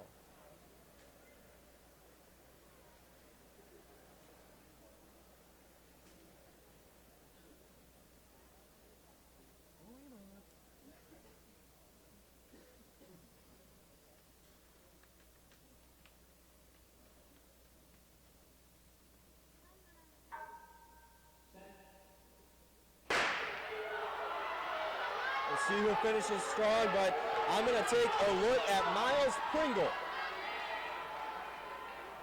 Leading right now is Michael King from Tiffin. But Pringle tried to get that inside edge. And Pringle will try to take the lead, and he does.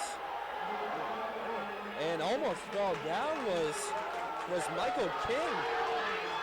Has to be careful there. Pringle still in the lead. Pringle not looking back. Closing this one out. And we'll finish. They say a 48.12 for Miles Pringle.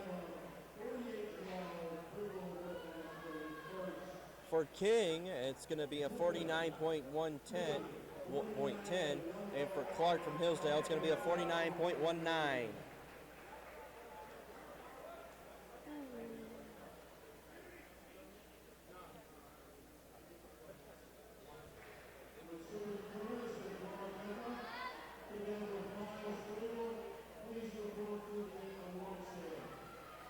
So that will be the end of the 400-meter dash. Next one will be the 60-meter dash for women.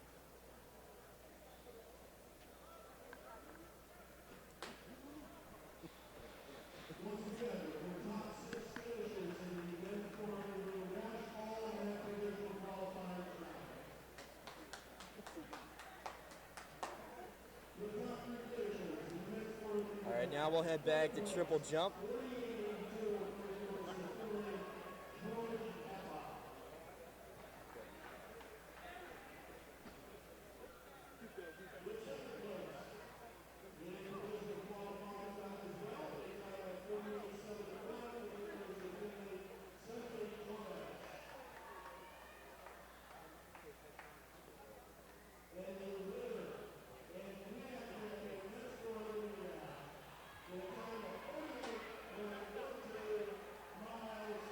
Well, nice job there. Finishing second and third is Sergey Torres. And we also, Sergey came in second. George Effa comes in third. And Miles Pringle comes in first. So we got two Findlay track players on the podium right now.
well, we're going into the 60-meter dash.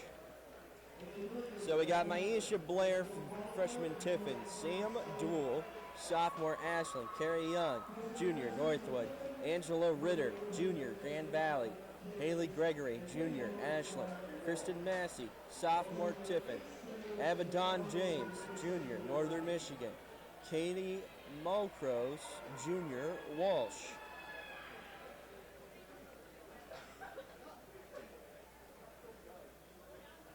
Ritter will definitely be the favorite here. Has a 7.51.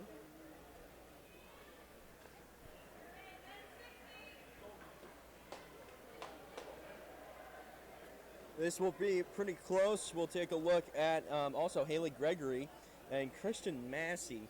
We'll see how they do, and they'll fare out. Kara Young as well, and Sam Duell. This is going to be a close one.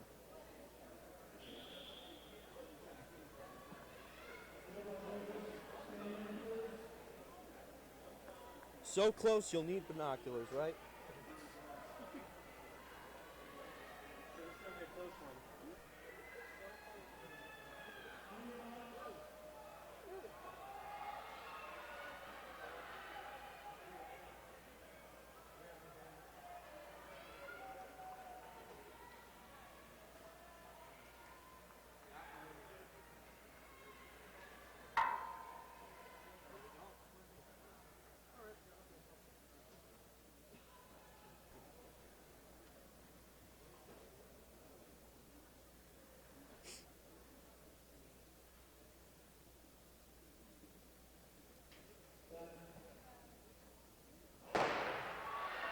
We'll see how we're doing.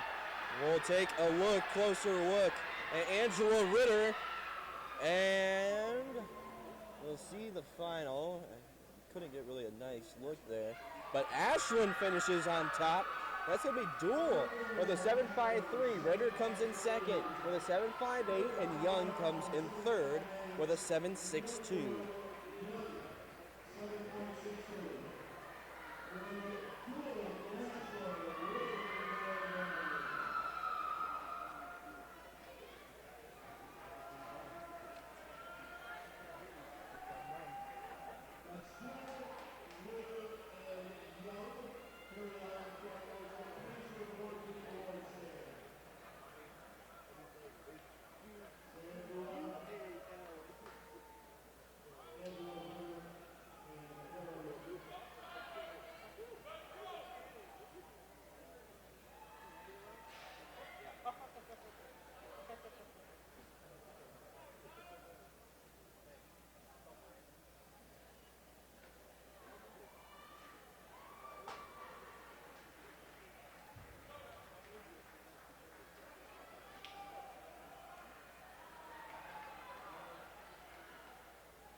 We are now entering the 60-meter dash. We have Brandon Wilson, sophomore Ashland, Shaquille Hildreth, sophomore Tiffin, Todd Fricky, senior Hillsdale, Reginald Thomas, sophomore Tiffin, Hunte Baker, freshman Tiffin, Tony Woods, freshman Ohio Dominican, like I said, Sergio San Jose Lorza, senior Hillsdale, and Jelaine Walker, freshman from Saginaw Valley. Key player to look at right now is going to be from Tiffin. That's going to be Reginald Thomas. He's a sophomore. He ran a 6.74 for the prelims, but most of these numbers are pretty tight in the 6.8 range. But right now, they're doing podium right now for women. Duell winning for Ashland. Ritter came in second. And coming in third would be Carrie Young.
Well, we'll see how this goes.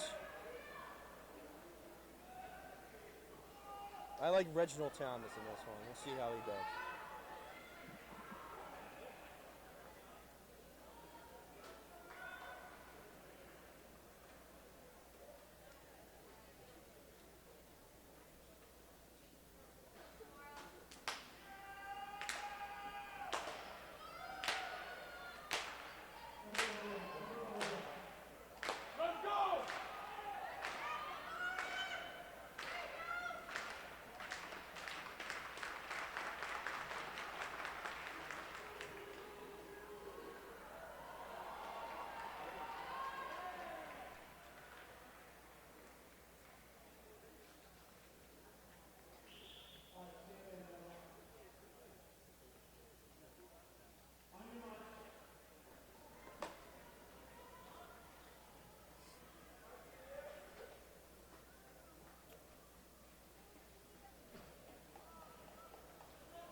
And they stand them up again.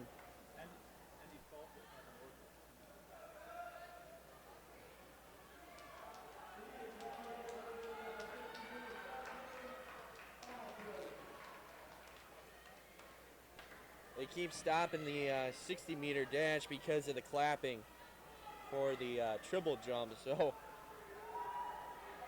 they'll hopefully try to keep it quiet so they can run the 60.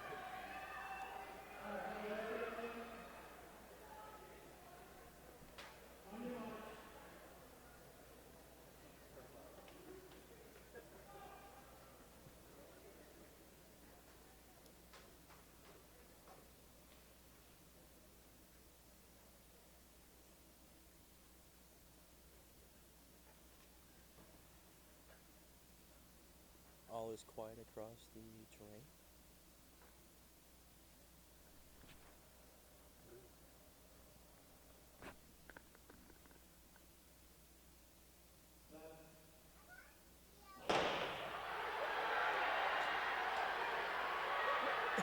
And we'll see who finishes first, but my lord, that was fast. Woo! But we'll see who finishes first. Finishing first is Reginald Thomas with a 6.73. His prelim time was a 6.74. Baker comes in second with a 6.80. And coming in third is Saginaw Valley Walker with a 6.85.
are now getting ready for the women's 800 meter. We're doing men's shot put, actually.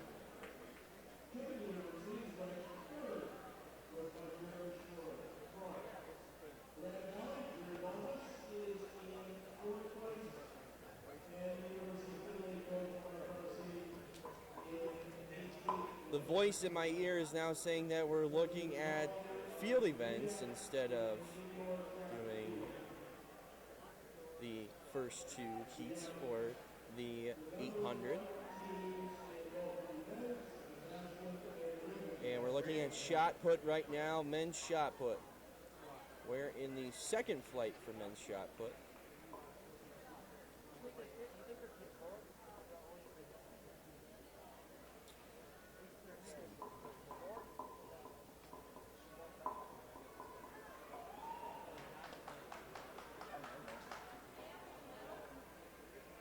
We are now going to take a look at Brandon Securella from Ashland. He's a sophomore. And that's a big boy.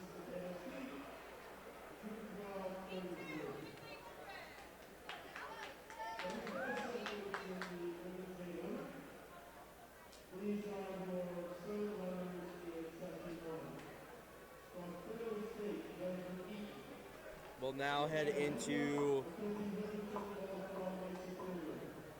the third flight. Maybe.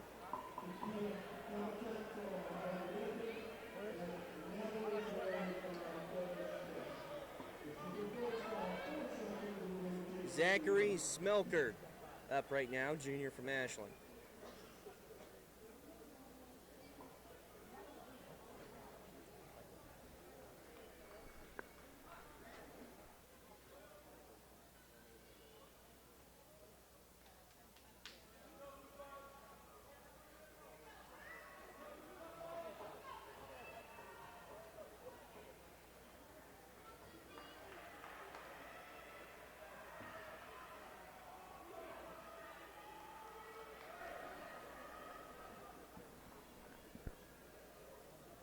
James Miller from Walsh, sophomore. His seed was a 15.98 meter. So we'll see how he does on this one.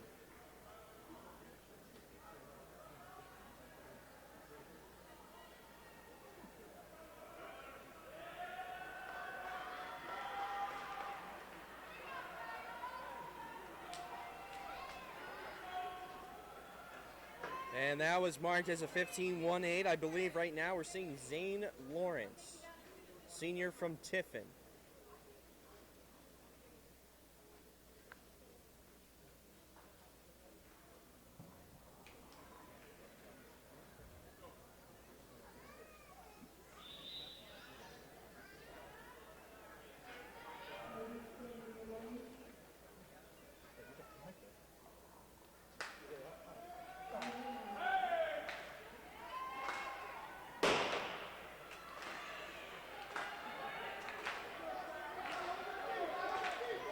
Yeah, I'm good.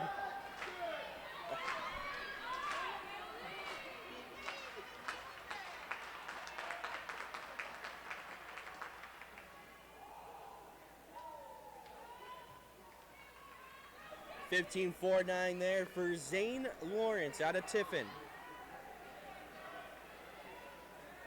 Dante Penza, freshman from Walsh, is up next.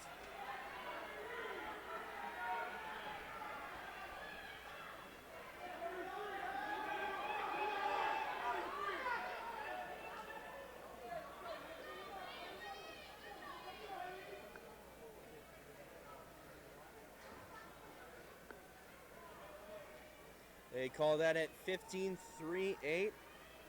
His seed was 15.57 meters before coming into this.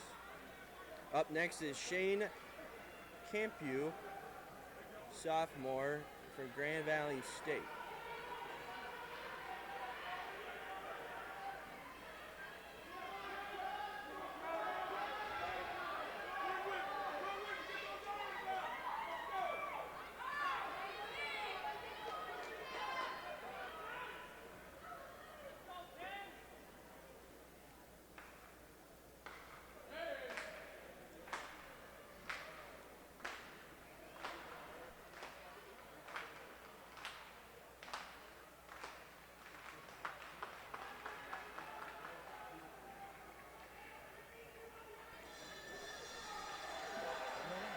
Up right now is Alexander McIntosh, sophomore from Northwood, Michigan. Uh,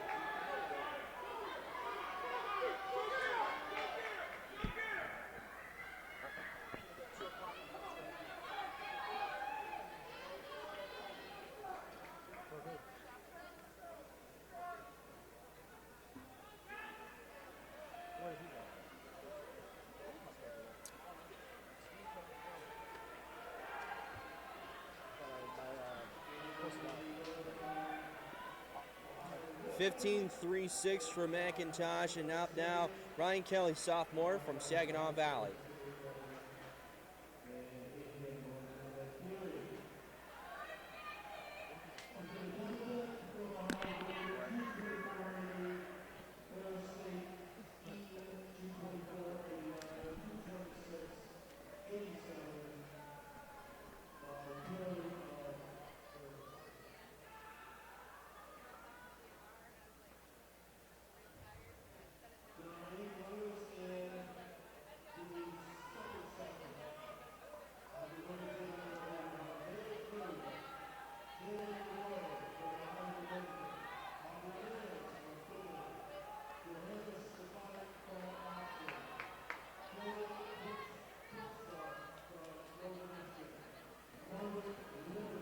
$15.28 there for Ryan Kelly. Up next is Brandon Sicarella, sophomore from Ashland.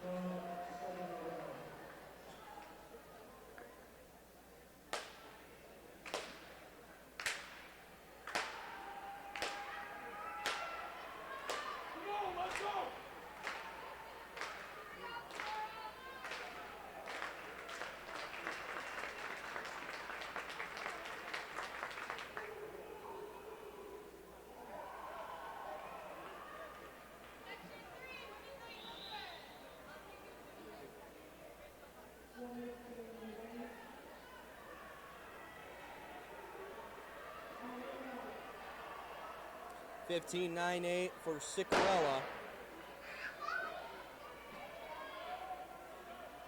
Let's change gears now. Let's see what's going on with men's triple jump right now.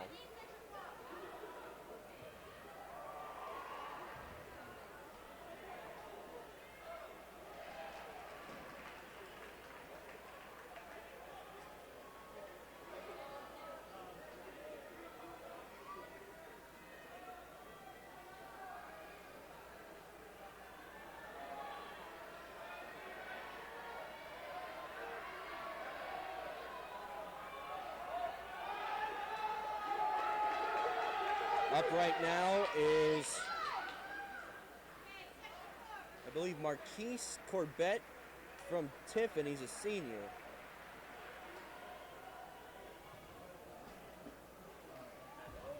Look at that. That was nice. Nice long stride there. They're going to call it good. We'll see where he marks it.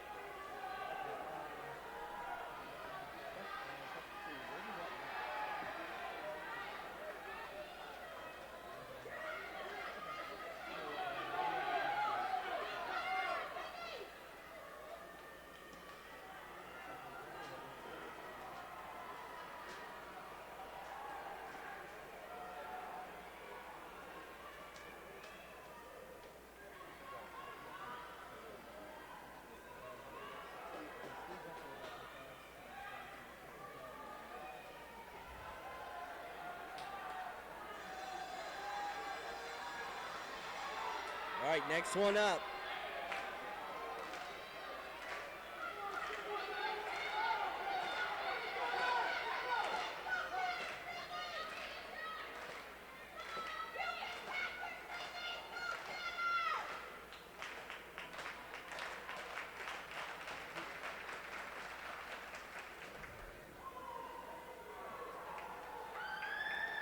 And I believe that is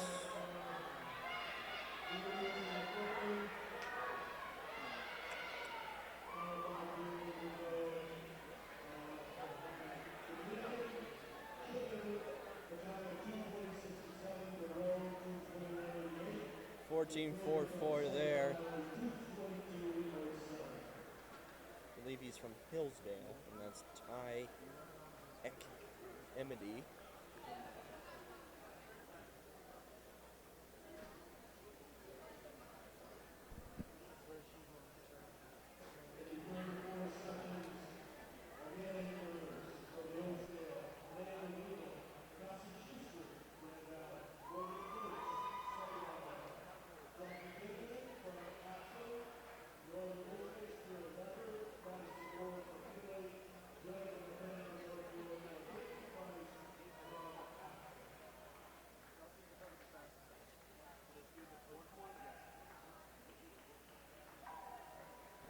We'll do the last heat for, we'll continue on. So we're looking at the 3 of 4 of the heats here. Amanda Regal, Junior Hillsdale. Casey Schuster, freshman, Grand Valley. Morgan Fearest, freshman, Saginaw Valley. Jackie Jeniton, senior, Ashland. Kieran Becker, junior, Northern Michigan. Madison Borer, freshman, Findlay. Jennifer McKenna, senior, Northwood. Tiffany Price, sophomore, Ashland.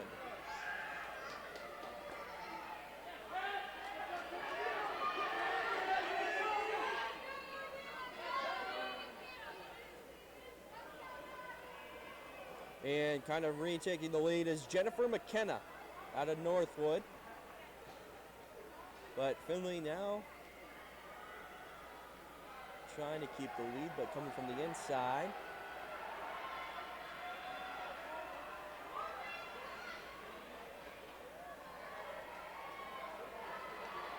Casey Schuster.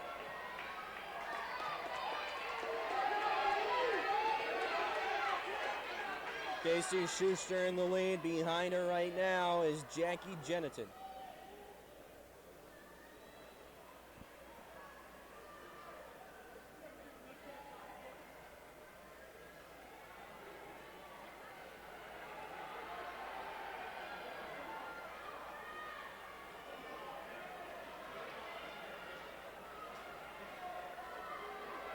Schuster still in the lead.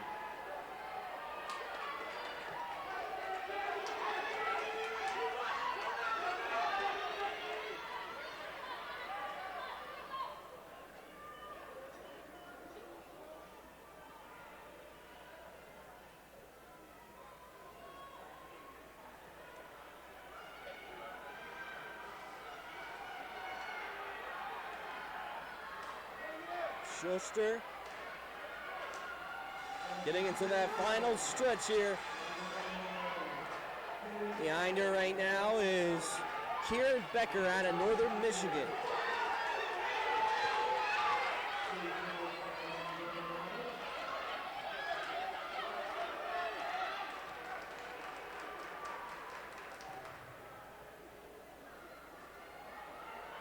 And passing right now is Morgan Furious from Saginaw Valley. And Morgan Furious will finish first. Second will be Grand Valley, which is Casey Schuster. And third will be Becker, Kieran Becker from Northern Michigan.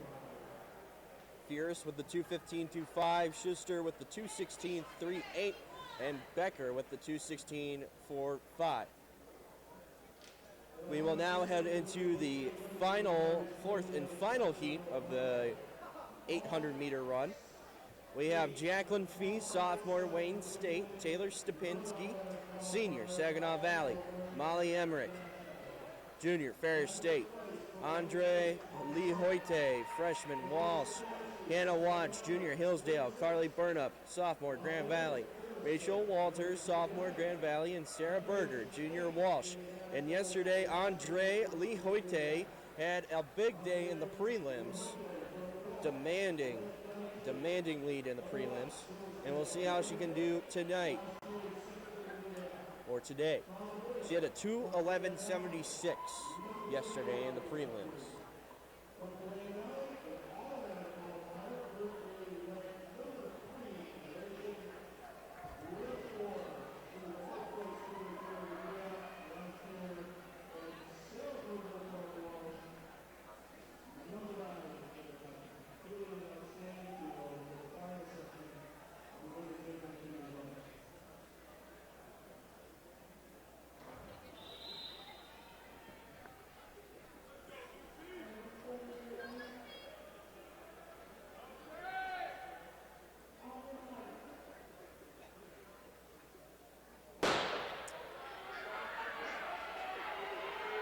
Grand Valley will start off in front of the pack right now.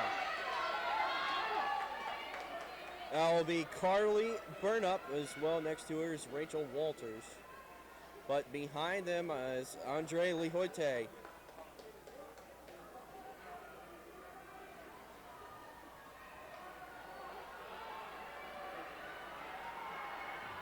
Lihoite using the inside to her advantage. Actually, that's not Lihoite, that's Taylor Stupinski. Lihoite is a few runners behind. Taylor Stupinski from Saginaw Valley.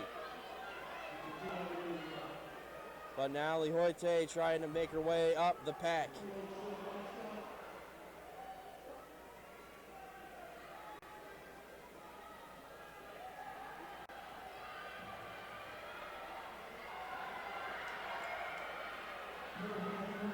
Right now it's neck and neck between Rachel Walters and Taylor Stupinski.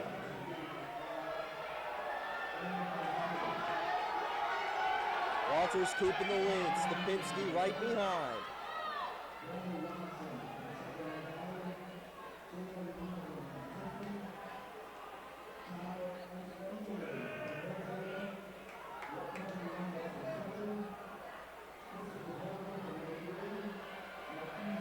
And now we head into the final lap. And keeping the lead right now is Rachel Walters. Keeping a nice steady lead.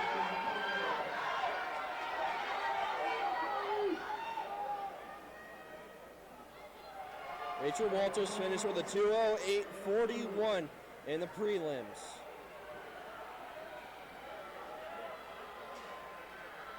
And she will finish 2:09.8.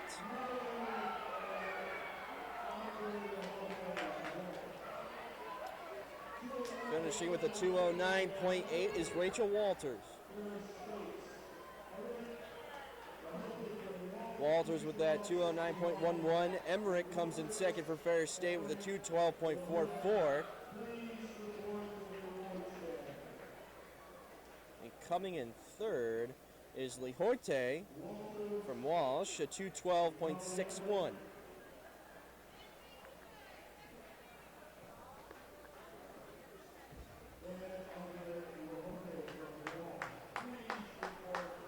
So that is the end of the 800-meter run for the women's. We will then move on to the men.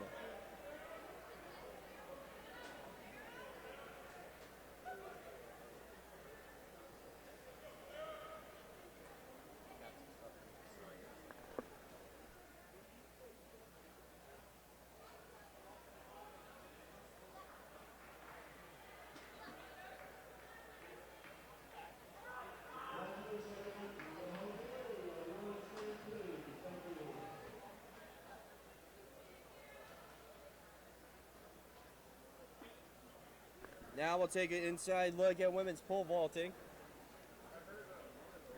The bar set right now at 3:39.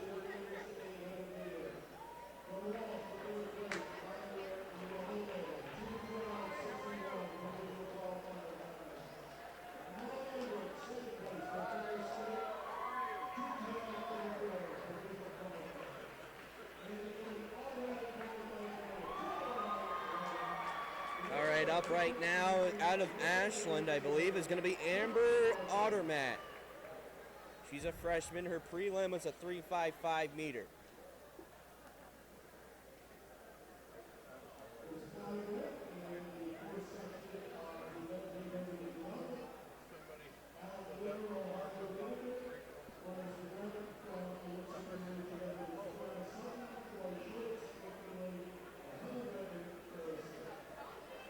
So Amber Ottermatt up right now. And a nice clear on the bar. They call it fair.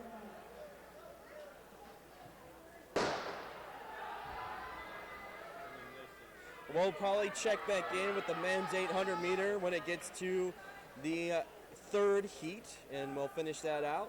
We'll see how that works out.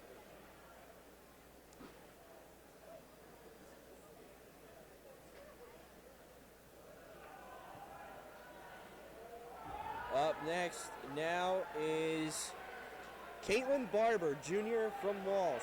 She had a 3.85 meter in her seating.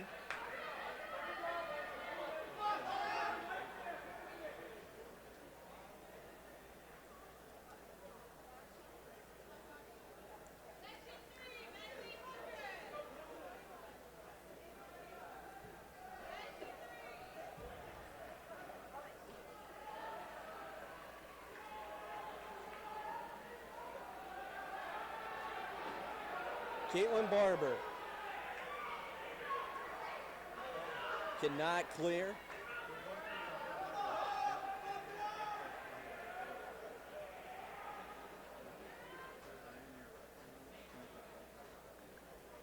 And we'll finish this one off with Mackenzie Shepard, sophomore from Ashley.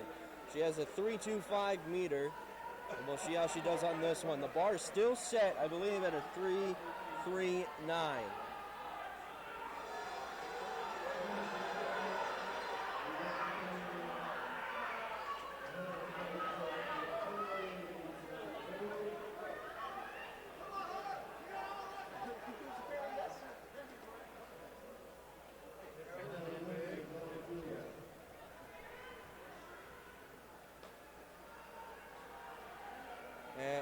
Actually, this is not going to be Mackenzie Shepard. It's actually from She's actually from Grand Valley.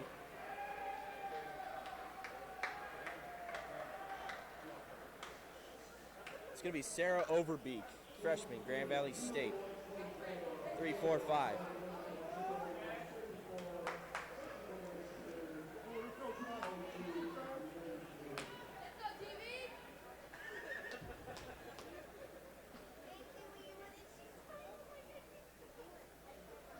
Can't clear that one at the 3.39.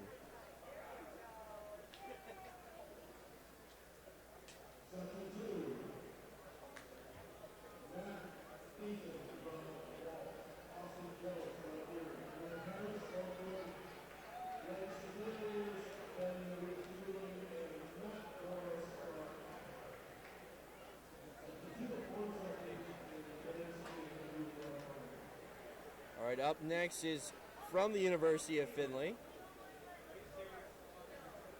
which is going to be Tori Algier. Tori Algier. Can't clear.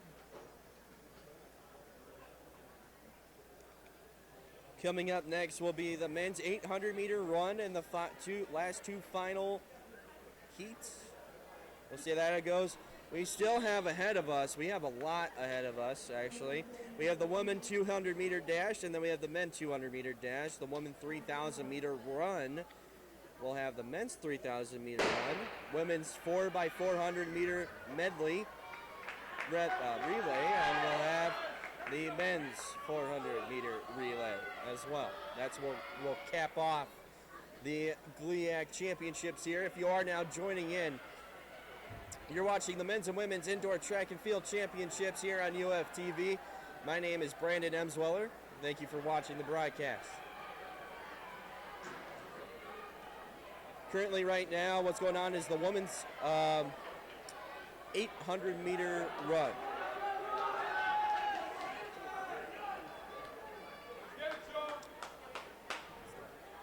It's actually the women's 200-meter dash that's currently going on right now.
Still with the live look in for women's pole vaulting.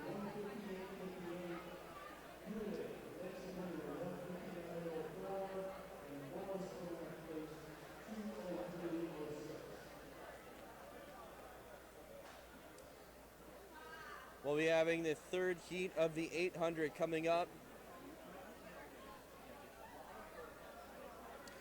which they're actually setting up right now for, which Nigel Carlton, sophomore from Tiffin, Alex Oquist, freshman, Hillsdale, Bobby Bogans, sophomore, Ohio Dominican, Justin Carroll, junior, Ohio Dominican, Solomon Yoder, junior, Walsh, John Alberts, sophomore, Ferry State, Nico Hudson, senior, Tiffin, and Nicholas Plude, freshman, Saginaw Valley. And kind of look, you got Nigel Carlton, and you also have Solomon Yoder.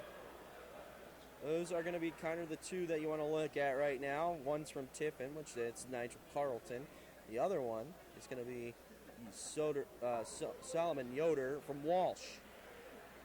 Nigel Carlton with a 1.54.96, and for Yoder, he had a 1.54.5.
All right, and now we are off with the third of the heat of the finals for the 800 meter. Leading right now is Solomon Yoder.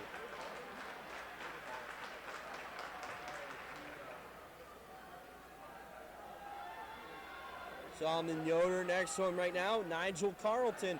Those are the two you got to watch out for.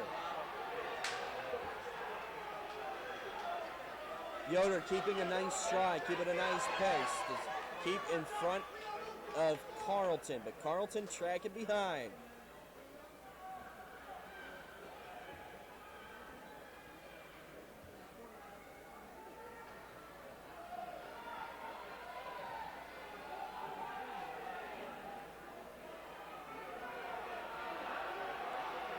After this lap, we have one more to go.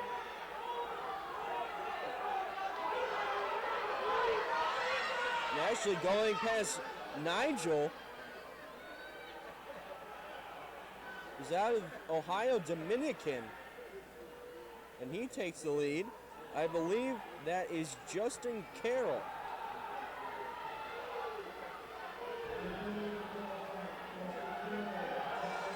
And we head into the final stretch. Leading the pack right now is Justin Carroll. Behind him is Nico Hudson, who goes in front of Nigel. As this thing gets really chippy right now. Hudson working his way right past Carroll. Nigel right behind him.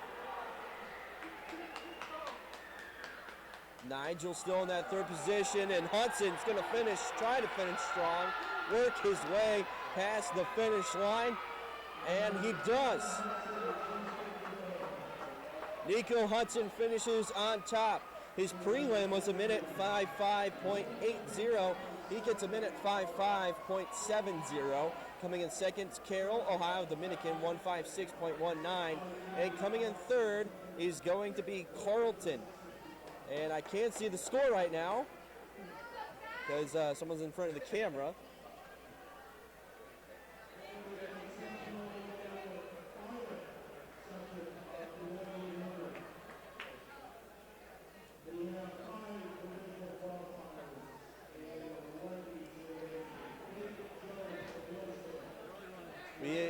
go into the final heat of the 800-meter run.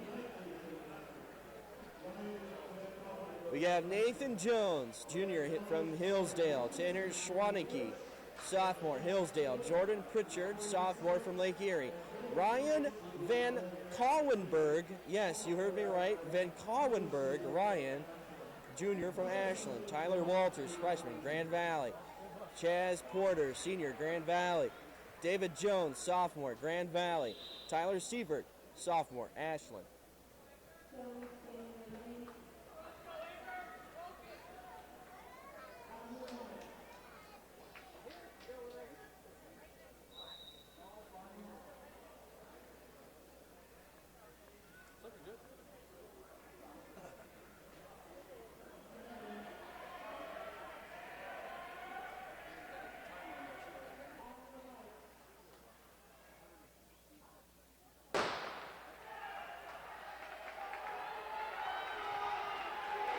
And we are a go here into the final stretch.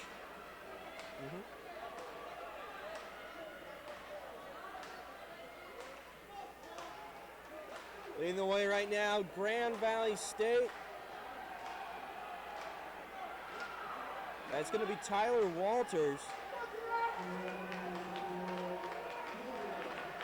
Tyler Walters. Actually, no, Hillsdale is in the lead right now. That's Nathan Jones. Behind him, Ashland tracking behind.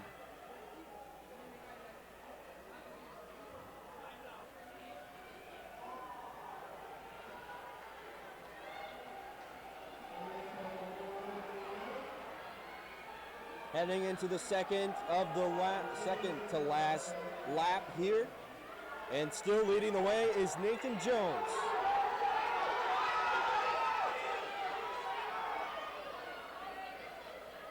Behind him right now, I believe, is Ryan Van Collenberg. But making his way up is Tyler Seifert.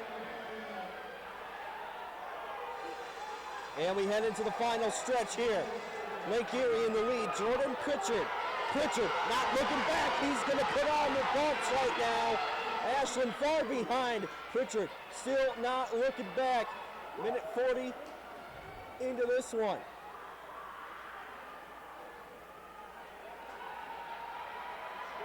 And Pritchard trying to finish strong, but guess who's coming behind? We'll see who finishes first. And going right past Pritchard, I will see, I believe that was Grand Valley.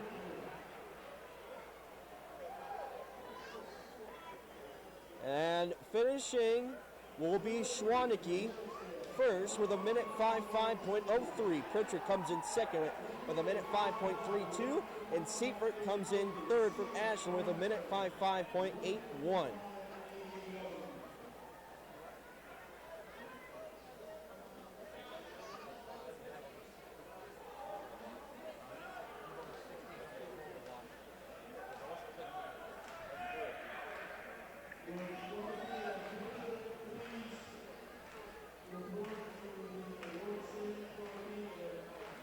Tanner Schwaneke finishes first in that last heat.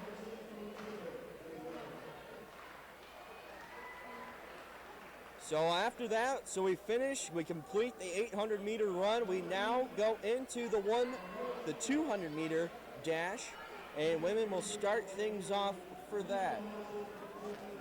But let's go check over with shot put right now.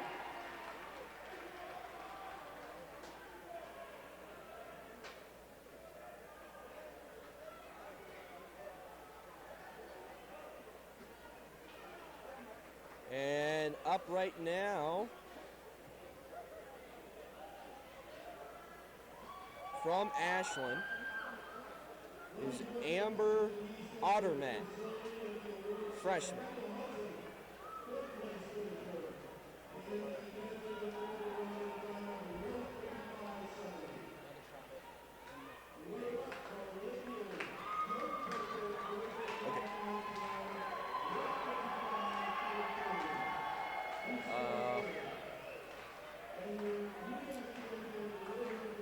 That was Brandon Sicarella. And now we're switching over to the 200. Right now, we have two finals. So right now, Leanne Torres, freshman from Walsh, Garyana Burkini, freshman Ashland, Victoria Wickman, junior Hillsdale, Milani Glass, junior from Findlay. And it's going to be between Milani Glass and Victoria Wickman. The seal comes out on top. Milani Glass at a 25.50. That's pretty good. And for Wickman, she had a 25.20. So they just put the medals on for the 800-meter run for the 3. And now we will begin the 200-meter dash. I got one.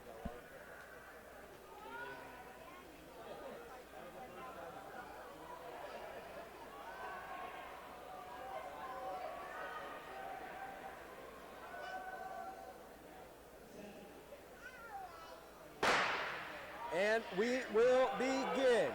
Leading the way right now is Milani Glass. But coming up the back side is Victoria Wickman.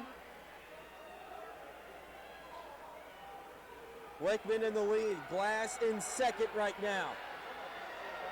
Neck and neck. Walsh also coming across. Finishing second will be Glass, but finishing first will be Victoria Wickman. Wickman with the 25.12, Glass with the 25.50, and coming in second will be Torres from Walsh with the 25.60. Now we'll head into the second heat here for the finals. Haley Gregory, junior from Ashland. Ashley Morin, junior from Hillsdale. Angela Ritter, junior from Grand Valley. And Adisha Parker, a junior from Tiffin.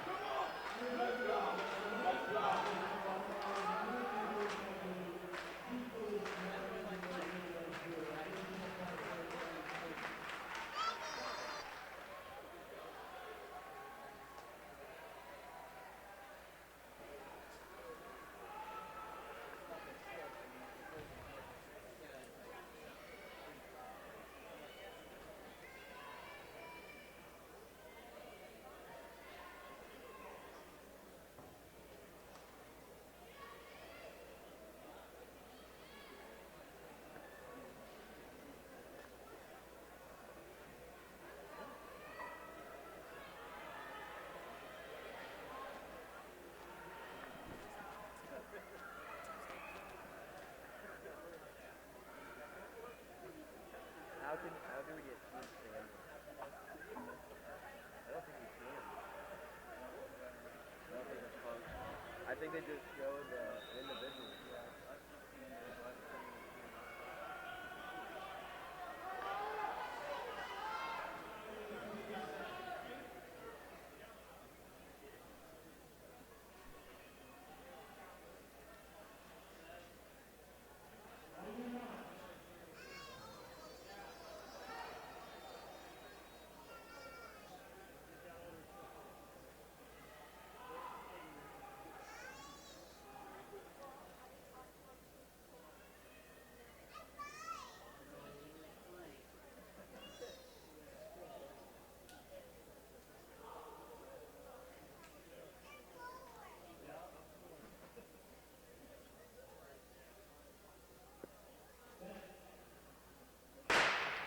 And we are off, and this is a quick start right out of the gate. Grand Valley State trying to get ahead. That's Angela Ritter. Ritter, neck and neck with Adisha Parker, but she takes a commanding lead. A really commanding lead. She's not looking back at all, and Ritter is going to finish first. And I think it's not a 25.4. I think she had 24.77. Parker comes in second with a 25.17, and Morin from Hillsdale comes in with a 25.32.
All three that finish in that 400 meter, 200 meter will qualify for the Nationals.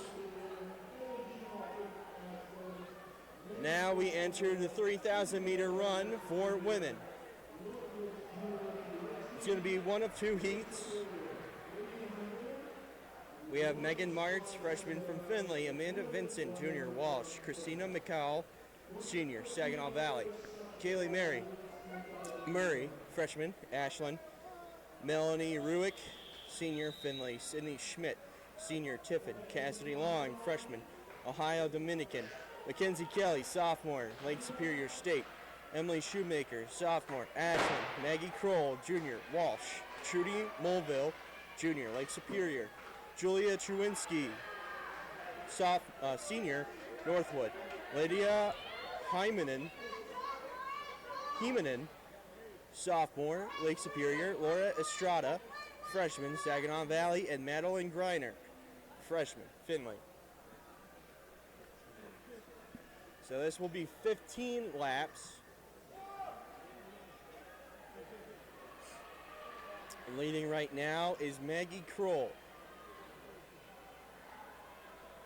In second is Melanie Ruick from Findlay.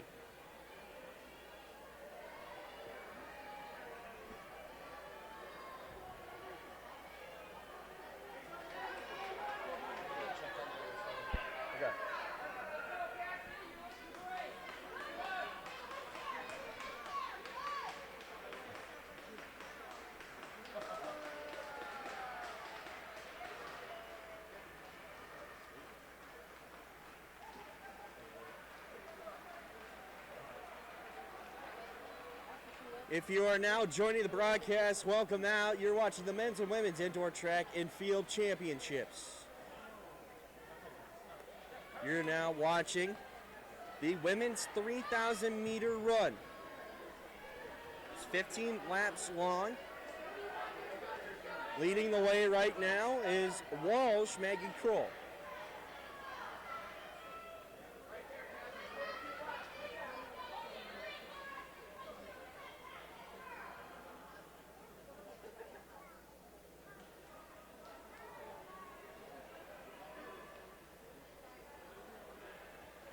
Kroll still in the lead. Yesterday we had the 5,000 meter run, and that was really interesting to see how that one finished up. But today should be a good one. Findlay still behind in second. We still got a few more laps to go. But for Melanie Ruick, she had a 10:45.04 seed time before this.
And keeping a nice pace here is Maggie Kroll. She had a 10:44.02 in her prelim. Now we're checking in on shot put. And that was a really good throw. I believe that's Zayden Lawrence from Tiffin.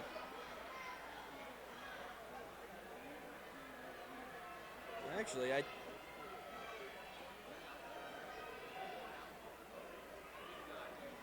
Actually, no, that was Davion Bowers. Davion Bowers. His prelim was a 17.10 meter.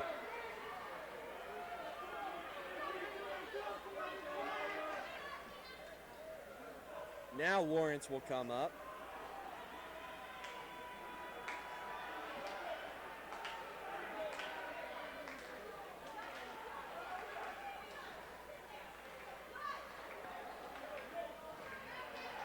And another great throw there for the Tiffin Dragons.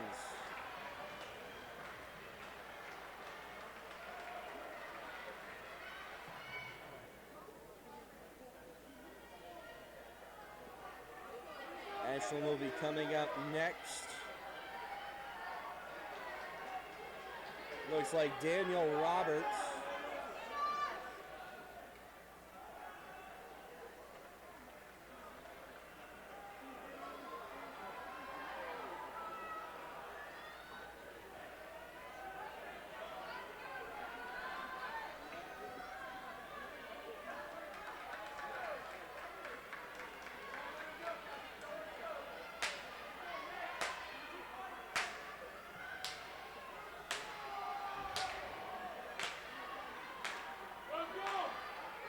Once again, Tiffin Dragons back up. That's Ryan Donahoe.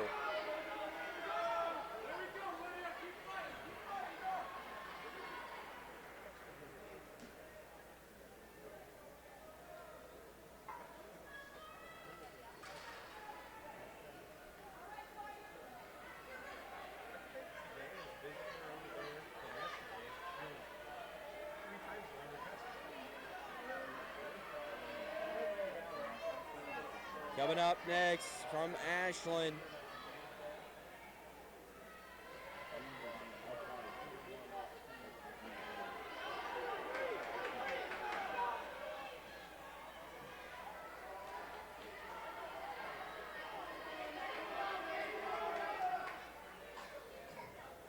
Nice big throw there by Ashland.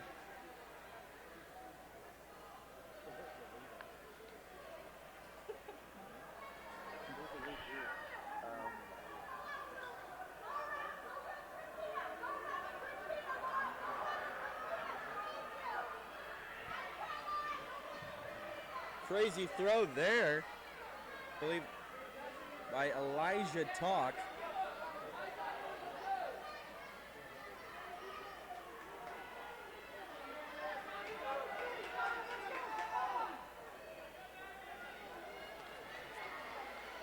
And now let's take a look in at the women's 3,000. Leading the way right now still is Maggie Kroll.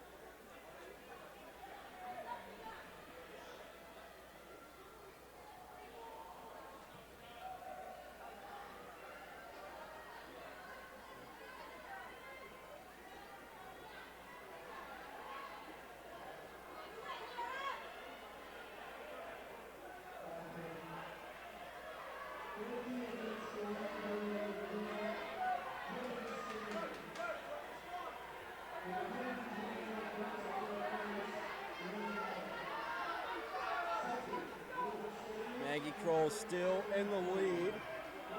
Behind her right now is Lake Superior State's Lydia Hymanen.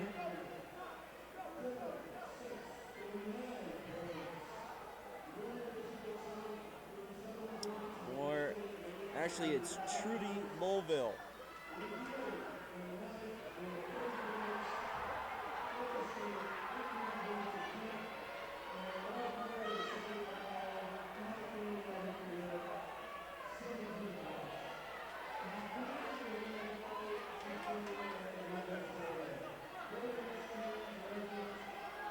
Now,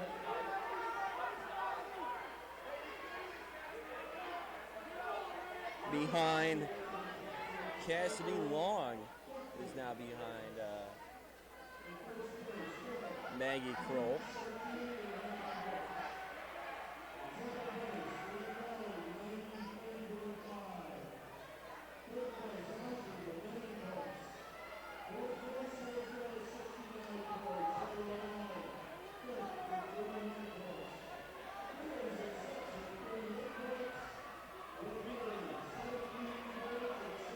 keeping a nice pace there. Is Maggie Kroll. Behind her right now is Lydia Hymanen. So the next lap coming up is going to be the last one.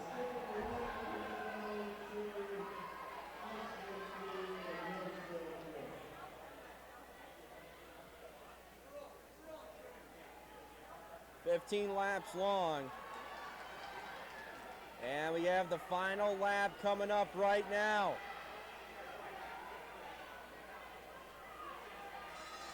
So we head into the final. We got 1, 2, 3, Walsh, Lake Superior, and Ashland. Hymanen still hanging in there.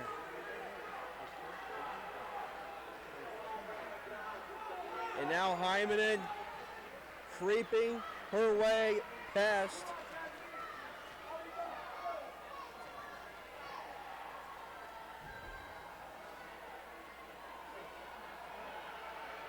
Walsh continuing. Hymanen trying to gain traction, and she'll finish second. Maggie Kroll will finish first.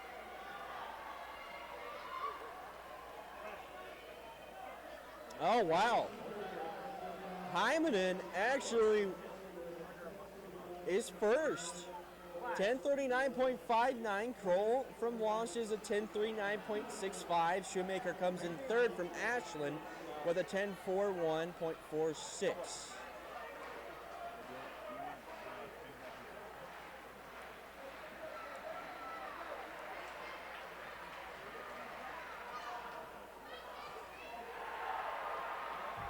Still have some people finishing up the first heat of the finals for the 3,000 meter. The second will start here soon, but let's take it back to throwing for shot put.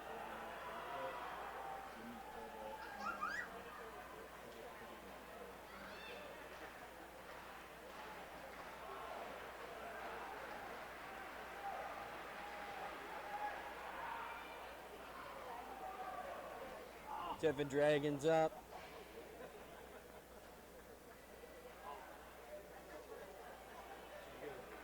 Performance right now, 1676 is the highest right now.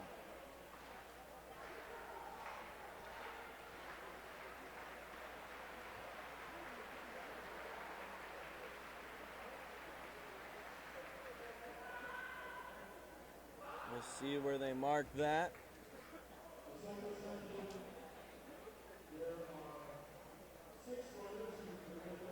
And that's marked at 1676.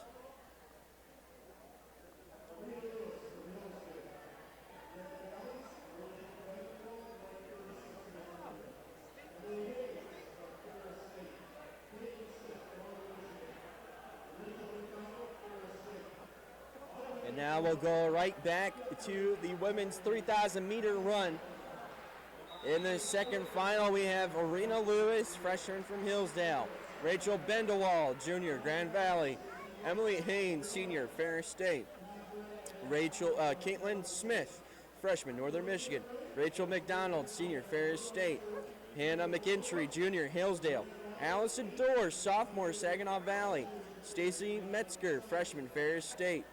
Catherine Edelmacki, freshman, Ferris State. Cameron Burmeister, junior, Northern Michigan. Kendra Foley, senior, Grand Valley. Abby Fiverick, sophomore, Northern Michigan. Molly Oren, senior, Hillsdale. And Kelly Hubert, junior, Grand Valley. And also yesterday, Hannah McIntry was the winner of the 5,000 meter. And for the for the beginning events, which was Bendewald, she came in third. I'd have to look back at my notes to make sure which one that one was.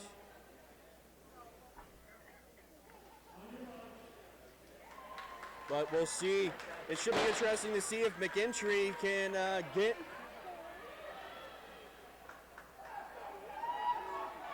another win here.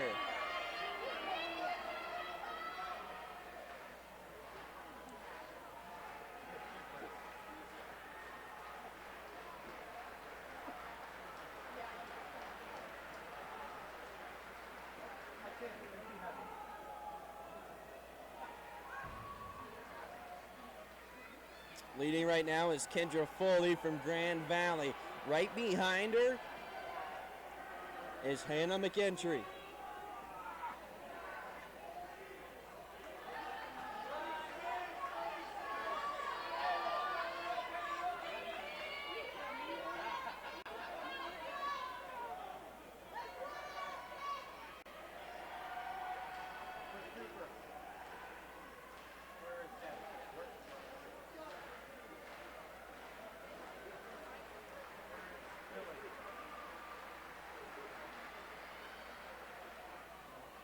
Foley keeping that lead here. McEntry right behind.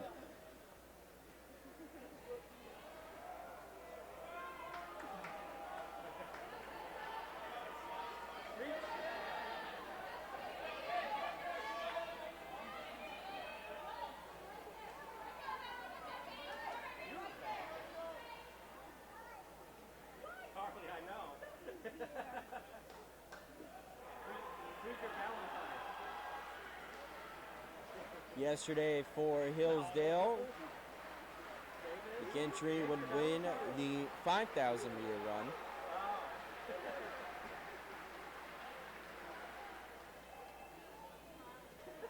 And also they would win the medley.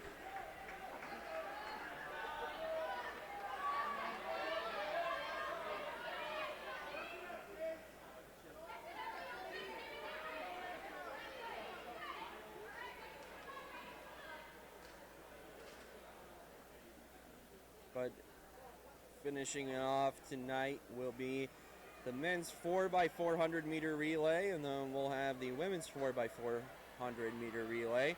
We still have the men's 300 meter run as well.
All right.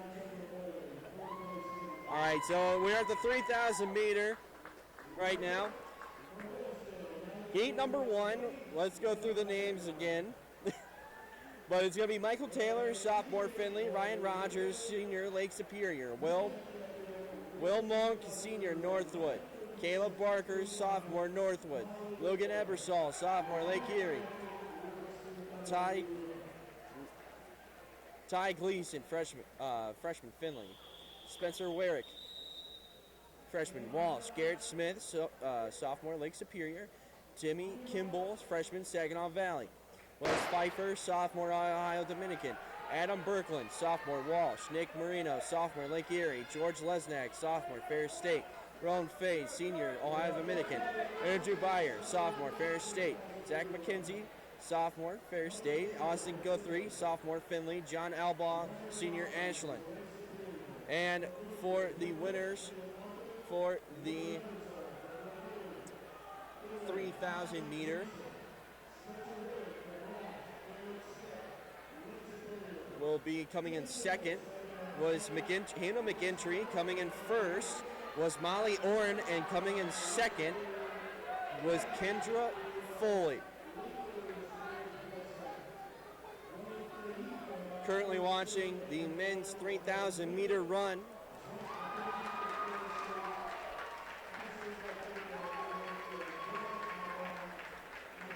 Leading the way right now is Spencer Werrick.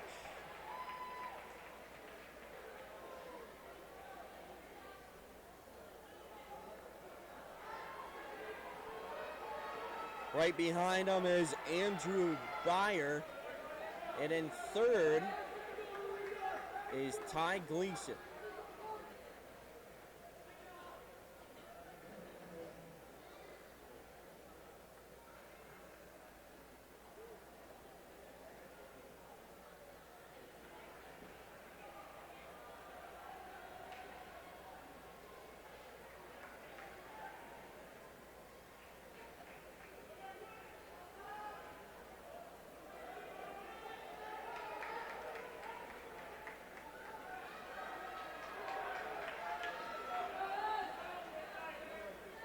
Still got Washington, Ohio, Dominican neck and neck right now at the beginning of this 3,000 meter for the first heat of the finals. Andrew Byer.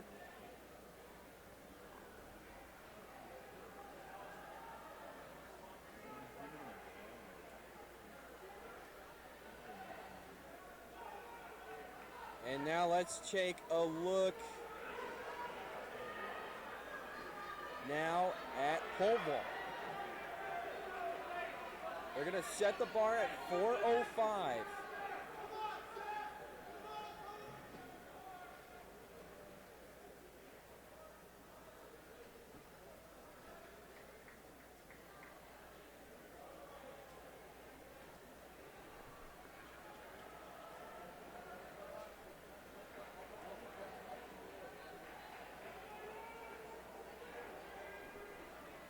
So 4:05, the bar will be set.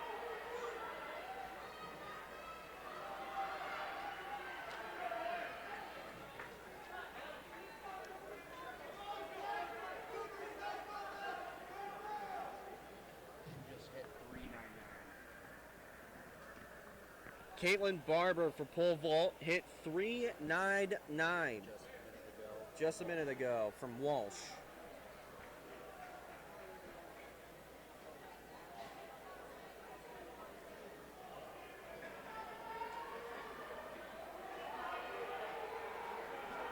Her seed mark was a 3:85.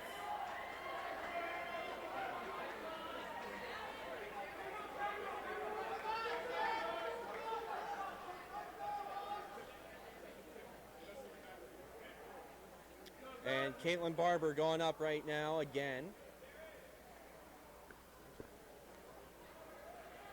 She had that 3:99. The bar's set at 4:05.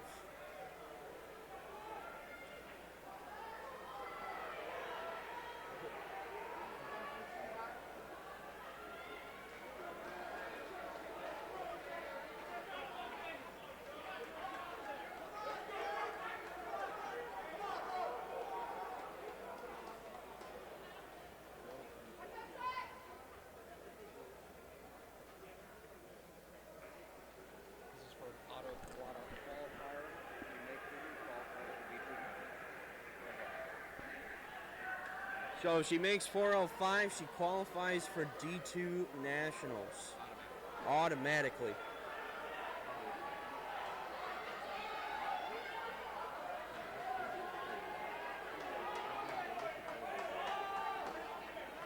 She's already bested last year. She already bested last year's champion. Yeah, 391. Last year's champion had a 391. She's already busted that. It's a 399 now.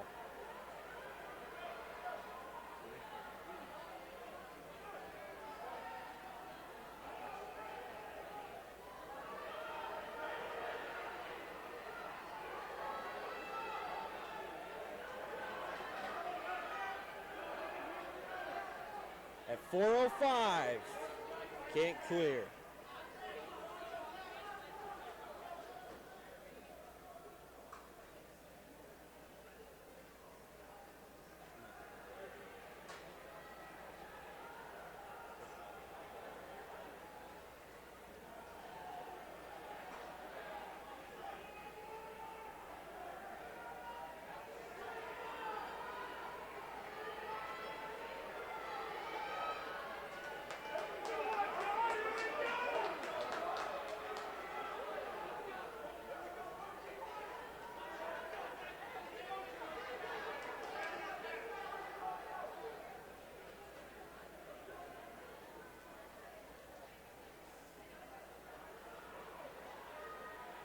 All right, let's take a look back at the race right now.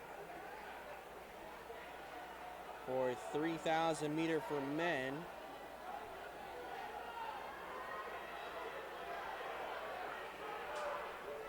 Leading right now is Wes Pfeiffer from Ohio Dominican.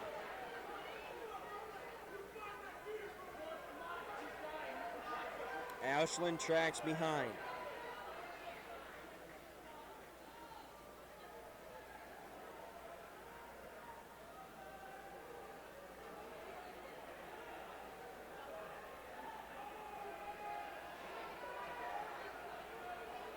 And we're getting close to the final stretch.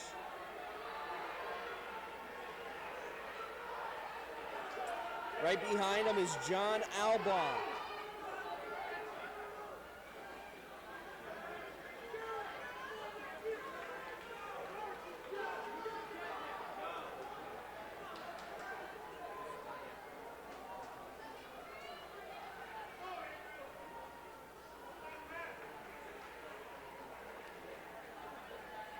And going right past Saginaw Valley State, Timmy Kimball. He has an 8.51.39 going into the prelim, from the prelim seed time.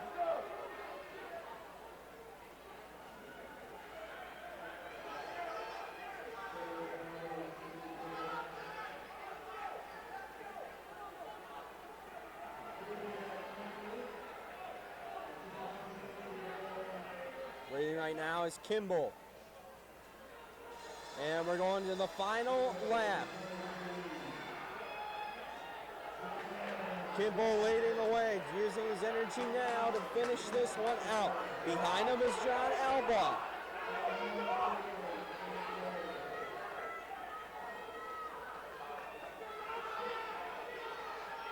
Kimball not looking back. And Kimball will finish first. Second will be Alba. Kimball with an 8.49.95. Alba with an 8.54.80. Ebersol comes in third from Lake Erie with an 8.56.60. So that is the first of the two finals here for the 3,000 meter. The second one will be coming up. Second one will have Joseph Humes for a freshman from Hillsdale, James Ngandu, senior, Tiffin, Dalton Graham, senior, Lake Erie, Logan Hammer, senior, Ferris State, Eddie Kampf, sophomore, Saginaw Valley, Wu Mack, junior, Grand Valley, Tom Goforth, sophomore, Saginaw Valley. Zach Humerkrauser, senior, Ashland. Chris May, sophomore, Grand Valley. Zach Panning, senior. Zach Panning, sophomore, Grand Valley. Joseph Newcomb, senior, Hillsdale. Bryce Bradley, senior, Grand Valley. Nick Hall, senior, Ashland. And Caleb Gauchel, senior, Hillsdale. And James Ngandu's in this once again. He was in the 5,000 meter yesterday for the first day. He would come in second.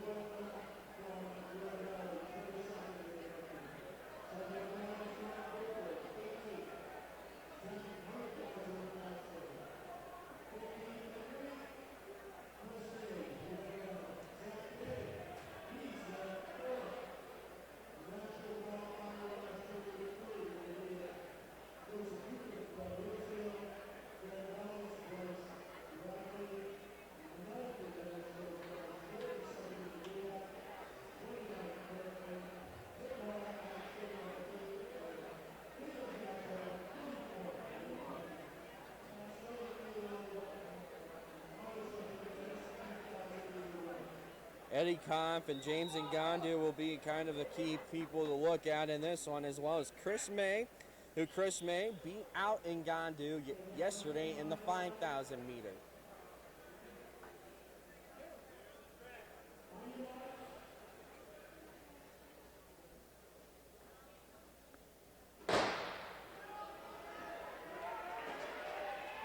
And we are off. Leading right now is George Lesnak of Ashland. Start this 15 laps off.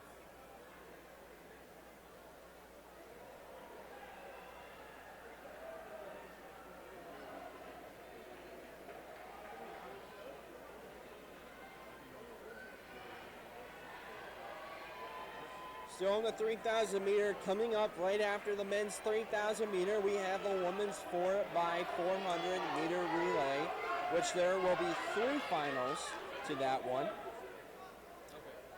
And then we'll have the men's 4x4 meter relay, and those will have 2 finals to that. And then that will be it for the GLIAC championships. But still leading the pack right now for the second heat.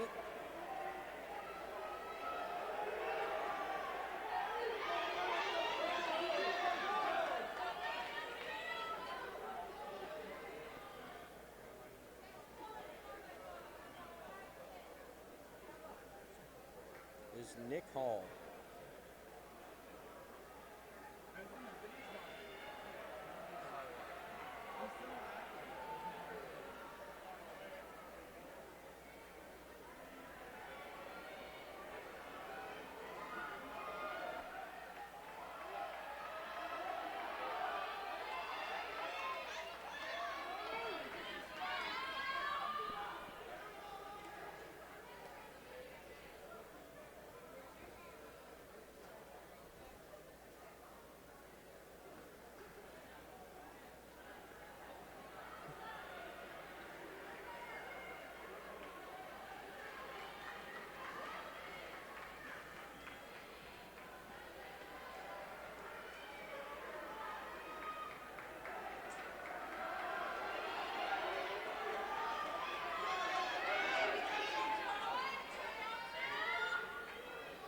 Still in the 3,000 meter for the second run here.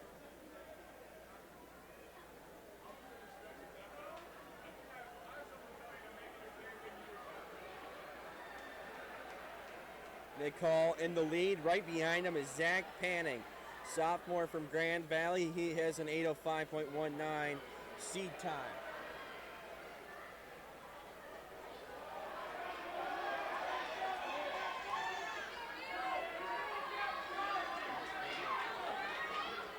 And coming from the back of the pack, looks like Ngandu, James Ngandu.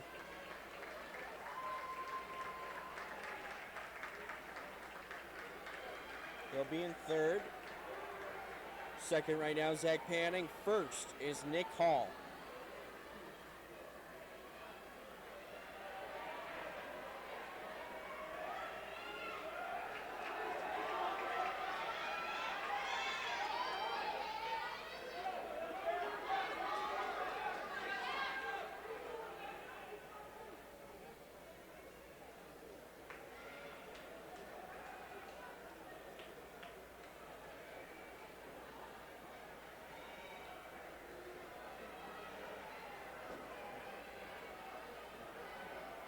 Austin May was the one that won the 5,000 meter yesterday. He's in this one right now, or Chris May won the 5,000 meter yesterday. He's in the 3,000 right now. Which Chris May is currently behind Ngandu of Tiffin.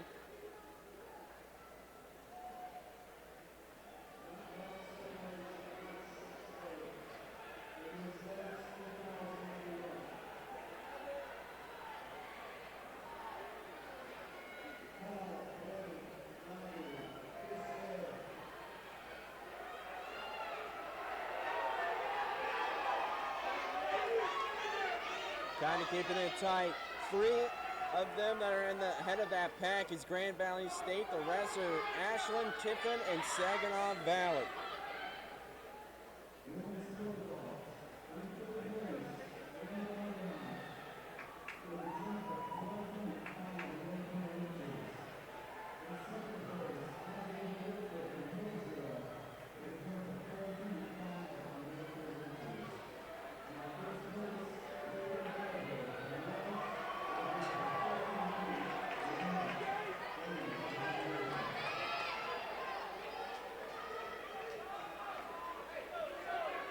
Five laps left in this one. Ngandu trying to keep third, but going past him. Neck and neck right now is with May.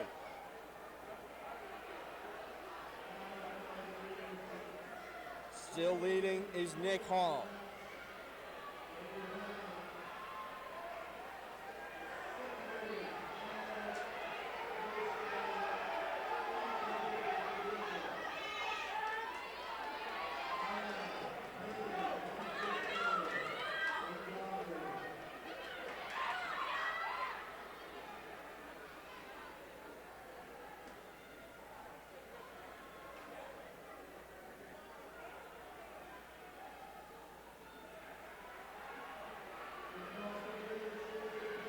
Now Ngandu trying to make his mark, trying to get ahead. Instead, Panning. It's more of a going back and forth between these guys. Ngandu working his way on the outside. He's going to try and get in front of Nick Hall. 3 laps left. Ngandu gets in front. Nick Hall trying to reclaim the lead.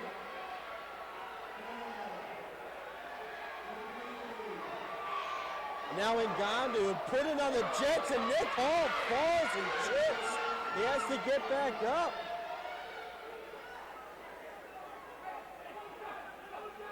Nick Hall's falling, trying to get his shoe back on. He went from first, and now he's probably all the way in last. Ngandu still in the lead. Panning right behind him. After this lap, we'll go into the final.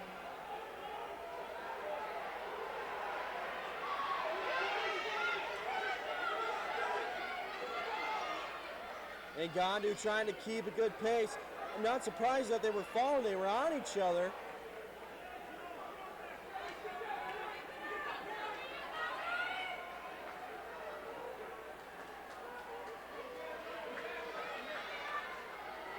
And now we go into the final lap.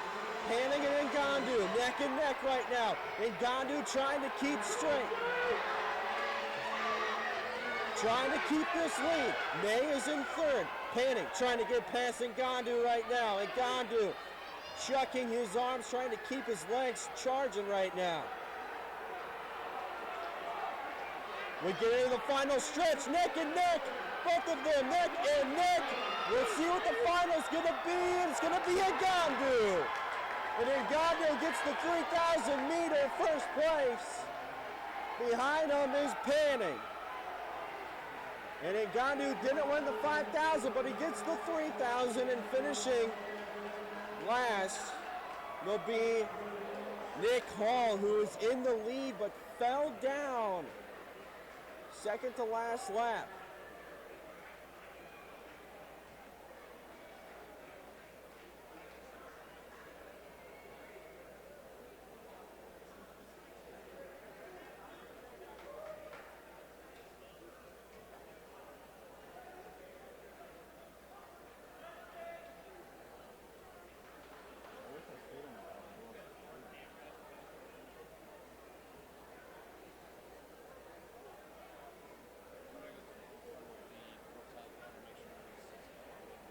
So let's take a look at those final results from that crazy finish. Ngandu with an 819.83, Panning with a 819.99.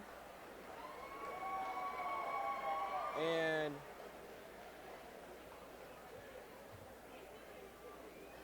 for Mac, it's going to be 821.64 for the second heat of the 3,000 meter run for men. Crazy, crazy, crazy finish.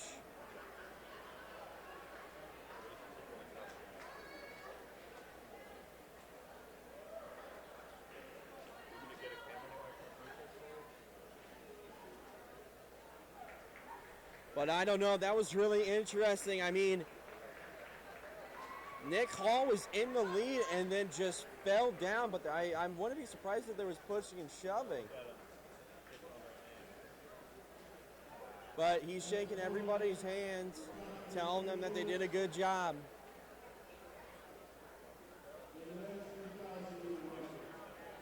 So finishing first is going to be Ngandu. Second's Panning. And then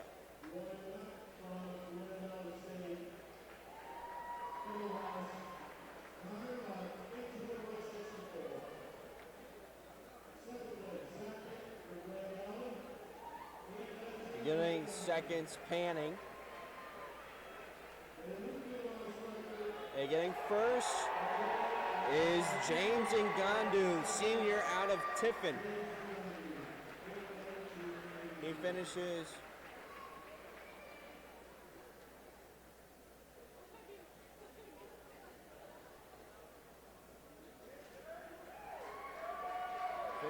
first for the 3,000 meter.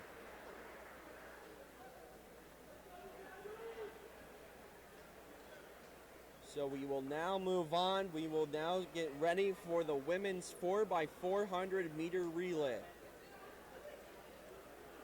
We'll have that. That's going to be, we'll have 3 heats to that. And then for the men, there will be 2 heats. But let's list off for the first heat for the women. For Ohio Dominican, we got Imani Stepney, freshman. Brianna, then we have Shaquanza Stevens, freshman. Brianna Barber, freshman. Rihanna Reed, sophomore. For Lake Erie, Nadia Lee, senior. Mackenzie Patton, freshman. Haley Van Hoy, junior. Haley Nielsen, freshman. For Tiffin, Alexa Peoples, Adisha Parker, junior. Madison Dawes, a freshman. Brittany Holbrook, a freshman. For Walsh, Greer Cows.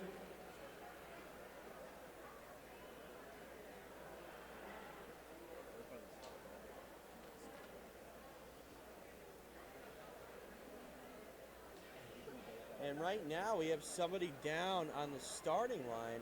I can't tell who that is.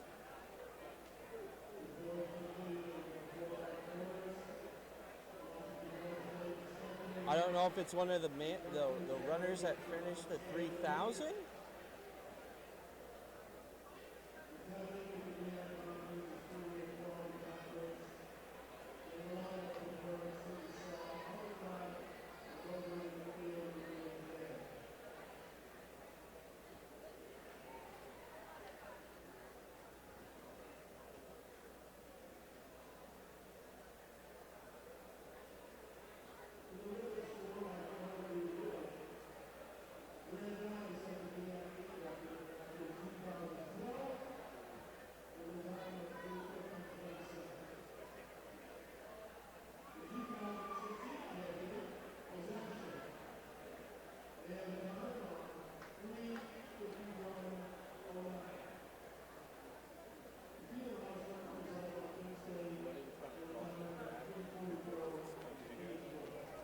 Spectator was trying to cross the track and tripped over that silver barrier. Okay. And that seems like the spectator was doing. So what happened was there was a spectator that was walking across the track and tripped over. There's like a silver bar on the track. And when you're crossing the track, you definitely have to be careful. You just don't know what's lying around.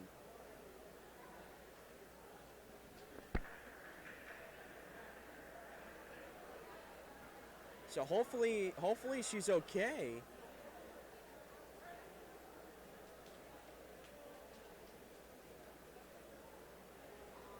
But you definitely have to be careful in these situations.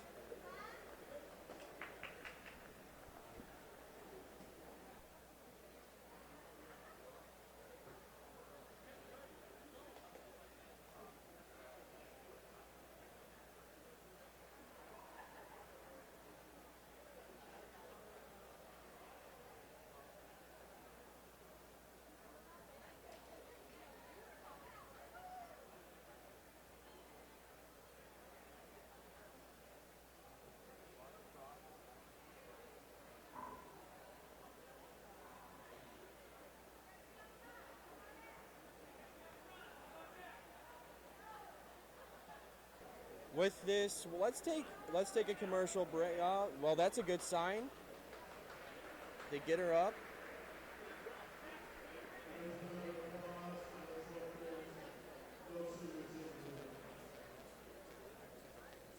Yeah, hopefully she's all right. We still have to do the 4x400. So I left off with Tiffin, Alexa Peoples, a freshman, Adisha Parker, a junior, Madison Doss, a freshman, Brittany Holbrook, a freshman. From Walsh, we have Greer Cowles, a freshman, Caitlin Barber, a junior, Andre Lehote, freshman, and Jataya Smith, a sophomore. This is going to be for the first heat of the 4x400.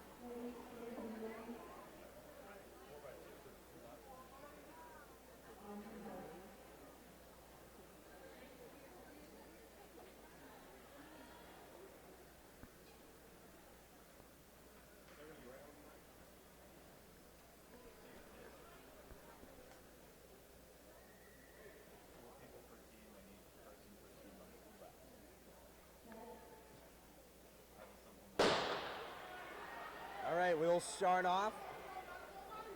Walsh right now in the lead. That's Greer Cowles. Behind her right now is Tiffin, Alexa Peoples. Alexa Peoples, neck and neck.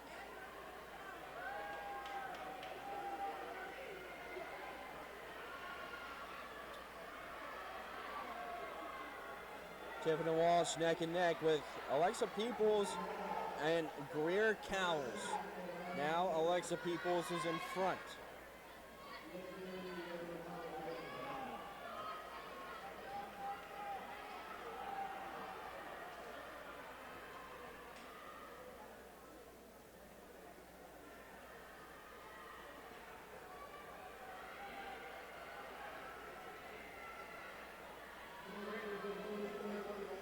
Alexa Peoples will now give off to her teammate Adisha Parker.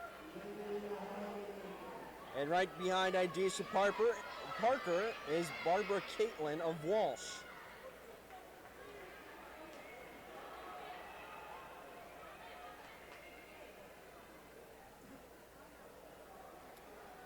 For Tiffin, their seed time is 4 minutes, 2 seconds, .72. And for Walsh, it's a 4:04.69. Keeping the lead now is Adisha Parker for Tiffin. This is the 4x400 meter relay.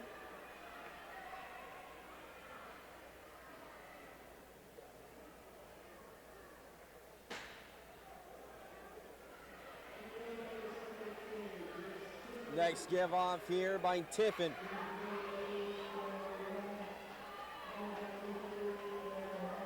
That will go to Madison Doss. And Walsh still behind. Andre Lijote.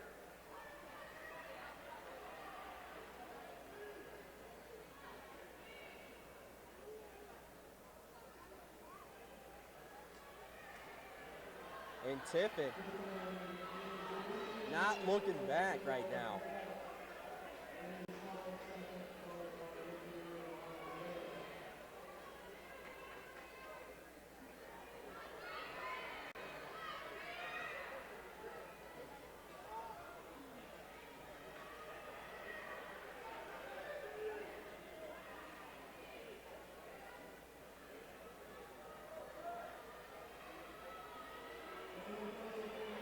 Hoyte giving off to the last one, which is Brittany Holbrook. Holbrook trying to close this one out for the Tiffin Dragons. Trailing behind is Jatiah Smith.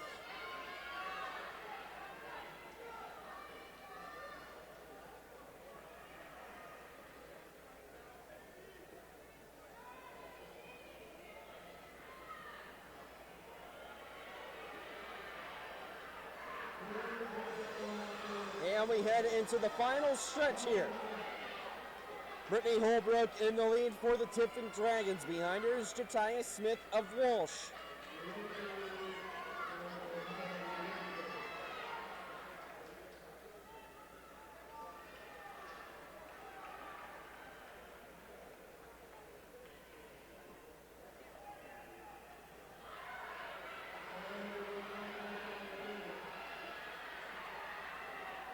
And finishing will be Holbrook for the Tiffin Dragons.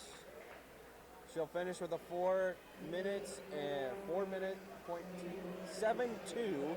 Walsh comes in second with a 4:02.12. Coming in third will be Lake Erie with a 4:12.38. And last is Ohio Dominican with a 4:15.1. We'll now move on to the second heat. And this will be Northwood. We have Kara Young, who's a junior. Drew Findlay, a senior. Jessalissa Bridges, a freshman. Madison Arnott's junior. Northern Michigan, Sydney McPeters, freshman. Paige Dutcher, sophomore. Lindsey Collins, a freshman. Shayla Hubner, sophomore. Wayne State, Amani Bush, senior. Leah Ellis, senior. Jayla Fleming, sophomore. Jacqueline Feast, sophomore. And to finish it off, we have Saginaw Valley. Lauren Hubner, freshman. Sierra Richardson, sophomore. Sam Warren, freshman. And Lena Davis, junior.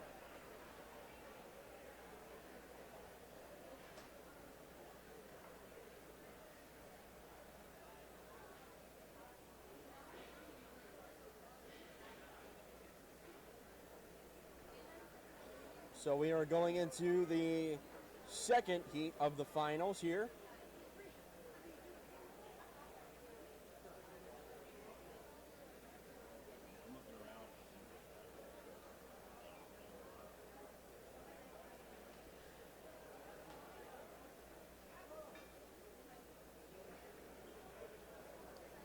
After this, we'll go into the third and final heat for the women's 4x400 meter relay. And then we'll head into the men's, which the men's will only have 2 heats. And that will be it for the men's and women's indoor track and field championships here at the Kaler Center. This will be the second heat for the 4x400 meter relay.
for the 4x400 meter relay. Leading the way right now is Saginaw Valley State.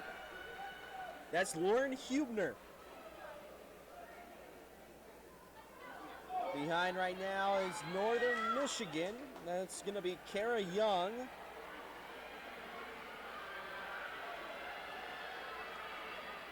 Actually, no, that's not Northern Michigan. That's actually going to be Northwood. No. It's actually going to be Wayne State. Imani Bush is taking the lead for Wayne State.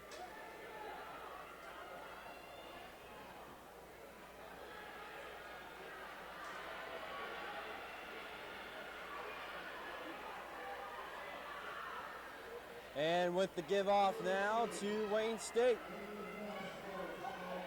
Leah Ellis in the lead. Behind her, Saginaw Valley, Sierra Richardson.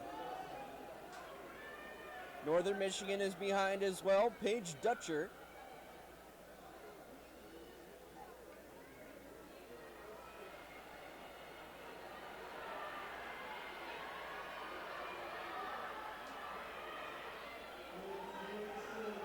They go into the second lap, and then they'll do another handoff halfway through the second heat for the 4x400 meter relay. Leading the way right now is Leah Ellis. A nice start by Imani Bush on the first run.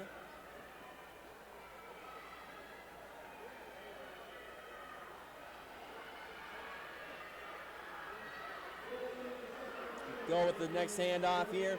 We got Jayla Fleming for Wayne State.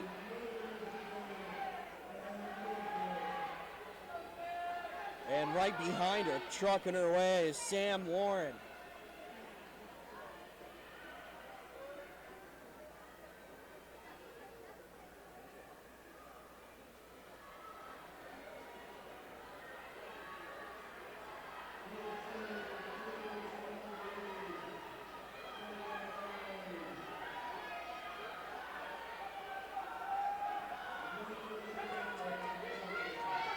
Sam Warren keeping a nice pace. Wayne State with a 3:55.16 seed time. And behind them right now is Saginaw Valley with a 3:55.32. Next handoff and the last handoff all the way to Jacqueline Feast. Jacqueline Feast trying to finish this one out for Wayne State. Saginaw Valley trailing behind.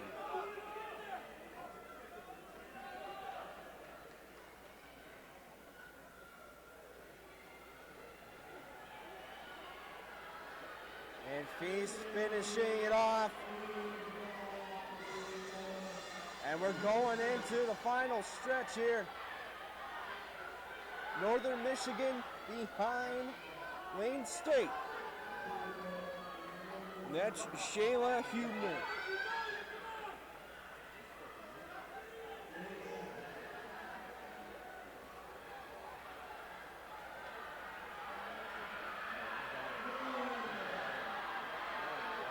And now we go neck and neck. Northern Michigan trying to come out on top. And she does. That was Shayla Hubner for Northern Michigan. She finishes with a 3:56.04. Wayne State finishes with a 3:56.36. Northwood comes in third with a 4:02.34. Saginaw Valley State comes in last with a 4:04.23. Now we go into the final heat for the women's 4x400 meter relay. We'll have Findlay. That's going to be Milani Glass, junior. Samoy Hemmings, freshman. Jenna Shipman, freshman. Laura Hernandez, junior. For Ashland, we have Nuri Lee, senior. Haley Gregory, junior. Tiara Kick, senior. Cassidy Newberg, freshman. For Grand Valley, we have Shantae Roberts, junior. Rachel Walters, sophomore. Jessica O'Connell, junior. Angela Ritter, junior. For Hillsdale, Victoria Wichman, junior. Loriana Clements, freshman, Ashley Morin, junior, and Allison Dubert, senior.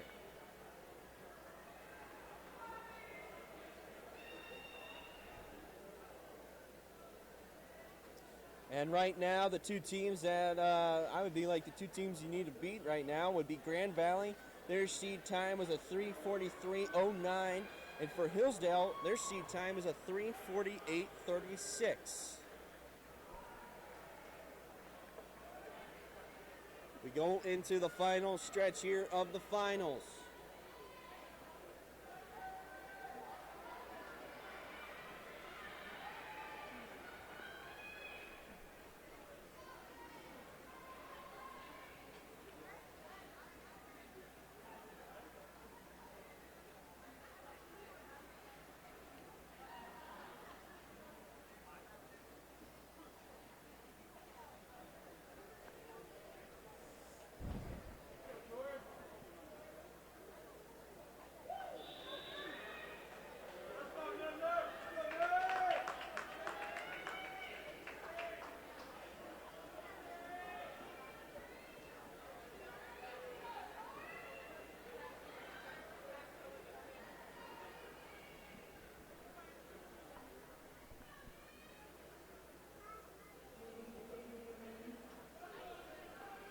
Runners are now taking the positions to start off the last of the final for the 4x400 meter relay.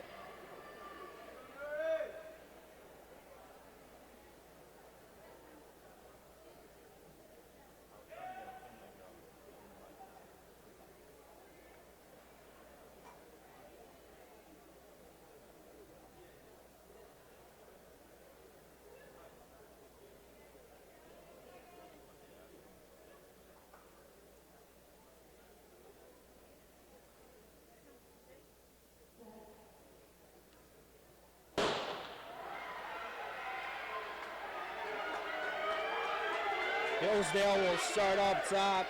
Victoria Wickman.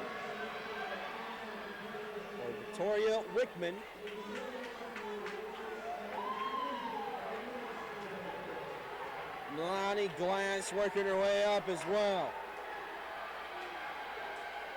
Wickman keeping the lead, keeping the strides. Behind is Ashland, which is Nuri Lee. And behind her is Grand Valley State, which is Shantae Roberts.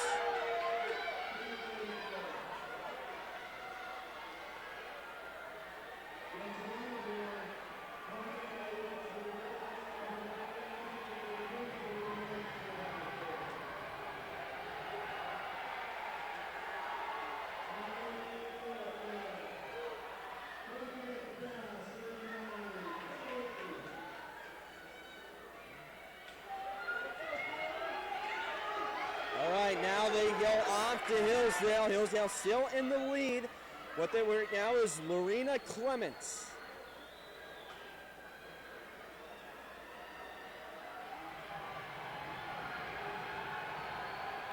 And behind is still Grand Valley. That's Rachel Walters. Walters trying to work her way around Clements, and she does.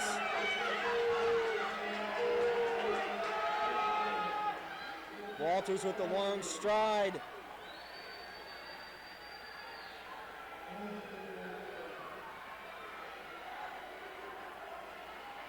She'll hand off to Jessica O'Connell.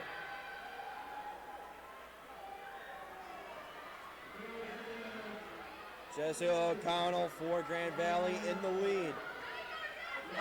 And now trailing behind, which is in second place now, is University of Findlay, and that's going to be Jenna Shipman.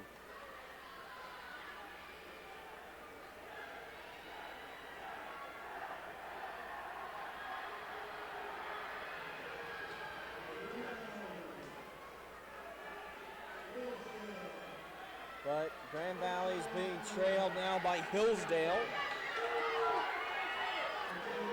And that's Ashley Morin. Shipman keeping the third place lead, but coming behind her is Ashland, which is Tiara Kick. Well, we're going into the final stretch of the 4x400. Grand Valley will give off to Angela Ritter for the finisher. Right behind is Hillsdale, and that's Allison Duber. Grand Valley and Hillsdale will definitely be neck and neck, with Grand Valley with that 3:43.09 and for Hillsdale with that 3:48.36. Now we go into the final lap.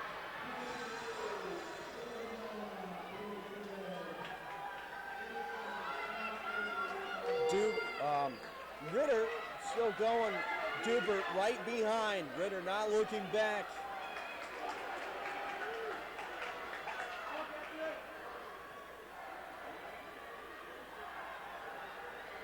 Ritter trying to close this one out for Grand Valley State in the 4x400 meter relay.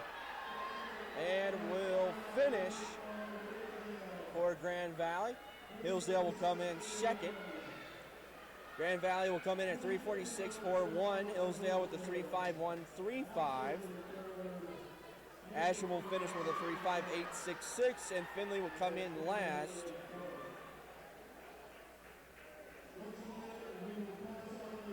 With a 4:09.21.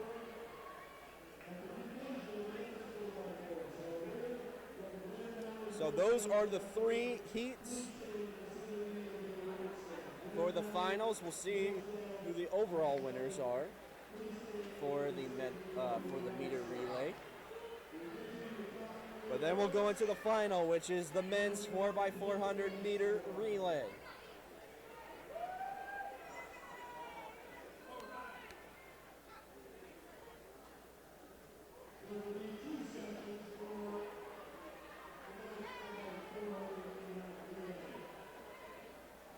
Looks like Northern Michigan will be going up on the podium.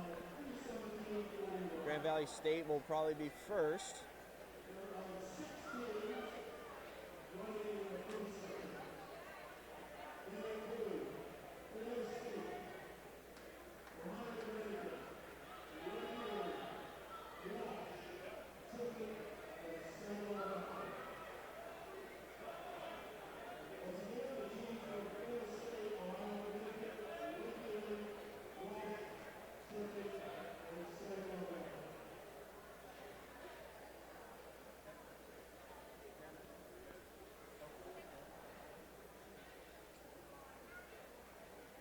After that, after the men, we'll have a special message after the men's 4x400.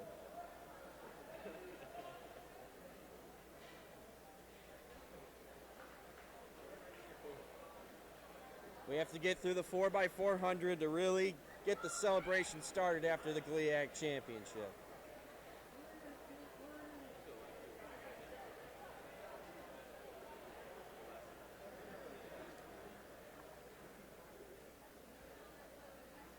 But while they're tallying scores up and trying to figure out who will be on the podium, let's take a look at the men's.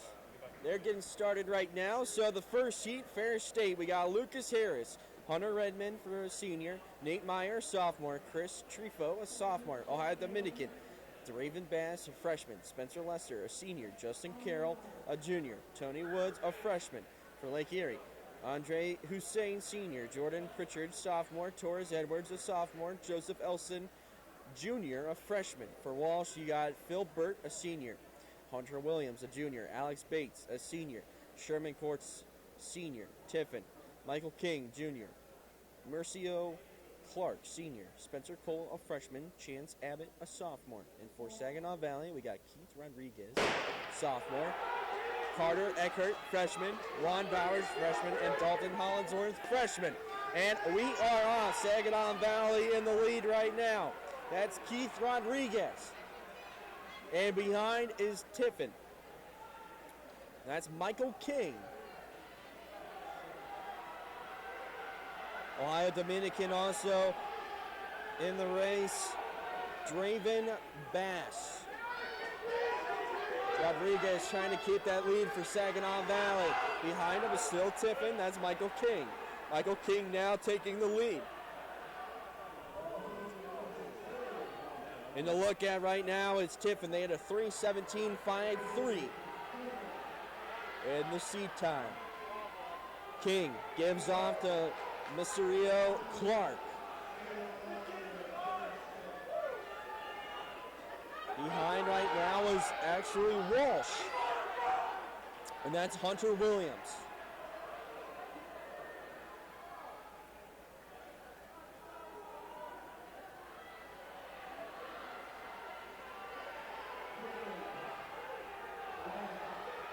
Still in the lead is Tiffin.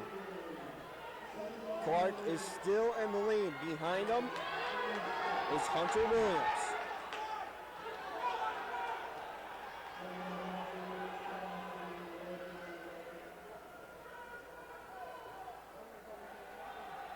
Hunter Williams going to give off to Spencer Cole.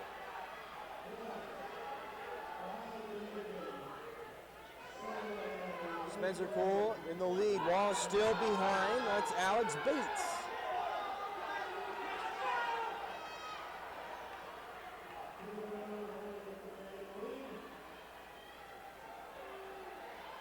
Alex Bates with one more lap to go, and then he'll give off to Sherman Courts to finish off this first heat. I have Dominican in that third slot right now. That's going to be Justin Carroll.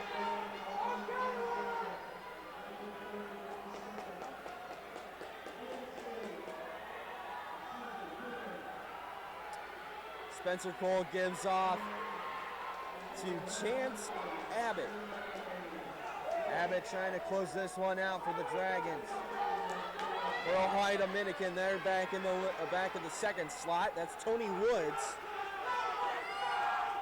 Abbott.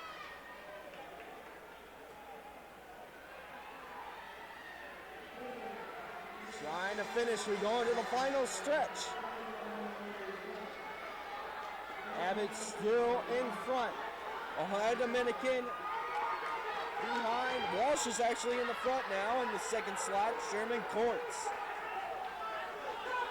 Abbott trying to finish this one out. And he will finish this one for the Tiffin Dragons. For the first heat for the 4x400 meter relay for men. Tiffin with a 3:19.67. Saginaw comes in second with a 3:24.81. Walsh comes in third with a 3:25.13. And Ohio Dominican with a 3:27.28. Lake Erie with a 3:30.99. And Fair State with a 3:32.98.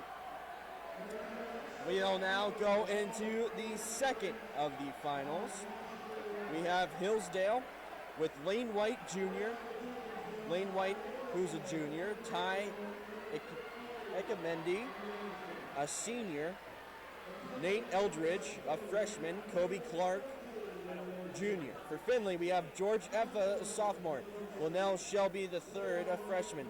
Derek Collins, a senior. And Sergey Torres, a junior. For Ashland, we have Columbus Millett, senior. Devin Snowden, a sophomore. Paul Murray, a freshman. Miles Pringle, a sophomore. For Grand Valley, TJ Burnett, a senior. Thomas Capers, a sophomore. Chaz Porter, a senior. And Jalen Golson, a freshman. And you're going to definitely have to look out for Ashland. Miles Pringle will be the factor for Ashland today. Findlay as well. That will be an interesting contest. This is a little bit more of a faster finals for the second heat.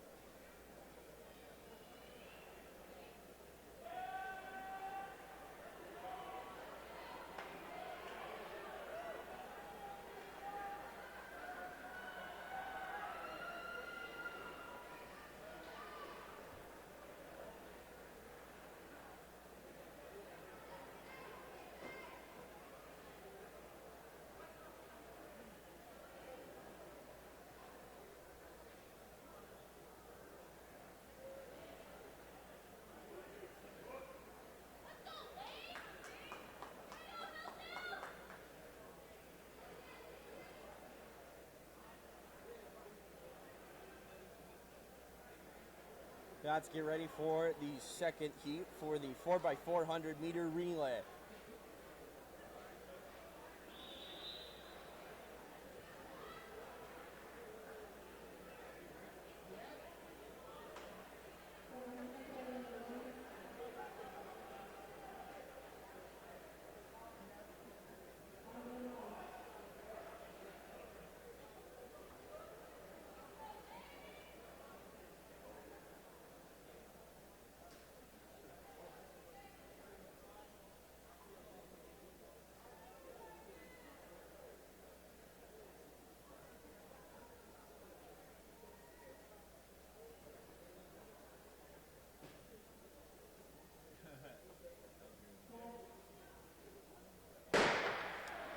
And we are off. Grand Valley in the lead.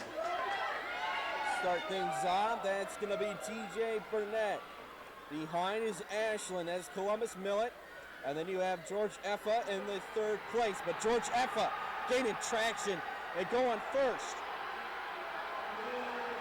George Effa trying to keep that lead. Behind him is Columbus Millet.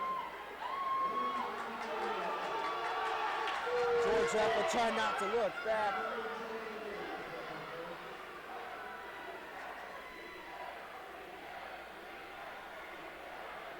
George Effa, he will then give off to Linnell Shelby the third. Shelby on his way. Behind him right now is Grand Valley State. That's Thomas Capers. Hillsdale's in the 3 slot right now. That's Ty Ectamendi. Shelby the third still in the first slot. Gets done with the first lap, onto the second, and having to be ready is going to be Derek Collins, a senior for University of Findlay. Behind him right now is still Thomas Capers, a sophomore from Grand Valley. Shelby trying to keep his arms chugging along to try to keep this lead.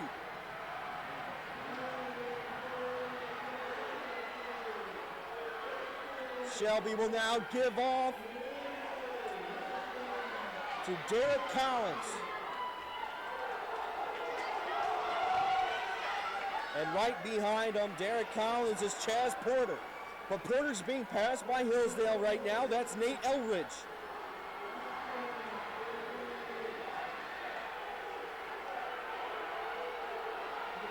Collins keeping nice strides. Ashland now grinding to get into that 3 spot. That's Paul Murray.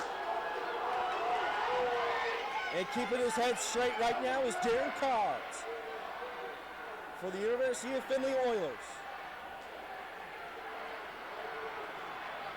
Derek Collins will then hand off to Sergey Torres, the junior from the University of Findlay. He has to do a quick handoff if he wants to keep on keeping the lead against Hillsdale and Grand Valley.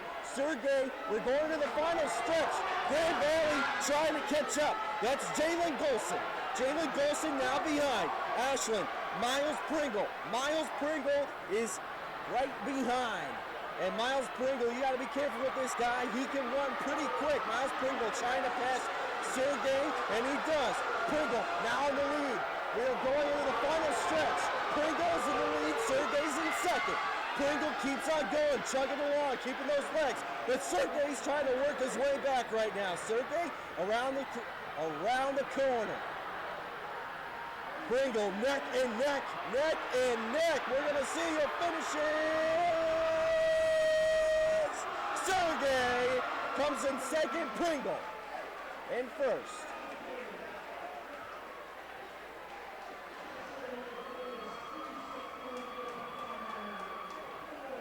And Ashland finishes with a 3:16.55. Findlay comes in with a 3:16.83. Grand Valley with a 3:18.06, and Hillsdale with a 3:18.27.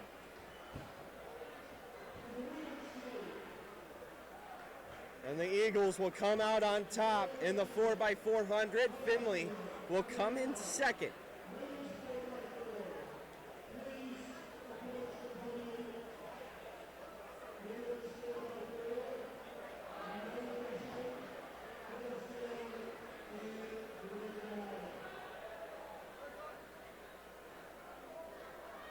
will go to the podium to get their medals. And what a way to close the GLIAC championships here at the Kaler Center. Neck and neck all the way to the end. You have to give it to Findlay's squad for the 4x400 meter relay. They were in it all the way. But Miles Pringle putting the Jets on in the end.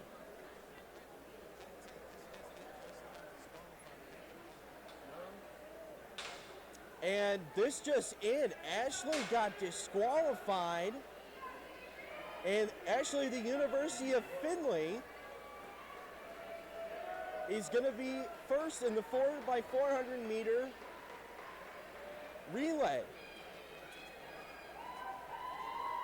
Right now, Ashlyn is protesting, but that is the unofficial word right now.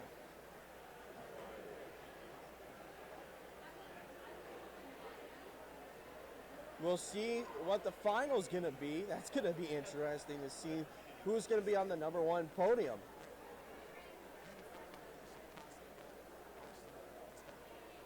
And it's going to be a possible uniform violation against Ashlyn.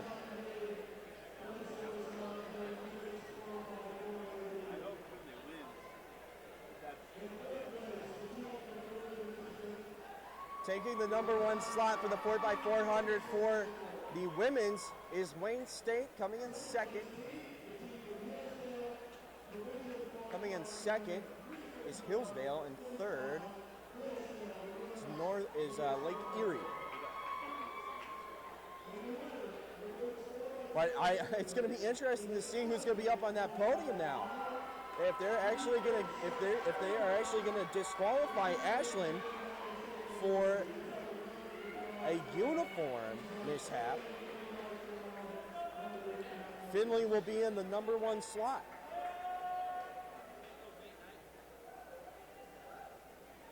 I guess we'll find out when they head to the podiums.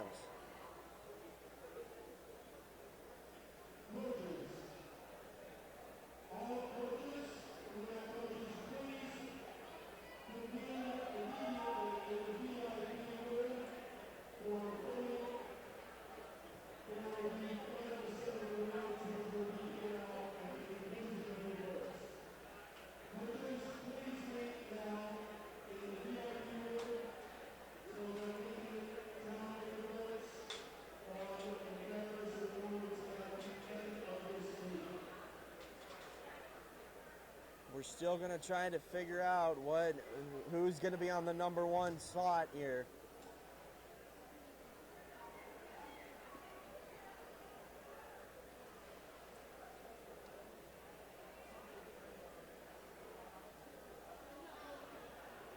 Right now, people are just walking around. No one's going up to the stage yet.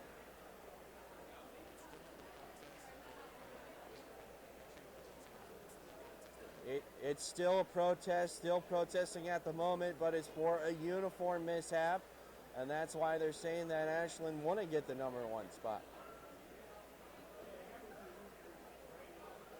And if that's the case, I mean, Miles Pringle, what he did in the end would be for nothing because of that uniform mishap. And if I was on that team, I would be furious.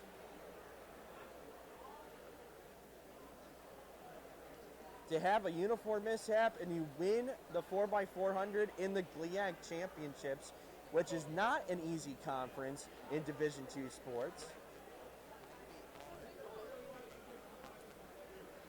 And it actually might actually be on Miles Pringle. That's what they're saying, that the uniform mishap's going to be on.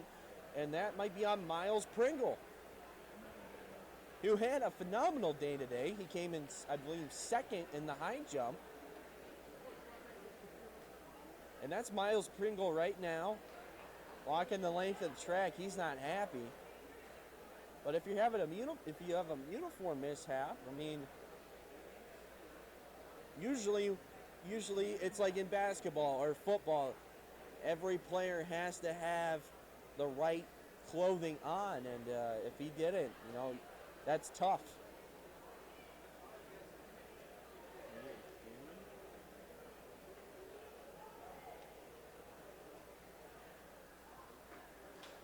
mean, that's usually talked about before, I mean, NFL games, and NCAA games, I mean, NBA games. I mean, that's usually talked about.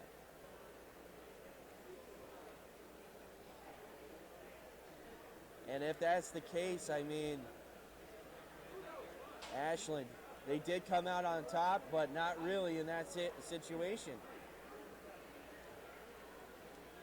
There's protest is still going on, so nothing's really happening right now.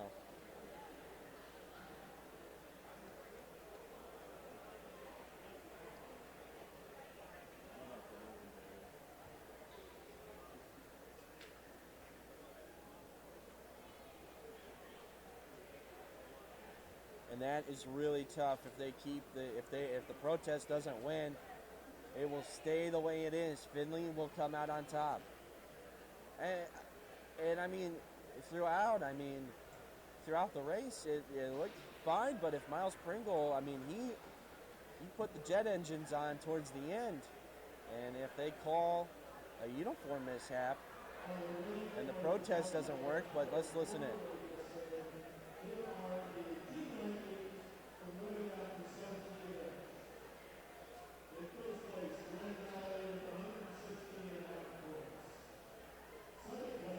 And right now they're just announcing overall points for women's track and field.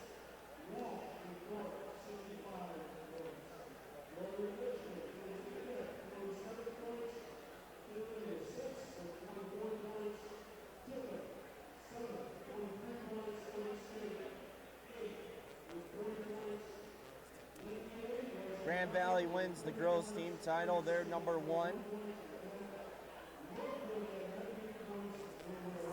Hillsdale comes in second for track and field. And Ashland is in third for women.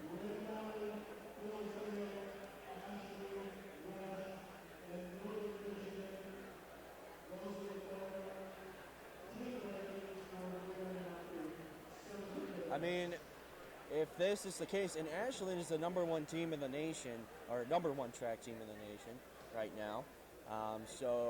And Pringle just sitting on that bench by himself, not happy with himself. Well, one of the Ashland athletes. But if that's the case and the protest doesn't work out, that's going to be definitely going to hurt them. Pringle's still walking around. I can only imagine what's going through his mind right now. It's just like, usually when you put your uniform on, you make sure everything's good and everything. You make sure you match your teammates. And something must have not been right, and he didn't match.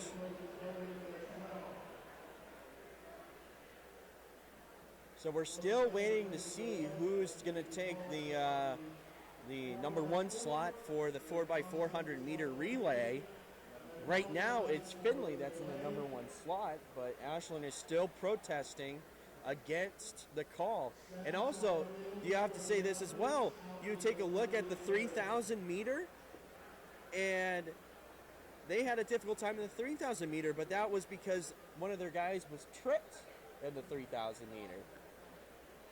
And finishing that first was Ngandu from Tiffin.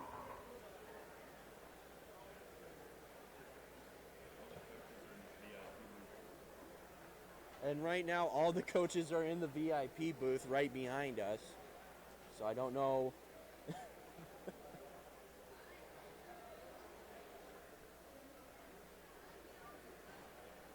Right now, they're probably going over stats and standings and all that good stuff.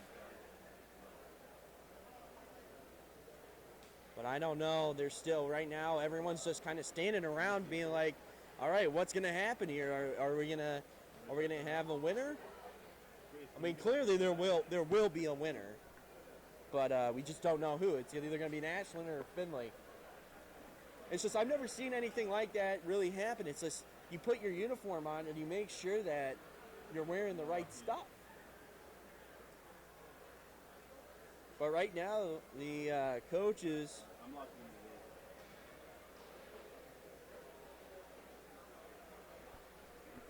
Just don't know.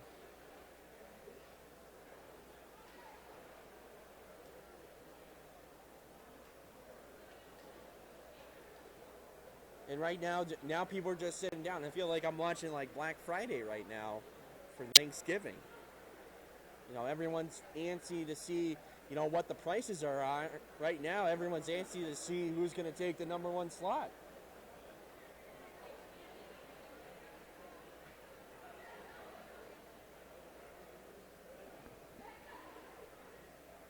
And Pringle's still making laps around the track right now. People are trying to talk him down. I don't know what he's talking about, but definitely showing emotion.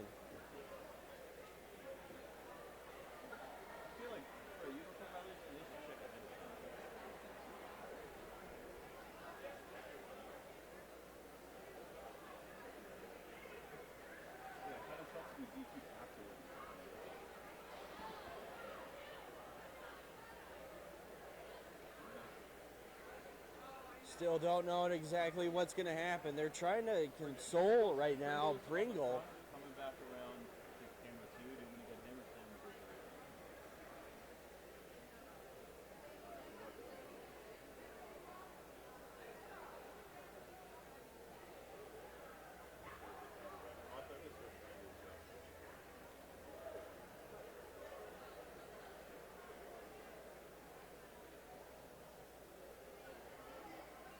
Still waiting on an answer here. We're actually joining the broadcast. What happened was,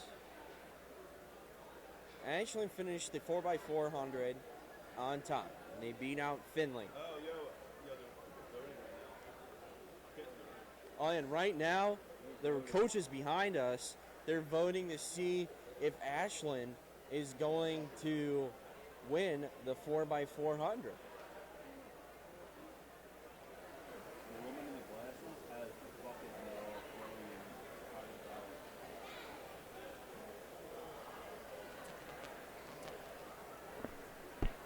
But we're still waiting for an answer. We're still waiting for an answer.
Still waiting on a decision here.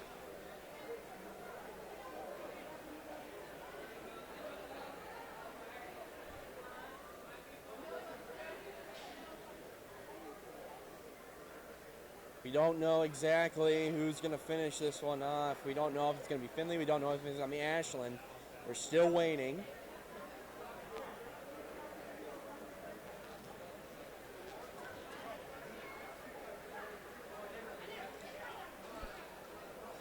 And also, thank you to the guys back in the studio, also all the cameramen that came out to do this broadcast for the past 2 days. And we also, it was also set up on Friday, so this was not an easy task, but they did a great job, a really great job with this broadcast. And this was the very first broadcast of the track championships, and they did a great job. If there was issues, we got them solved right away. And yeah, overall, it was great. It was fantastic. Couldn't ask for a better crew to work with on this track meet for the past 2 days. We'll also be back in action on Tuesday, so we kind of get a little bit of a break tomorrow, but not really. We go back in action on Tuesday for men's basketball. They'll be taking on Grand Valley State at Croy Gymnasium at 7 o'clock. That's going to be a good one. But overall, thank you so much to everyone. It's a lot of hard work, but it all works out in the end, and this is what we get out of it, and it feels very accomplished. Everyone should feel very accomplished.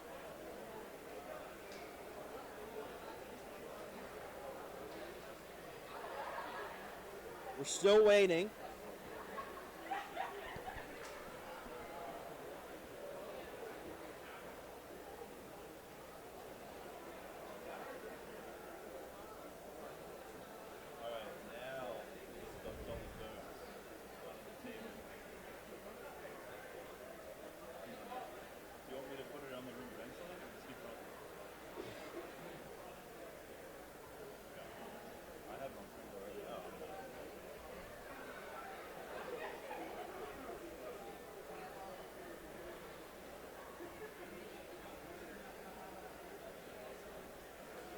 Still waiting.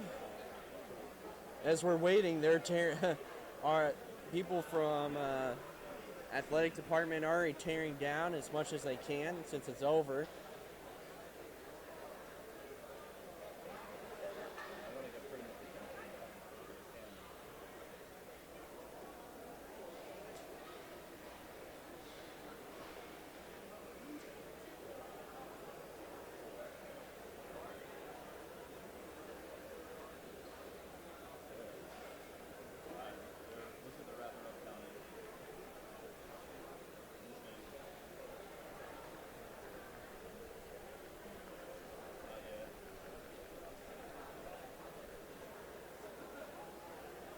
After they vote and count spots.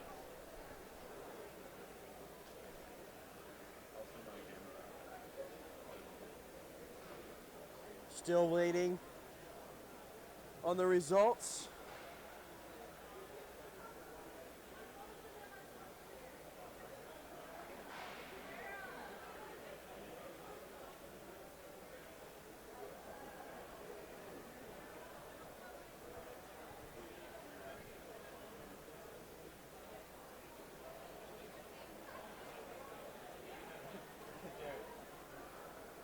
They're still.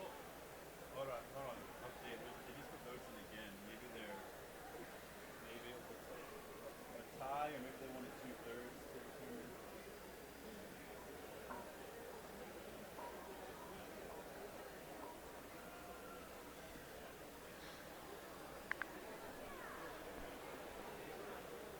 Well, we're still waiting on who will finish the 4x400 medley or meter relay. But it seems pretty serious of whatever is going on right now.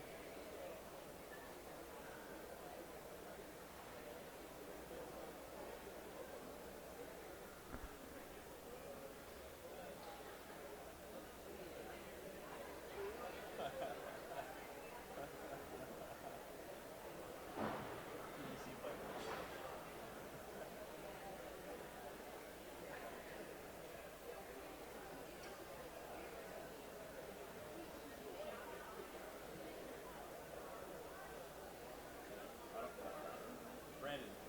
Randy in there? I don't know who's Brandon, are they ADs or coaches? Those are coaches. Coaches? I believe so. Does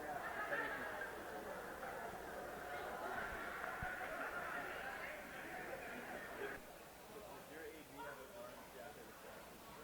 No, that's the assistant. That's literally assistant. If all those are coaches. The assistant AD is wearing the woman with the orange jacket.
If you're still watching the broadcast, if you're still watching the broadcast, we're still waiting for an answer for the 4x400 meter for men.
Final result under review. Breaking news.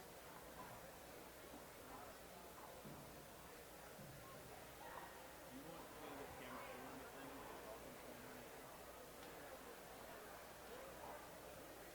They're voting again. I have it on the left. It's locked in. I'm gonna keep an eye on it.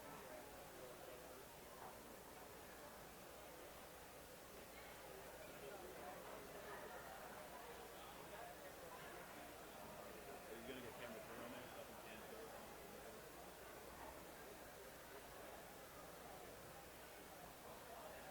Darius, I'm gonna turn the crew around once we get it. As you can see on our screen right now, final results are still under review. We don't know exactly what's going to happen because of the 4x400.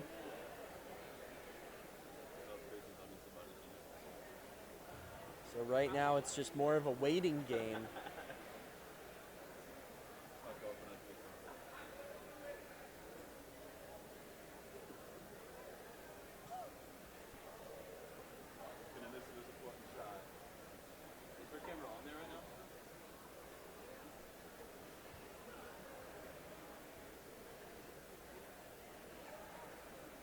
Still waiting.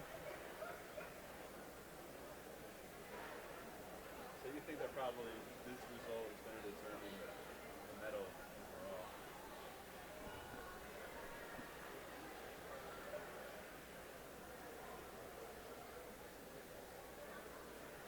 Yeah, that's what I'm thinking too.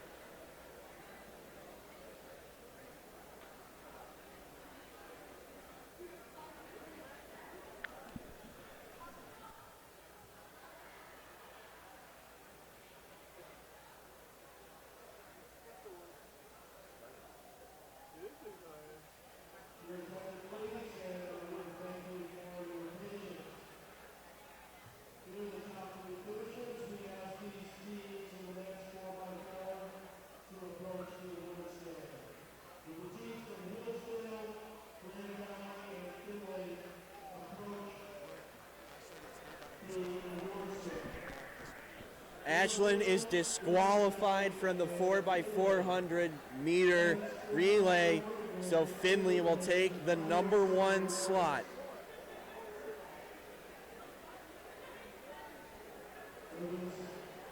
And the reason why is because of a uniform mishap by Pringle.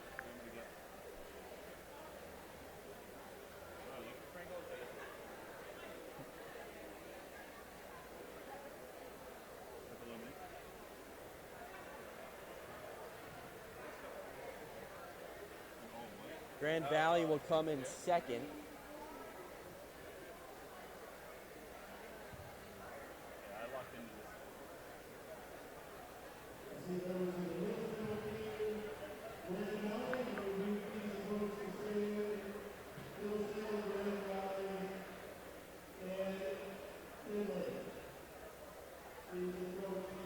So Grand Valley will come, I believe, in second.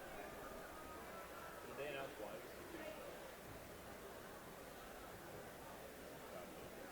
Because of a uniform mishap. Now, actually, Grand Valley will come in third, but Findlay will be coming in first.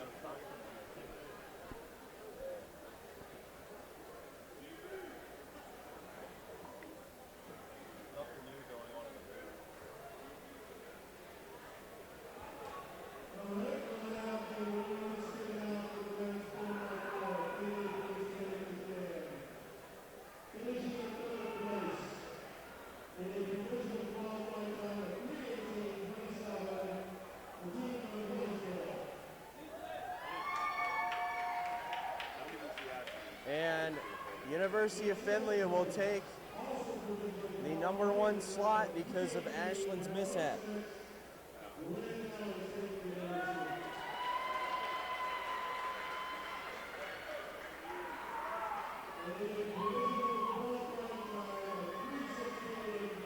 And talk about a series of unfortunate events. And that was divisional qualifying time for Findlay as well.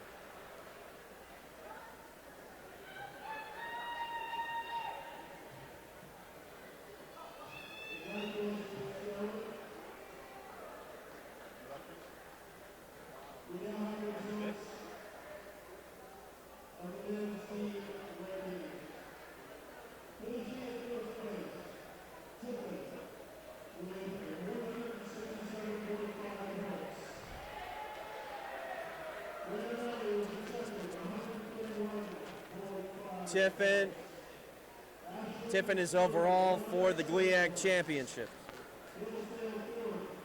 Ashland is in third for the GLIAC championship.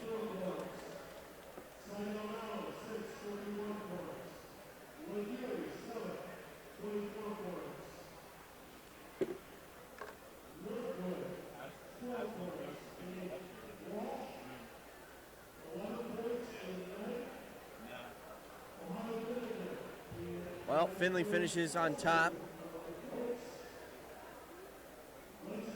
Crazy end of the 4x400 meter relay.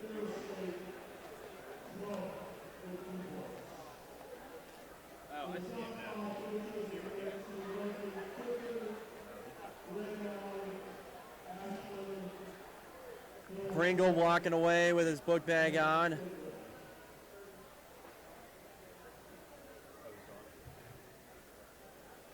But that, I mean, talk about a crazy ending there, folks. That's it for the 4x400 meter, and Tiffin comes away as GLIAC champions here at the Kaler Center. But that's going to do it for us. My name is Brandon Emsworth, and thank you for tuning in to the Men's and Women's Indoor Track and Field Championships here at the Kaler Center in Findlay, Ohio. That's going to do it for me. Once again, my name is Brandon Emsweller, and thank you for watching UFTV for the past 2 days, all live. Thank you once again. That's it for me.